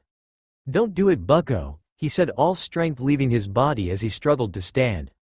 Riser was once again angry that this pest kept getting in his way. "Be silent," yelled Riser, punching Issei in the face. Issei tumbled to the ground. Riser walked up to him and started to kick him in the stomach. He coughed up more blood. There was nothing he could do as Riser unmercifully beat him into a pulp. He could see his life flash before his eyes as blood started to pool around him. "Please stop, I surrender. Please just stop hurting him," Rias yelled, pushing past a smirking Yebolana and to Issei's body. "Game over, Rias-sama has forfeited. Riser Phenex-sama is the winner," Graphia announced. Riser smirks at his victory and walked away, leaving Rias to cradle Issei's beaten-up body. "I am so sorry," she heard Issei say before she started to cry. The screen went black after that. Naruto sat there frozen. He couldn't believe it. They lost. He gritted his teeth so hard he thought his jaw might break. Riser had beaten one of his friends within an inch of his life with no regret, and was now going to have Rias as his bride. The whole idea infuriated him. There was no way he was going to let Riser get away with that. "You okay, man?" Biku asked. He could not contain the anger on his face as he said, "Just fine, I'm leaving now." He then got up and walked out of the room. Kuroka quickly followed behind him. I was expecting Kuroka to get mad since that redhead girl's peerage is now going to be practically under Riser's control, so her little sister is going to be owned by that guy," said Biku out loud. Azazel nodded, but in truth he had found out about Naruto's connection with these devils some time ago. Kuroka had indeed reported it to him when she first saw him defeat a stray devil. Judging off what he knew about Naruto, Azazel knew this would get him angry since he was very loyal to his friends. He just sighed and hoped Naruto didn't go do anything like blow Riser's head off. Outside the room, "Naruto, what are you doing, NYA? Tilda?" Kuroka asked. "Well, isn't it obvious? I'm going to go bash Riser's head into the ground," he said, anger in his voice. "Do you even know where Gremory territory is?" "NYA? Tilda?" she asked. He stopped in his tracks, then sighed. He had no idea how to get to the Gremory ground. "How do I get there?" he asked, calming down. "I'll take you there. There's no way I'd let a person like Riser have control over my little sister. I can't go there for obvious reasons, so I'm trusting you to get this done, okay?" she said seriously. She loved her sister very much and there was no way that harem-loving weirdo was going to control her. "I promise there is no way I'm going to screw this up," he said, smiling. She nodded, grateful that he was doing this for her and her sister. I'll drop you off close to the Gremory mansion when the wedding starts, okay Nya? Tilda? He nodded and sighed. He would have to wait a while before it started. When it did though, Riser was getting his ass handed to him. 3 days later, wedding ceremony. Naruto was feeling quite good right now. He was wearing a tux given to him by Azazel for the wedding. It felt like he was some sort of secret agent going to go crash this ceremony and crush Riser. You look really handsome, Naruto-kun. Kuroka purred in his ear from behind him. He blushed faintly and smiled. Thanks, but we should get going. Naruto said, turning to Kuroka nodded. You'll have to get away from me as soon as we appear. I might be able to his myself with senjutsu, but my sister might catch my scent, unlike the times when you were fighting against that stray and those fallen angels, because she'll be more focused on her surroundings. Naruto nodded. It made sense. Kaneko was probably focused on fighting and watching him kill that stray at those times. Okay, I'll make sure to head straight inside after we get there. He responded. She activated a magic circle and in a bright flash of light they were gone. Seidan territory. Naruto and Kuroka appeared outside the Gremory Manor where the wedding was supposed to be held. He had to say the place was probably bigger than any palace he had seen in the elemental nations. The front yard was huge. The lawn looked like it was cut by a professional into a bunch of intricate patterns that looked absolutely beautiful. In front was a tall gate that was lined with bricks with small trees on both sides. Past the gate there was a big fountain spewing out crystal clean water. Behind that was probably the biggest mansion he had ever seen. He couldn't help but let his jaw drop. Our Rias family owns all this. Naruto said, shocked beyond belief. Kuroka smiles. Actually, she owns territory the size of a huge city in Japan. But that's not important, you better get going. Naruto shook his head, trying to keep his surprise from showing that Rias owned that much. He stepped away from her and started to go to the house, and Naruto. He heard Kuroka say. He stood and looked at her. Kick his ass Nya. Tilda, she said, smirking. He gave her a thumbs up. You got it. He yelled, running towards the mansion. She smiled a little, almost feeling sorry for Riser, before activating a magic circle and heading back to Fallen Angel territory. Naruto hid behind the gate wall as he inspected guests coming into the house through the gates. He knew the only way to get through was through the gate if he didn't want to break the barrier surrounding this house and alert the guards. He thought about transforming into one of those guests and sneaking in, but the guards could tell that he wasn't a devil. He closed his eyes and thought of ways to get inside without alerting the guards. His eyes snapped open. What the hell was he doing? He was supposed to be crashing this wedding, not trying to sneak in and assassinate someone. He was about to go bust through the front gate and show everyone not to fuck with him, when he stopped and looked at the tree. He snapped his fingers as another idea came to mind. He took out a Hirishin kunai while turning around and firmly implanting it inside a tree. Now he had an easy way to get to the underworld without someone having to teleport him. After getting that done, he turned around and went towards the front gate. The guards saw him approaching and made a move to stop him. Stop, who are you? You're not allowed in here, said one of the guards. Naruto just brushed off his hand and walked past him. He didn't make it very far when a spear was thrust at him. He grabbed the spear without looking and shattered it by squeezing his hand. The devil stumbled back in surprise before Naruto turned around, kicked him in the head, sending him crashing back into the gate. The gate broke down as the devil crashed into it. Many of the party guests and devil guards started to take up defensive positions. Naruto smirked as dozens of devils started to swarm him, all intent on taking him down. He dodged to the left as another guard tried to slash him across the face, and delivered a quick punch to the man's stomach, knocking him out cold. He jumped upwards as some balls made of purple energy tried to attack him but just missed and exploded behind him. He descended upon the person who fired those at him and delivered a kick to his face. The man was knocked out in one hit, and multiple other devils tried to shoot dark red beams at him. He dodged left, then jumped up to avoid the beams, and while in the air he threw several Hirishin kunai amongst the small group. He disappeared in a flash of yellow, and reappeared in front of the small group and kicked them all away at once. More people charged at him, but he just dodged all their punches and magic while batted them away like flies. These people were nothing but a nuisance to him. He made his way to the entrance of the wedding ceremony, punching and kicking people all the way. All it took was one hit from Naruto and they were knocked out cold. He bended backwards to avoid another kick before he delivering a knee to a man's abdomen. The man coughed up some blood before he slumped to the ground. Naruto looked behind his back to see hundreds of devils knocked unconscious and laying on the ground. He turned his attention back to the large set of door where the wedding was being held. He was about to knock it down before he heard someone shout. "Naruto, what are you doing here?" He heard Issei's surprised voice say. He looked at Issei confused.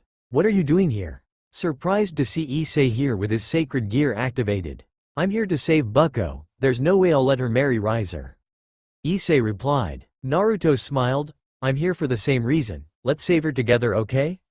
Before Issei could ask any further questions, Naruto busted down the doors to the ceremony. The whole room looked their way while gasping. Riser turned his head to look at all the commotion and became infuriated at what he saw. "You fools again, get them!" yelled Riser. As the guards raced towards them, the rest of Ria's peerage moved to try and stop them, but before they could they heard Naruto say, "Been wanting to try this out for a while." The guards were closing on him and Issei. Issei rose his sacred gear up prepared to defend himself. Naruto just stood there calmly until the guards came within a few feet of them. "Chidori stream," Naruto said. Lighting started so spread out from his body in different directions. It reached the area where the guards were and shocked them violently. Their screams were heard all throughout the hall as the lighting kept zapping them. Finally they fell to the ground twitching as the jutsu fried them. Naruto walked past them without a care in the world. Issei followed behind him warily. Rias was absolutely shocked. How the hell did Naruto get here? That didn't matter. What did though was that both him and Issei had fought through dozens of guards and crashed this wedding for her. Well, actually Naruto did, but she didn't know that. "This wedding is over," Naruto said in a time that left no room for debate. Riser laughed. "It doesn't matter what you want, this wedding is happening," he said amused. "We'll be long dead before you could dream about marrying Bucko," Issei yelled. Riser snarled, lighting his hand with fire. "That's right, Rias is coming with us," Naruto said, backing him up. This only served to anger Riser more. "And who are you to demand such a thing? I'm Riser Phenex, pride of the Phenex family. You're just a lowly peasant, so disappointing that your parents practically begged for someone to take you in so they didn't have to deal with you," Riser mocked while grinning, thinking he had truly insulted Naruto. Suddenly everyone took a sharp intake of breath as a dark aura came upon them. Standing in the middle was Naruto, his hair shadowing his eyes. They had no idea how much that comment hurt him. Just the mention of his parents was enough to make him sad for the whole day. He lifted up his head to reveal dark red eyes with slits going down the middle. Most of the people in the room backed up, terrified of this beast. Even Rias and her peerage were feeling a little bit scared of Naruto. "El Lucifer-sama, please get rid of this pest," Riser said, feeling a little scared. Meanwhile Resurrect was busy sweating at the sight of the boy in front of them. While everyone was getting a small dose of his power, Resurrect could see it all clearly. This man, no being, was powerful beyond belief. He identified this powerful being as the mage that Rias said had been helping her peerage, but she didn't mention he was this powerful. His guess was that Naruto didn't exactly want to reveal his power to the world yet, and that comment from Riser had been enough to realize his restraints a little. Obviously he wasn't here to destroy any of them, or else he would be blowing up half the underworld right now. This was disturbing. Usually powerful beings like him only came around for extremely important reasons, so why was he trying to help his sister? He could see that he actually wanted to stop this marriage and would do anything to do it, but why? He didn't know. Any answer he came up with didn't make sense. For now he wouldn't question if Naruto wanted to help, he would take it and get Rias out of this marriage. So he decided to speak. "Please forgive Riser's foolishness. What were you here to talk about?" Resurrect said in a calming voice. "Calm down, kid. If you keep this up you'll release one of my tails," said Kurama from inside his head. Naruto closed his eyes and shook his head to clear his thoughts. Moments later he had calmed himself down. He reopened his eyes to show his normal inviting blue eyes and spoke with a friendly tone. "I do not think this wedding should happen. It's not right to have Rias forcible marry someone," Naruto said, knowing that man in front of him was the head Mao front the textbooks he read. "I see, and you think so too, Issei?" Resurrect said, recognizing his sister's pawn. Issei was caught off guard that the king of the underworld knew his name. "Why yes sir, there is no way I'll let someone like Riser marry Bucko." Issei said, standing straight as a solitaire. Resurrect smiled and said, then it's decided, we shall have a battle to decide. Riser now turned to Resurrect, surprise written on his face. What do you mean, Lucifer-sama? This marriage is set in stone. He said, actually I asked them to come. This joyous occasion deserved some entertainment and I had to offer them a prize to fight for, so if they wish it then I had to make it happen. Unless you don't want to fight them for the crowd, Riser. Resurrect said, playing on his pride. Naruto looked confused. He was expecting some resistance from Ria's brother, but it looked like he wanted this marriage to get cancelled. He also was confused when Resurrect said he invited him here when he had never even talked to the man. What are you implying? Riser said, narrowing his eyes. Resurrect just kept smiling. Well, it's just that you had so much more experience than Rias-chan, having played 10 rating games, but you barely won, only having 2 pieces left willing to fight. I just think you were losing your touch and that you didn't want to risk another fight with such high consequences. Said Resurrect, getting Riser even angrier than before. No please, I'll show you my power by defeating them. It just seems unfair that it's 2 versus 1. Riser said, still unsure he could beat Naruto alone. Resurrect nodded, knowing it didn't really matter how many people were on his team. How about this, it will be those 2 against you and your peerage. Resurrect proclaimed. Why not? It would be entertaining seeing Riser lose with his whole peerage behind him. The whole hall was surprised at his proclamation. That was impossible odds to go against. Rias gave her brother an angry look. Why would he give her a chance to get out of this then take it away just as quickly? Riser smirked, too engrossed in his for sure victory to question why Resurrect gave him those odds. Oni-sama, surely you can give them a better chance. Rias said, stepping up. No, to get this reward they have to earn it. Resurrect said firmly to his sister. Rias grit her teeth but backed away, concerned for Issei's and Naruto's safety. Now that this issue is resolved, everyone, will you please head to the arena for the match? Resurrect said loudly. All of the people got up and headed towards the arena, no doubt wondering how Naruto and Issei would fare against Riser's peerage. Rias saw her brother escort Issei and Naruto off and looked at them one last time with a concerned face before being dragged off by her peerage. Arena. This is a challenge between Riser Phenex and peerage against Uzumaki Naruto and Hyodo Issei. Just to clarify, may I ask what your reward would be if you win? Fortune, fame, beautiful women? Resurrect said in front of the huge crowd. Issei looked tempted at that last comment before Naruto smacked him across the head. We would like the marriage between Riser and Rias to be cancelled. Naruto said while the crowd whispered among themselves. Resurrect smiled and said, very well, that will be your reward. Let the game commence. Resurrect said, activating a magic circle. Naruto and Issei were transported to a huge chessboard with gigantic chess pieces on it. The sky was red and had many dark clouds. The people in the arena all watched as Naruto and Issei prepared to battle. Issei, let me handle most of them. Naruto said, looking at Riser's peerage who were all smirking at them. No way. I have something that'll blow them away. Issei responded, activating his sacred gear. Naruto looked at Issei's power levels and was surprised to see that he was indeed a lot more powerful than he was in the rating game. What did you do? Naruto whispered, wondering what Issei did to get this power in only 3 days. My sacred gear has a power-up I can use. It's called Balance Breaker. For now I can only use it for 10 seconds before I run out of energy. Naruto nodded, then said, look Issei, that might work if you went against Riser only, but we're going against his peerage. For now I'll take on some of the higher pieces, you take on the pawns. When we get to Riser you should use that balance breaker. Issei grunted but nodded, knowing what Naruto said was right. Are you done talking? I don't even know why Lord Lucifer is allowing such a worthless human compete.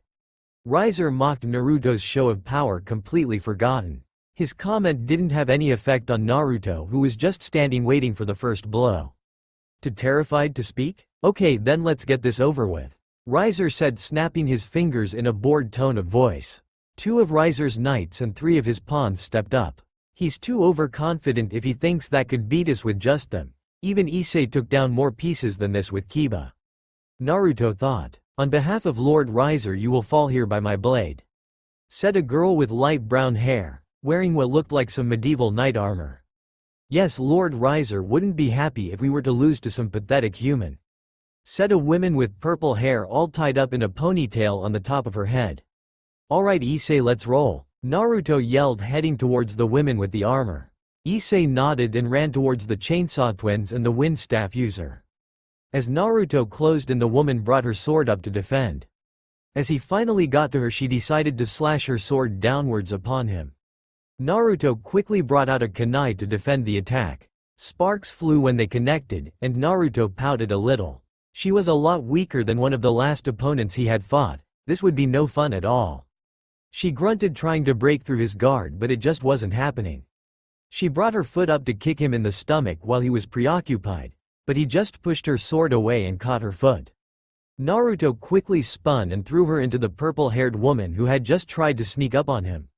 They both went tumbling back into ground. After a few seconds, the purple-haired woman got up with an annoyed noise, but before she could move, a devastating elbow connected with her head, sending her face first into the ground.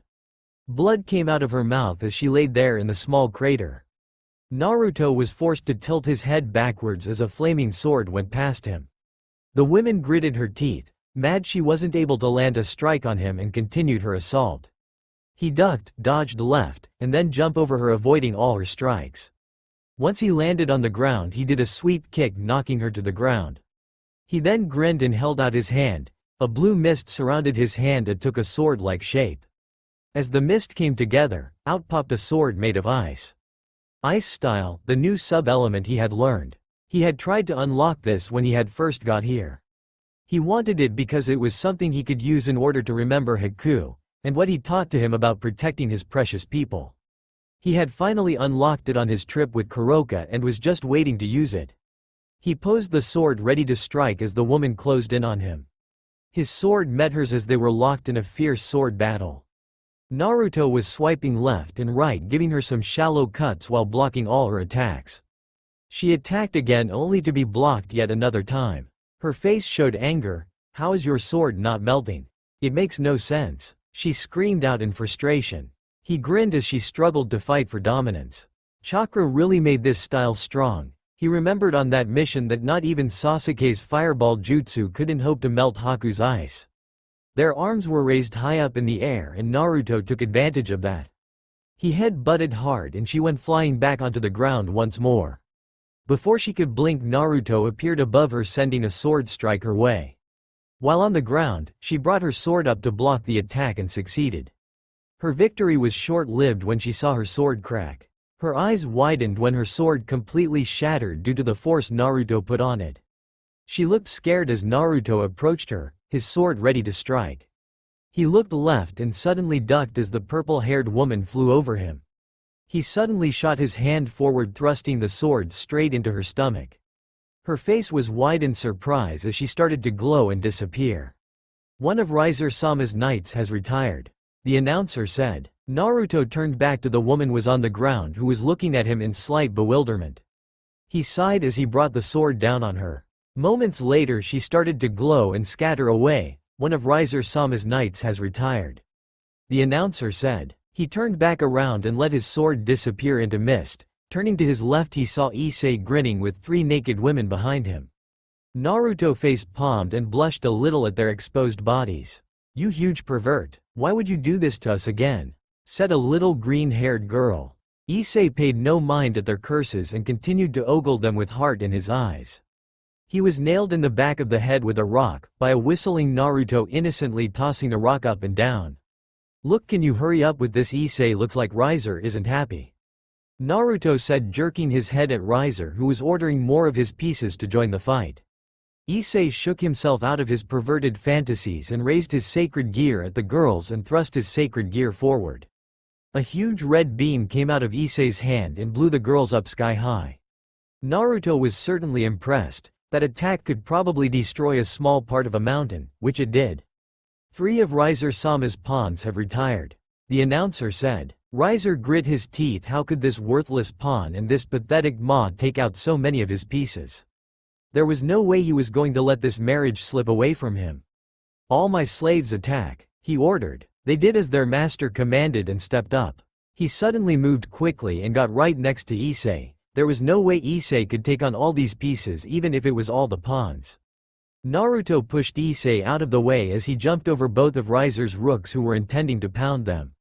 Keep your head in the game. Naruto yelled at him. Issei shook his head while on the floor. Just keep them off me for a while, I need some time to power up. Issei said, moving behind him. Naruto heard a voice from his sacred gear say, boost. Before he was forced into action. Naruto was surrounded, so he decided he needed some space, ice style, frost wall jutsu. He said, slamming his hands into the floor. Suddenly a huge barrier of ice, the size of a small building, came out of the ground and blocked all of the attackers out. Riser's rooks and Yebolana were throwing attacks at the wall, but it was barely doing any damage. Naruto went through more signs, ice style, ice spikes jutsu. He set his hands together in a seal. Suddenly hundreds of spikes burst out of the ground and plowed into the wall. The ice wall shattered and all the spikes burst through. This caught most of Riser's peerage by surprise. The wall he erected must have been as tall as a 2-story house, maybe even 3, and then he shot hundreds of spikes, all of them being no less than 10 yards at them. They became horrified as they saw the remaining 5 pawns get impaled by the ice spikes. 5 of Riser-sama's pawns have retired, came the announcer's voice. Who was this mage? In the Satan's box. That is quite impressive. I take it this was the reason you called us out here? Said Ijuka. That was so awesome, said Sir Fall in a childish voice. Ye looks like he specializes in ice magic from what we've seen.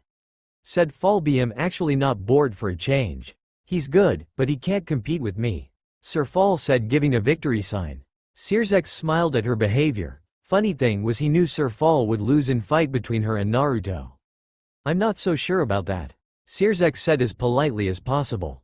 Everyone turned to him, surprised he would make such a statement. Sir Fall was the best at ice magic user they had ever known. How could you said that, Searsex-chan? Sir Fall said, holding her head down sadly. Take a look at his power levels. Searsex said simply. They all did as asked and found out something quite interesting. He's holding back a lot. How much I'm not sure, said Ijuka, taking some interest in this white-haired mage. He's incredibly strong. I found out his power level when he flared some it during the ceremony. If I had to guess, he is some sort of extremely powerful being like the infinite dragon god. Searsex said, earning stunned looks from the rest of them. Are you sure? That's a pretty bold statement to make, said Ijuka with a hint of worry in his voice. I'm pretty sure, unless he did something to make it seem like he had more power than he actually possessed, said Searsex. Well, what do we do? Said Fallbeam. Nothing, he is helping my sister get out of this marriage and I should be thanking him, not finding out ways to deal with him, said Searsex, smiling. They all agreed that they hated the idea of having people forcibly marry each other, so they all pretty much didn't care if this marriage was ruined. Why would he come here to save your sister? Said Ijuka, wondering what could possess a being such as himself to help a high-class devil from getting married. I don't know, but for now he's not a threat and we should keep this under wraps. Besides, I have something he could all help us out with later, said Searsex, leaning back in his seat. The other Satans thought back on his words, certainly more interested by this Uzumaki. Arena, you piece of trash. I will not let you ruin this union, yelled Riser, commanding his remaining pieces to attack. Issei hopped back in next to Naruto with his sacred gear glowing. That ice thing you did was like totally cool. Issei said, a smirk on his face. Yeah, can you fight now? Naruto said, preparing for the fight. Yeah, you bet, I've got 12 times my normal power now, baby, he said loudly. Naruto nodded and then rushed forward to grab a punch from one of Riser's rooks. He threw a kick to throw her back and then said, okay, there's only 4 now, let's take them together. Issei nodded and rushed towards the other rook and engaging her in hand-to-hand combat. One of the bishops rose up and tried to fire a bunch of magic beams at both Naruto and Issei. They both dodged around the beams while still fighting the rooks in front of them. Naruto dodged another beam while throwing a right hook at his opponent. She brought her arms up in order to block the strike, but grunted at the force behind it. She skidded back a little but didn't give. She went at him with more vigor, attempting to put him down. She threw a punch at his face, but he just ducked underneath it while grabbing her arm and side. The chucked her straight at the bishop floating in the sky, who was attempting to blast them away. The woman got hit full force by the rook and they both went falling down into the earth. Fire style, fire dragon jutsu. Naruto yelled while breathing fire out of his mouth. The fire turned into a huge dragon with yellow eyes that looked menacing and deadly. It gave off a loud roar before dashing towards the 2 downed women. Naruto saw a huge explosion of fire go off. The heat and light from the explosion could make anyone's skin tingle. One of Riser-sama's bishops and one of his rooks have retired, said the announcer over the speaker. He looked left just to see Issei deliver a hard punch to the other rook's face, sending them off with a loud yell. They glowed before scattering into dozens of particles. One of Riser-sama's rooks has retired, said the announcer. Naruto walked over to Issei and gave him a thumbs up.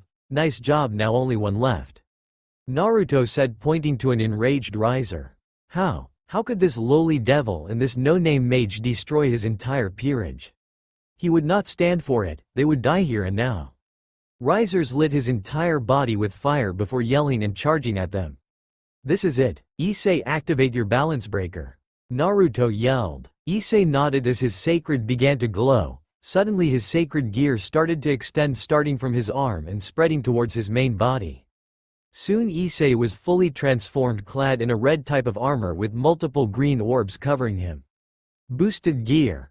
Balance breaker scale male, Issei said. Issei let out a huge yell before charging to meet Riser in the middle. Riser let out some saliva as a hard punch was delivered to his stomach and he flew towards one of the gigantic chess pieces. Riser crashed into the piece, creating a huge hole. Naruto was certainly impressed. That was an incredibly amount of power Issei put behind that punch, not to mention that this transformation was badass.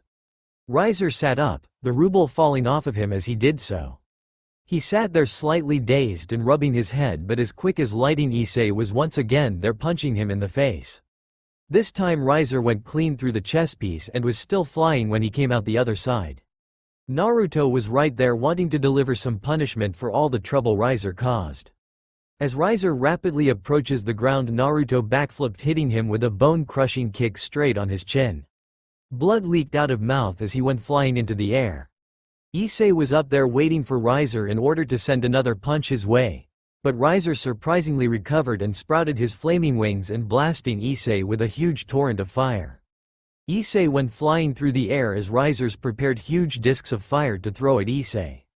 Naruto quickly tried to divert Riser's attention by going through more seals. Water style. Water cannon jutsu, he said, spitting multiple concentrated streams of water through his mouth. Riser was forced to dodge all of the streams of water, but one hit him, sending him falling down to the earth before he corrected himself mid-fall. He snarled and flew straight to Naruto, his fist head back. His hand never made it though, because Naruto was already there, sending him flying through the air and onto the ground with a kick to the face. He yelled as he got right back up and charged at Naruto again. Naruto simply ducked under his falling hand and punches him in the abdomen. Riser grunted and prepared to strike again, but a punch made contact with his face. Another to his stomach, one to his chest, another to the side of his face, a kick to his stomach. Naruto pounded him relentlessly, punching and kicking him harshly. Riser stood no chance. Naruto brought his fist up, it began glowing yellow as he prepared to knock Riser out of this world. Riser looked up with a horrified expression at the glowing fist that was descending upon him. Suddenly Naruto stopped his fist in front of a little girl's face. Please stop hurting him, Revel said, throwing her hands up in front of Riser. Naruto recognized her as Riser's sister. Why? He caused a lot of pain to my friends for his own selfish desires, Naruto asked, his eyes turning toward her. She blushed underneath his intense gaze. I know my brother can be quite stupid, and I know he hurt your friends, and I'm sorry, but he's still my brother and I'll do whatever it takes to protect him. Please, he just needed some humbling. Maybe this defeat can show him not to be so foolish. He's learned his lesson and he will never do something like this ever again, I'll make sure of it. Naruto stopped at her words and took a look at the broken and beaten Riser, who was holding his head down. He guessed that Riser had taken quite the punishment at his hands, so maybe if he was willing to change, Naruto would let him go. He then turned back to Revel before smiling. Okay, but he better not do anything. Who knows if you'll be there next time to save his ass, Naruto said, smiling at her. She blushed at his kind smile and the inviting blue eyes. She had never such a warm and lively eyes such as his in her entire life. Revel was suddenly pushed forward into Naruto as he caught her. I will not lose, Riser screamed, firing a huge stream of fire at both of them. Naruto dodged left with Revel screaming in his arms. He ran around one of the chess pieces and sat Revel down on the floor. Revell on the other hand couldn't believe her brother would do that. She could have gotten seriously hurt in that blast, but it didn't look like Riser cared at all. Did she really mean so little to him that he would use her as a distraction? Naruto peeked around the chess piece and became surprised. There was Issei, who only had his arm covered in armor, battling Riser on the middle of the floor. He saw Riser and Issei punch each other in the face at the same time, and both of them went flying back in opposite directions. Naruto turned back to Revell. "Stay here, this'll be over soon," Naruto said, rushing toward Issei and Riser while Revell watched from the safety of cover. "How? There is no way you can hold that cross even with that sacred gear." "Wait, you sacrificed your arm to it, didn't you?" Riser yelled. Naruto's surprised face turned to the panting and sweaty Issei. "You bet I did. Even if I had to give up my arm, stopping you from marrying Bucko was an arm well spent." Issei yelled back. That shocked Naruto to the core. Issei willingly sacrificed his arm in order to stop the marriage? He didn't think that Issei would go to such lengths to beat Riser, but apparently there was a lot of bravery in Issei Naruto hadn't seen before. Even though they only knew Rias for about a month or two, Issei had just showed his undying loyalty to his king, and for once it wasn't about trying to get into someone's pants. He genuinely wanted to protect Rias' happiness, and if she wasn't grateful when this whole thing was over, Naruto didn't know what was wrong with her. "Issei, pounding this guy isn't going to work, we need to do something else," Naruto said as both Riser and Issei turned towards him. "What do you think we should do?" Issei asked while Riser backed up a little. "Do you have power for another attack?" Naruto asked, walking up beside him. Issei smirked. "Plenty," Issei said, holding up his arm. Naruto didn't know if this would work with chakra like it did with magic, but he would give it a try. Naruto started going through signs as Rise raised a ball of fire. "Ice style, frosted earth," Naruto said before ice started to form on the ground, spreading all over the floor. The ground became ice, and in some parts giant spikes were coming out of the ground. All of it was heading straight towards Issei.